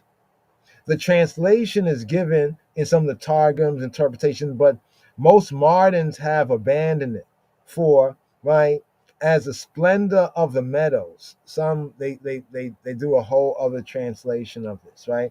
According to the thought, right, is the same as we have in the second verse. The unrighteous will flourish and then wither like the flowers, right? They shall pass. Better, they are consumed. In smoke, they are consumed. The past tense is used as an action still to take place, as a mark of certainty that it will come to pass. So when we look at some things in Hebrew, some things technically are in the past tense. It's what the Messiah said, calling those things which be not as though they are, right? And when you pray, knowing that you have received it, right? So in a prayer where you're really thank you for what you have received, thank you for giving me this, even though you did not get it. So that sense of the language is use of an action still to happen, that past tense sense, and as a mark of certainty, right, that it will come to pass, calling those things that be not as though they were. The wicked borroweth and payeth not again, but the righteous sheweth mercy and giveth. In the reversal of, the blessedness, he will be in want, in lack, and forced to borrow. The wicked, the ratchet, forced to borrow. But through lack of means, right, he will never be in a position to repay his debts. This is what it's saying. So that same wicked that exploited the people, they're going to be in a situation, right, and not be able to pay the debt. Or we can look at the wicked will borrow and not pay the debt. Either way, won't pay it again. But the righteous will still shew mercy when they need again, and they give. Will deal graciously, right? Will deal graciously, right? In contrast, the righteous, the tzaddikim, will have plenty and use their wealth to do acts of tzedakah, tzedakot, of charity, of tzedakah, of righteous giving, of giving according to tzedek, tzedakah, which is charity or righteous, right choice giving. For such as be blessed, barak, right, of him shall inherit the earth. So those who are blessed, right, of him, what does it say? Right, shall inherit, right, the earth. That verse again, inherit the earth, right? And curse of him shall be cut off. So those who are blessed will inherit the earth, the land, and those who are cursed shall be cut off from it. The steps of a man, the word good is not there. Just want to point it out. The word good is not there. It says the steps of a man. May Yahuwah, right? May Yahuwah mitza adei geber konanu, mekonen, konanu, are ordered, are konanu, right? The steps of a man, of a geber, or a strong man, a warrior man, right? Emphasizing strength and ability to fight, even to fight the fight of faith, right? In the way, the truth, and life. The steps of a geber, right, are ordered by Yahweh, right? And he delighteth in his way. In whose way? In Yahweh's derek, right? Delighteth in his way, right? Or it can be seen that Yahweh delights in that Geber's way. Now, a lot of people think this is like a good man, but the word good is not there. It's a Geber man, right? A mighty man, a man of strength, right? A man for ability to fight, right? Or to do the work, right? So it could have used other words for man, but it's a part of the thing right here. But a man's goings are established. The reference is to the righteous man, his ability to walk steadfastly, firmly. That's why he uses Geber. Geber, it means one of strength, of might, right? Geber. It could have used Adam. It could have used Ish. It could have used Enosh, but no, it uses Geber, a man of strength, right? A man who can walk steadfastly, has a strength to continue in the way, right? In his chosen path. This is granted to him by Yahweh. Now, some say a better rendering of these kind of two verses here in this verse is proposed by some. When a man's goings are established of Yahweh, and he delighteth in his way, though he fall, he shall not lie or lay prostrate. So here we're looking at these two verses. Though he fall, he shall not be utterly cast down. He should not utterly be what? Tul. He won't be no tool, right? He won't be hurled down. It's like to be hurled down, not just cast down, but to pitch over, to reel over, to cast down or cast out. He won't be cast out, right? For why? Because Yahweh upholdeth him, supporteth him with Yado, with his Yad, with his hand, and with the trod. The phrase, he delighteth in his way, is somewhat ambiguous in verse 23, because it can both apply to that he, the man, delights in Yahweh's way, and that Yahweh delights in that man's way. Check, right? Deuces, right? In the Hebrew, it can have both applications because it has both applications. It may either mean that Yahweh favors the man's way, right? The strong man's way, and that the man also delights in Yahweh's way, right? And says the two shall be one. Though he fall, he will not be utterly cast down, right? For Yahweh upholdeth, supporteth him with what? With his hand, right? Supporteth him with his hand. There. And here, verse 25, right? I have been young and am old, yet have I not seen, right, the righteous forsaken, nor his seed begging bread.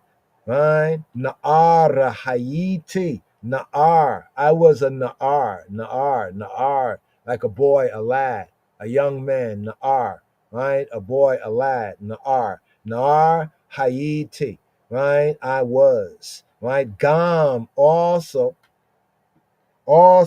Zakanti. Also, I have become Zakain, older. Right? I've grown older. Right? So I've been a young man, a youth man, and now I'm older. With lo raiti, I have not seen. With lo raiti, I've seen. Lo raiti, I have not seen. With lo raiti as Sadiq, I have not seen the Sadiq, the just, the righteous, the innocent, right? I have not seen the innocent, right? Ne'ezov, from Azab, right? Ne'ezov, the Nephil sense is Ne'ezov, right? Nephal, Ne'ezov, to be left, to be forsaken, right? With Zar'o and his seed, his Zerah, seed, Zar'o, his seed, right? Bakesh. I have not seen his seed, Bakash, seeking, requiring, right? It can have a sense here in the translation, begging, Bakash, begging. Bakesh, lachem, his seed begging bread, begging for lechem, for bread, for food, right? For bread corn. Now the psalmist gives his personal testimony. So right here in verse 25, since the psalm lid Dawid, speaking of David, he gives his personal testimony to the doctrine, the teaching he is expounding. He does not imply that the righteous man is exempt from privation or lack or even sufferation. The addition of nor his seed with Zar'o, nor his seed, right? Mibakesh lachem, nor his seed begging for bread. as well as the next verse, they indicate clearly what is intended. The righteous may have to pass through a period of suffering. However, he is not forsaken by Yahweh. Eventually, he comes into his own so that his descendants, right, lack nothing, right? And he has ample means with that to act benevolently, right, charitably, right, towards others. So this verse here, ever merciful, get it? Ever merciful, right? And lendeth, and his seed is blessed. So notice this here, that the righteous is like his master, Hanan. He is gracious, Hanan, right? He is ever merciful, right? Ever, daily, yom, daily he shows Hanan and does what? And lends. Lawa, lava, lawa is joined to, but lawa can also mean to lend. Lawa. Where we get Levi come from this. Lava, lawa, right? Levi, lewi, right? And his seed zar-o, right? Baraka. And his seed is blessed. Kol hayoma choneina ua malweh. With Zaroa Livraka, and his seed is actually here. It's like his seed is for blessing, right? So all the day, ever is all the day, ever merciful, right? So here pushing it, verse 27: depart from evil and do good, and dwell forevermore. And do what? And shakan, right? Settle down. Remember the holy place is called a mishkan, where who be dwells, right? Depart from evil. Sur meira, right? Wa asay to, and do what is beneficial, right? Ushakon le olam, and shakon, and dwell and abide forever. Depart from evil and do good. This is repeated from Psalm 34. Check out Psalm 34, verse 15, Chaverim. Psalm 34, verse 14, verse 15. Depart from evil and do good, and dwell and abide for evermore. Right? Dwell for evermore. Remain in peaceful possession of your land, of your consciousness, of your land, right? And bequeath it to your children as a baraka. So right here. For Yahweh loveth judgment. He loved what? Judgment, mishpat. Why you gotta be so judgmental? Why are you always about judgment? Well, here it says Yahweh loveth, right? He who he be. Ki Yahweh oheb mishpat. Ki Yahweh oheb mishpat. For Yahweh oheb mishpat. He loveth judgment and forsaketh not his saints, right? And forsake with law, Ya'azov, eta chassidai. He does not forsake his chassid, his chassidim, right? His pious one, his chassidim, right? His holy ones, chassidim. Those who have received of his loving kindness and those who act loving kind, right? That's what the chassid means. The saints here is not Kedoshim, it's Hasid. Like you say Hasidic, it's the Hasidim, right? Hasid come from the attribute of Yahweh because he is Chesed, right? He is Chesed. He has loving kindness, the attribute of he who be. So the word for saints here is the Hasid, right? And Hasid are those who have received of his Chesed, right? To be kind, to show oneself kind, right? So, because Yahweh has shown of his loving kindness, those who are truly Hasidim, they receive of that loving kindness, and they also, the imitation, right? They imitate Yahweh in their acts, right? So Yahweh doesn't forsake them because in them he sees himself. He forsaketh not his saints. They are preserved how long? Forever, lit olam, till time out of mind, right? Forever. But the seed of the wicked, once again, right, shall be karat, karat, cut, karat, shall be cut. So what do we have here? He loveth justice, he loveth righteousness, he loveth judgment. The word here is mishpat. He loveth judgment, right? Psalm 33, round about verse 4. His saints, chasadayu, his saints, his chasidim, right? They are loyal to the divine will. See, because Yahweh, one of his attributes, as we mentioned, is chesed. As in Exodus chapter 34, the 13 attributes, you'll see loving kindness, right, is one. So those who have received of Yahweh's loving kindness, you know what I mean? It's like freely receive, right? Freely give. Be as your Father who art in heaven. Be perfect as he. You see that sense there? So because Yahweh, he is the loving kind, the merciful one. Those who have received of Yahweh's loving kindness and his mercy also seek to be loving kind and merciful, right? A verse beginning, right, with Ayin. Here's where this verse right here between 28 and 29, if you study the Hebrew order, we should have the Hebrew letter Ayin, right? The Hebrew letter Ayin. But here is where the verse is omitted and continuing, right here. The righteous shall inherit the land and dwell therein forever. See that once again, that inheritance? This refrain is like about it's like 5 or 6 times, right? We find this 5 or 6 times about inheriting the land from verse 9. Actually 5 times. Verse 9, verse 11, verse 22, verse 29, and verse 34.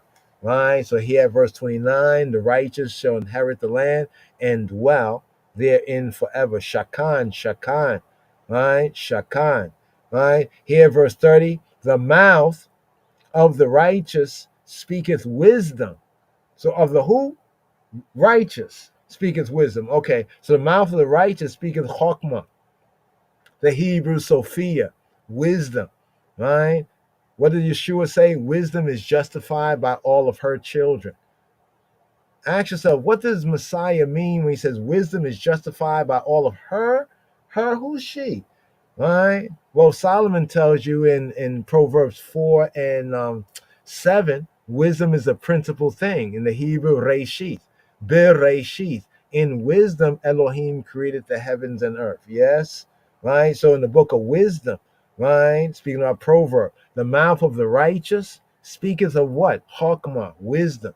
Right? And his tongue talketh of judgment, and his tongue talketh of judgment. Pias adika, yehige, hakma, yehige, hakma, speaketh, right? The haga, right? Meditates, right? Meditates, utters, meditates. Here, to scroll down here, murmurs, right? Ponders, right? Reasons on, right? And his tongue talketh of judgment. Talketh of what? Judgment. Why you gotta be so judgmental? Right? Piyas adik Yahuwah chokmah uleshono Tedabira mishpat, and his lashon. His tongue talks about gossip, right? His tongue talk about tribute. No, lashon. His lashon, right? The tongue, right? You know, remember, man was created in the image after the likeness of God, right? The ability to reason. We have the ability to reason and to speak, to do logos, the logic, and to speak. This is the image of he who be who he be. The mouth of the righteous speaketh of chokmah, because Chokmah is there in the beginning, right? And his tongue, right? His tongue talketh of what? Mishpat, right? Mishpat, of judgment, right? Of deciding, right? According to Yah's way, truth, and life. So what do we have? What do we have? Uttereth, the same as speaketh in Psalm 35 and 20, 27, 28, right?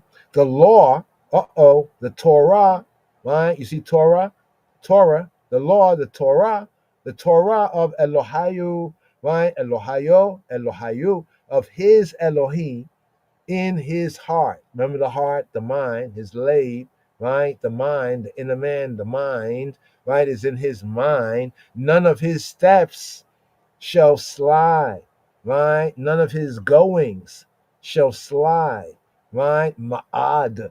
None of his goings shall be ma'ad, shall be mad. Ma'ad, right? Shall slip, slide away. None of his shall waver, the sense of none of his ways. His steps, right? His ashur, ashur. His steps, his trod, his going, ashur, right? Will not waver. What do we have here?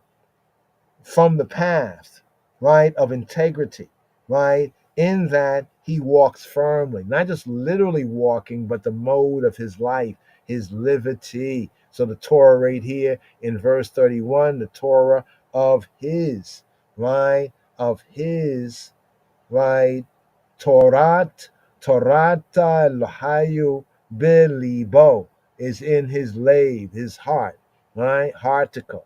The wicked watcheth, the wicked's watching, the righteous, and seeking, what is he seeking? To slay. Bakash. What is he bakash? I remember earlier the bakash was as begging, right? And none of his seed begging bread. Bakash, seeking, begging, right? He's begging to slay him. He's seeking to slay him. The wicked watcheth the righteous and seeking to slay him. Oh, I want to get this guy, right? Right? Seeking to slay him. But check it out. Verse 33, Yahweh will not leave him in his hand, nor condemn him when he is judged. Right? Nor do what? Nor rasha. See, rasha as a verb means to be wicked or to act wickedly, but in this sense, the secondary sense is to be guilty. Right? Will not render him guilty, will not leave him in his hand or render him guilty when he is judged. It's a judgment, but he will be vindicated. Right? When he is judged, he'll be vindicated as being righteous, as being innocent. Right? Will not leave him in his hand, will abandon him to his power when he is judged. By judges corrupt, by corrupt judges, grudges, right? Corrupt by bribery and threats, and therefore they are partial, right? They're wicked. So, but Yahweh won't condemn him, right? When he is judged. If he is so condemned, right? Elohim determines that the unjust verdict is not executed. And since he is the supreme judge, his court is the supreme court, then Yahweh is like in court. You ever seen in court where somebody pleads out, the prosecutor, Satan, says, objection. And what's your objection? And the judge says, overruled. He overrules him. That's what that verse says, that Yahweh will not leave the righteous in the wicked man's hand, nor condemn him when he is judged. And even if the judgment comes, Yahweh, he can overrule, right, that judgment, right? Because he's the judge of judges, right? Wait on Yahweh. Now notice this word here is kawa, expect, hope, kawa, wait, right? Wait, kawe illa Yahweh, ushmor darko, wait on Yahweh and keep shemor darko, keep his derek, shemor darko, keep his way, and he shall do what? Exalt thee to do what? To inherit the land. Again, the inheriting of the land, as this is repeated throughout this psalm here. He shall do what? He shall room, like a teruma, right? He shall lift you up, right? To inherit the land. When is this inherit? When the wicked are cut off. This is why Barhana Selassie and others said, we got to pray for the judgment day, right? When the wicked are cut off, thou, the eye, shall see it, right? Shall see it, seen, sight, you shall see it, right? Behikaret, right? Behikareta rishaim, tareh, the eye male shall see, seen, sight. So thou shalt see it. The prospect of seeing the overthrow of the ratchet is not a matter of personal gratification. No, not really, right? It is held out as additional evidence, right? This verse here of the whole thesis. There's a thesis in the song, right?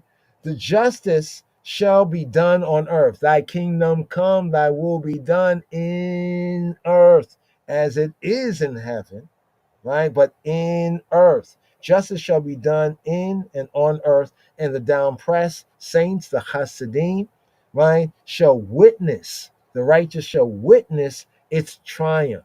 I have seen, Chaverim right here, I have seen the wicked in great power and spreading himself like a green bay tree, a green tree that groweth in his own soil.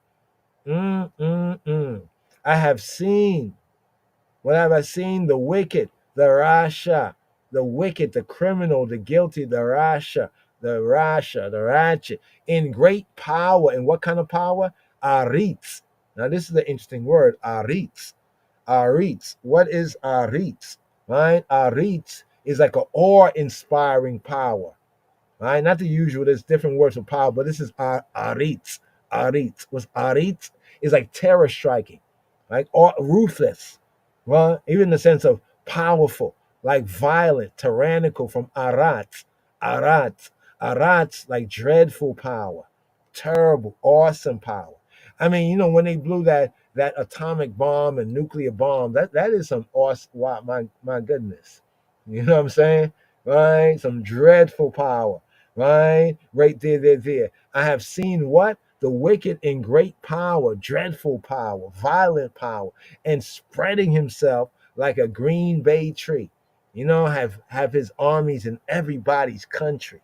Chan, that's some, right? That's what you've seen. This is another personal testimony like that of, you know, the earlier verses, what was it, verse 25? Here in verse 35, he gives a personal testimony. Raiti Rasha Aritz Ua Mita Are Ke Ezarach Reya Re'anan, and spreading himself like a leafy tree in its native soil. Right? I have seen, personal testimony, the wicked in great power, more forcibly, the wicked acting the tyrant. That's bringing out this verse here. The wicked in great power is the wicked acting the aritz, or inspiring. The wicked acting powerful or tyrannical or violently. Right? Raiti, Rasha Aritz. Rasha Aritz. Right? What do we have right here? Right? Acting the tyrant and spreading himself. Right? Like a green bay tree. So in the Hebrew we have Ezrach. Right? Ezrach. Right? Ka Ezrach. Ra'anan. What is Ra'anan? Ra'anan is like growing green, right? Growing very green, right? Being green. The figurative sense is being prosperous. By analogy is he's so prosperous he can act like he's brand new, right? The sense of green.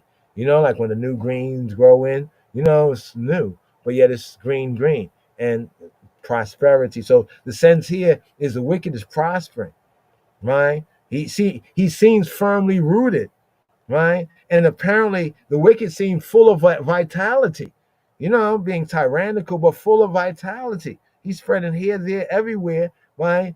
It says like a green bay tree, but the Hebrew is more better in its native soil. Because the word bay tree, look at it's not the word tree at all. This is it's a false translation. It's the word Ezrach. What is Ezrach? Not Ezra, not Ezra, the man, but Ezrach. Ezrach is native, as one arising from the soil. So to say like, is this Israelite a homeborn? We would say, is he Ezrach? Ezrach who? Is he Ezrach? To say like, is he native born? Does he arise from the soil? Is he a man, a native Israelite? Right? And in the sense of a tree that is native, Ezrach. So the sense of the word Ezrach means like springing up, growing up, like growing up. It's native. It could be of trees, right? Or also people like born in the land, right? So in his native soil, where it seems to be a fixture, right? So even in the enemies or the wicked, their native land, they seem like, yo, they've been running things forever. They're firmly rooted there, right? And what can you do, about it? I mean, how long they've been running America for over 200 something years? You think like what's going to go on for 2,000 years? That's what you would think, right? That's what you would think, right? But let's go on. Yet he passed away, and lo, he not. Yea, I sought him, but he could not be found. I looked for him. I mean, he was just right around here. Yet he passed away. Right? Yah wa ya abor, wa ya avor, he abarred, wa ya abor, he passed over, he crossed over. This is the word root for the Hebrew sense, but it can mean to pass over. He transitioned. Say he transitioned. And look, he not. And look. I mean, where is he? But he is not, right? Where he nay, look and see. Ainenu, he is not. I sought him, right? Seeking, like, well, he must be around here somewhere. Maybe I just missed him somewhere. Where is he at? Right? So here in the Hebrew, wa abak shehu, wa and abak shehu, and I bakashed him. You see the word bakash? And I sought him. I begged to know what happened to him. Right? Wa abak shehu. I sought who? I sought him, but he could not be found. Right? Right? So right here was the verse. Wa bak shehu with law nimsa. With law and not nimsa. Nimsa, to be found. To be found, nimsa. Law nimsa. Not to be found. He was not to be found. Right? He was not. This is like, check out verse 10. Right? Verse 10 kind of links with this verse into today's daily psalm, Psalm 37. Could not be found. He has suffered total extinction. He is extinct. He could not be found. He's extinct. There's not a vestige of him remaining. He is gone. He is gone. But check this, right? Mark, right? The perfect, and behold the upright, for the end of, right, man peace. For the end of man peace. This is somewhat a convoluted translation when you read in the italics. The italics. Like, mark the man of integrity and behold the Yashar, the upright. For there's a future for the man of peace. They use the word end here, right? Acharit. Acharit is that which comes after.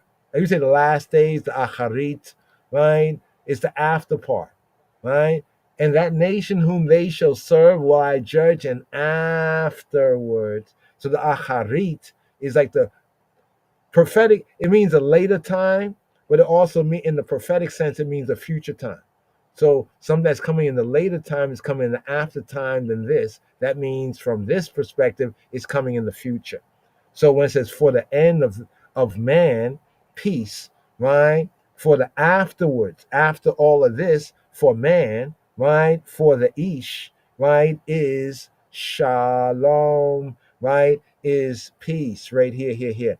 Beautiful verse right here. Let's see if we can share this right here. It says, Shamar Tom. Shamar, right? The Tom. Shamar Tom. Shamar Tom. Behold the Tom, the perfect. Now, how can you behold the perfect? People will tell you, well, nobody's perfect. Nobody's perfect. That's the world there. You listen to the serpent speech there. That's serpent speech, right? Because Moshe even says, be perfect as our Father who art in heaven. Your Father is perfect, right? And here use the word Tom. Tom means complete. In other words, nothing more, nothing less, right? But as Yahuwah has blessed. Shamar Tam Ur-A Yashar. Ur-A, and see the Yashar, and see the upright, the one who's upright, correct, leveled up, the one who's upright, straightforward, right? Ki acharit, for there is a future, or the latter time, a future time of prophecy. There's a time after this, right? Ki acharita leisha Shalom. There's a time after this for a man, for the Ish, and that is Shalom. I know the King James translation gives us the idea for the end of that man is peace. But once again, notice the word man, first man there, not there. That and is not there. So the more of the force of it is Mark the perfect, Mark the one of Tom, the one man of perfection or integrity. Integrity is Tom, right? Completeness is Tom, right? Noah was said to be perfect in his generation, right? And Jacob was called a plain man. Jacob was called a Tom. He was complete, right? Complete in the ways for Yahweh, right? Behold the Yashar for the future, right? For the future, right? For man, right? The future for the Ish is Shalom. The future for man is Shalom, right? The future for man. But you got to be man, not be a beast, not live in the image of the beast. How can you be a man and you live in the image of the beast? That's a use man. You know what I mean? But here, mark, take note of, right? The mark right here is Shemor. Shemor is the command to observe, right? To observe, to watch, to observe, right? To watch, to keep, to preserve, to observe, to hedge about, to watch, to attend to, right? There is a future, acharit, in his offspring, even in the latter days, unlike the ratchet man who disappears without a trace, like that showing to you, without a trace, without leaving a trace. Man of peace, man, peace. It is characteristic of the man of integrity that he acts upon the admonition. What is the admonition? Psalm 34, verse 14, verse 15 says, seek peace and pursue it. Pursue it. Seek peace and pursue it. Here's what's interesting about this verse right here, 34 and 14. This is within the aims and objects of the Ethiopian World Federation Incorporated. It says, seek peace and pursue it, for this is the will of God for man. Such a powerful word there in the Constitution, right, and bylaws of the Ethiopian World Federation Incorporated. Check. From 1937. Check. Right there, they're there. Whereas the wicked, the ratchet, constantly stirs up unrest and strife. No peace, lo shalom to the rasha, to the wicked. But the transgressors shall be destroyed together. That's good news there. So when they trying to say we all need to get together, watch it. If there's transgressors and you get together with the transgressors, hope not the destruction don't come. Pasha, right? The transgressors, right? It says, but the transgressors shall be destroyed. Look what it says. Together, Yahad. They'll be united together. Right? So if we talk about we all need to come together and become all who, right? The end, you see the word the end, acharit, the end or the future, right? The after part, that which comes after the latter time, prophetic for future time, right? The last time, right? The end of the wicked, right? The end of the wicked, the future of the wicked, right, shall be cut off. The end of the wicked. You see how they kind of bring that out there, but same sense as the future, right? The future, right? Together, all of them together, all together now, the future, referring to their offspring. So when it says the end of the wicked, this is a kind of a false translation here because acharit. They could have said the latter part, the latter days, or the end issue, right? The event. But really, the proper translation of this here, instead of end of the wicked, like the previous verse, is the future, right? So there's the future, right? Future prophecy for the righteous, but the future prophecy for the wicked, for the Rasha, is that they will be karat, that they'll be cut off, right? Referring to their offspring, as we had in verse 37, the previous verse, the verse right here. Check, right? There's an end, right? A future, right? For the man, right? Of peace for the man is peace, right? Right here. So verses 39 and 40 to seal this up. Didn't know we were going to go through the full, but thank you, brothers and sisters, just to get a groundation. But salvation of the righteous, the what? the salvation, the Teshua, the salvation, the deliverance, the victory, the salvation, Teshua, the rescue, right? The rescue, whether literally, figuratively, personally, nationally, spiritually, the rescue, the Teshua of the Tzaddik, of the righteous, right? Of Yahweh is of he who he be, right?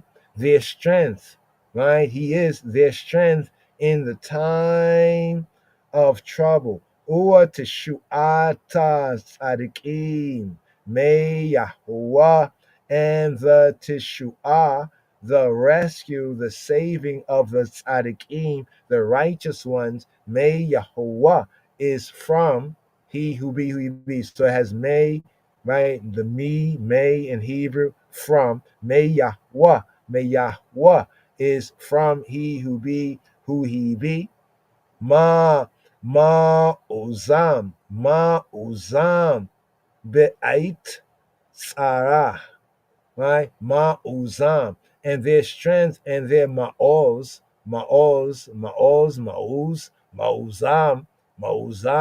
right? Their oz like Uzi, strength, right? My power, my strength, their fortified place, their strong place.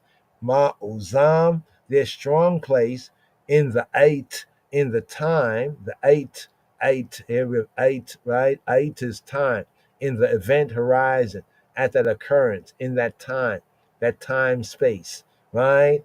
Right? Time space of tsara, of distress, of trouble, of tightness, of anxiety, Verse 40 here to complete. And Yahweh shall help them. Yahweh shall help them. Waya is rain, Yahuwah, Waya faltain, and he will palet them, palat, Waya faltain, he will cause them to escape, right? He shall help them, right? And he shall cause them to escape. He shall azar, right? Waya is rain, Yahweh, he shall help them, right? Aid them, assist them, and waya faltain, and he shall cause them to escape out of that tightness, the difficulty. He shall deliver them, right? Deliver them, palat again, causing them to escape from the wicked. He shall cause them, literally, this will be better translated as he shall cause them to escape from the wicked, palat, falat, right? To escape. You see where the first word there is to escape, right? Yefaltain, he causing them to escape, Meya Rishaim, from the ratchet, the wicked ones, right? Where Yoshaim,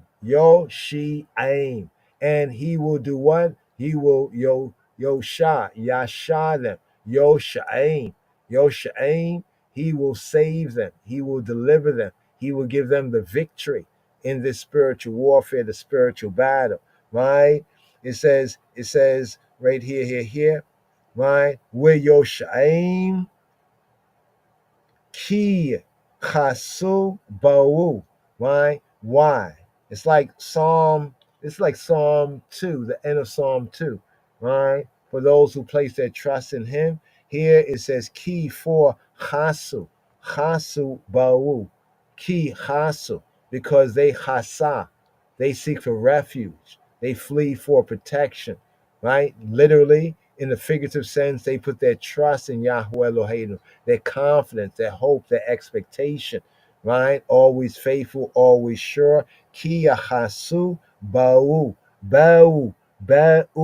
in him. They put their trust, their confidence, always faithful, always sure in him. The final verses here, these two final verses, 39 and 40, they summarize the lesson that the Psalm Mizmor Lamed Zayin Tehillim Lamed Zayin Psalm 37 teaches, and the solution to the problem. What's the problem? The problem of evil. What's the problem? The solution here to the problem that has been its theme, Psalm 37's theme. Yahweh Eloheinu, He who be, our Elohim, creator, almighty power, our judge, is an impregnable, right? Impregnable, right? Citadel, a fortress, a strong place, a firm place in spirit and in truth. And they who take shelter, right, in him, right. So it's like saying that going in Yahweh, in him, is like going into a strong place, right, in grace. And those take shelter in him, what happens? They survive the undercrowns, the follies, the attacks, you know what I mean, made upon them, however bitter and however prolonged, right? So right here. What I was seeing in this right here, brothers and sisters, I just got to state it for the record, is in Genesis chapter 15, where it's so about, for 400 years and afflicting them and that nation whom they shall serve or be enslaved or slaved to, right? Will I judge, and afterwards they shall come out, right? And in the future they shall come out. After what? So the judgment, the time of serving, then there'll be a judgment, and then there'll be the coming out, right, into that great substance, that prosperity after the judgment. So right here, brothers and sisters and brothers. Hebrew boy, everything takes time. Hebrew boy, everything takes time. Hebrew boy, everything takes time. Yes. Thank you for sharing your time right here with I and I, right here. Then we have the Hebrew, we have the English, but here, let's write up on the English here. George Nooks, fret not yourself, rhythm. Worry not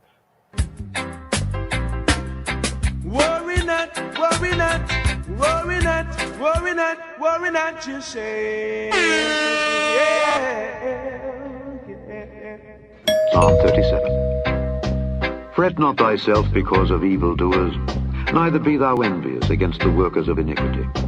For they shall soon be cut down like the grass, and wither as the green herb. Trust in the Lord and do good. So shalt thou dwell in the land, and verily thou shalt be fed. Delight thyself also in the Lord, and he shall give thee the desires of thine heart. Commit thy way unto the Lord, trust also in him, and he shall bring it to pass. And he shall bring forth thy righteousness as the light, and thy judgment as the noonday. Rest in the Lord, and wait patiently for him. Fret not thyself because of him who prospereth in his way, because of the man who bringeth wicked devices to pass. Cease from anger, and forsake wrath. Fret not thyself in any wise to do evil. For evildoers shall be cut off. But those that wait upon the Lord, they shall inherit the earth. For yet a little while, and the wicked shall not be. Yea, thou shalt diligently consider his place, and it shall not be. But the meek shall inherit the earth, and shall delight themselves in the abundance of peace. The wicked plotteth against the just, and gnasheth upon him with his teeth. The Lord shall laugh at him, for he seeth that his day is coming. The wicked have drawn out the sword, and have bent their bow to cast down the poor and needy, and to slay such as be of upright conversation. Their sword shall enter into their own heart, and their bows shall be broken. A little that a righteous man hath is better than the riches of many wicked. For the arms of the wicked shall be broken, but the Lord upholdeth the righteous. The Lord knoweth the days of the upright, and their inheritance shall be forever. They shall not be ashamed in the evil time, and in the days of famine they shall be satisfied. But the wicked shall perish, and the enemies of the Lord shall be as the fat of lambs. They shall consume, and to smoke shall they consume away. The wicked borroweth and payeth not again, but the righteous showeth mercy and giveth. For such as be blessed of him shall inherit the earth, and they that be cursed of him shall be cut off. The steps of a good man are ordered by the Lord, and he delighteth in his way. Though he fall, he shall not be utterly cast down, for the Lord upholdeth him with his hand. I have been young, and now am old, yet have I not seen the righteous forsaken, nor his seed begging bread. He is ever merciful and lending, and his seed is blessed. Depart from evil, and do good, and dwell forevermore. For the Lord loveth judgment, and forsaketh not his saints. They are preserved forever. But the seed of the wicked shall be cut off. The righteous shall inherit the land, and dwell therein forever. The mouth of the righteous speaketh wisdom, and his tongue talketh of judgment. The law of his God is in his heart, none of his steps shall slide. The wicked watcheth the righteous, and seeketh to slay him. The Lord will not leave him in his hand, nor condemn him when he is judged. Wait on the Lord, and keep his way, and he shall exalt thee to inherit the land. When the wicked are cut off, thou shalt see it. I have seen the wicked in great power, and spreading himself like a green bay tree. Yet he passed away, and lo, he was not. Yea, I sought him, but he could not be found. Mark the perfect man, and behold the upright. For the end of that man is peace. But the transgressors shall be destroyed together. The end of the wicked shall be cut off.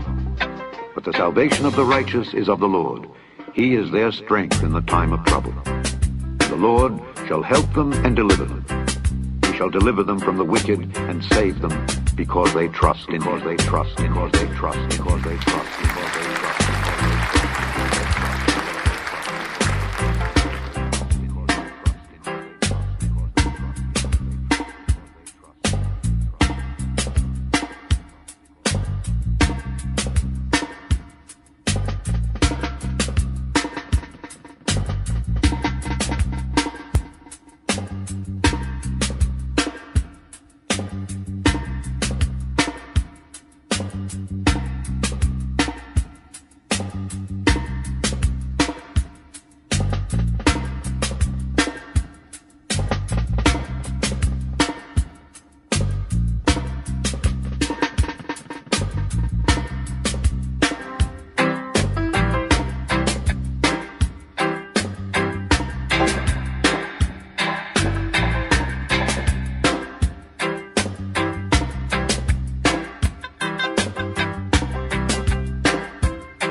Yes, yes, yes, yes, yes. Give thanks, brothers and sisters. Lila Tov, Boker Tov, and Shavua Tov, a good, strong here by Shem Yeshua. Here, Betach, Mayahuah, wa say, Tov. Trust in he who be who he be, and do good, do good, do good, brothers and sisters and brothers. Blessed day, give thanks and praise right here. O Lord, open thou my lips, my lips, my lips, my lips. Adonai sefatai tiftah, tiftah, tiftah, tiftah, tiftah, tiftah. And my mouth shall show forth thy praise, thy praise, thy praise, thy praise, thy praise, thy praise. Ufi yagit tehillatecha, tehillatecha, tehillatecha.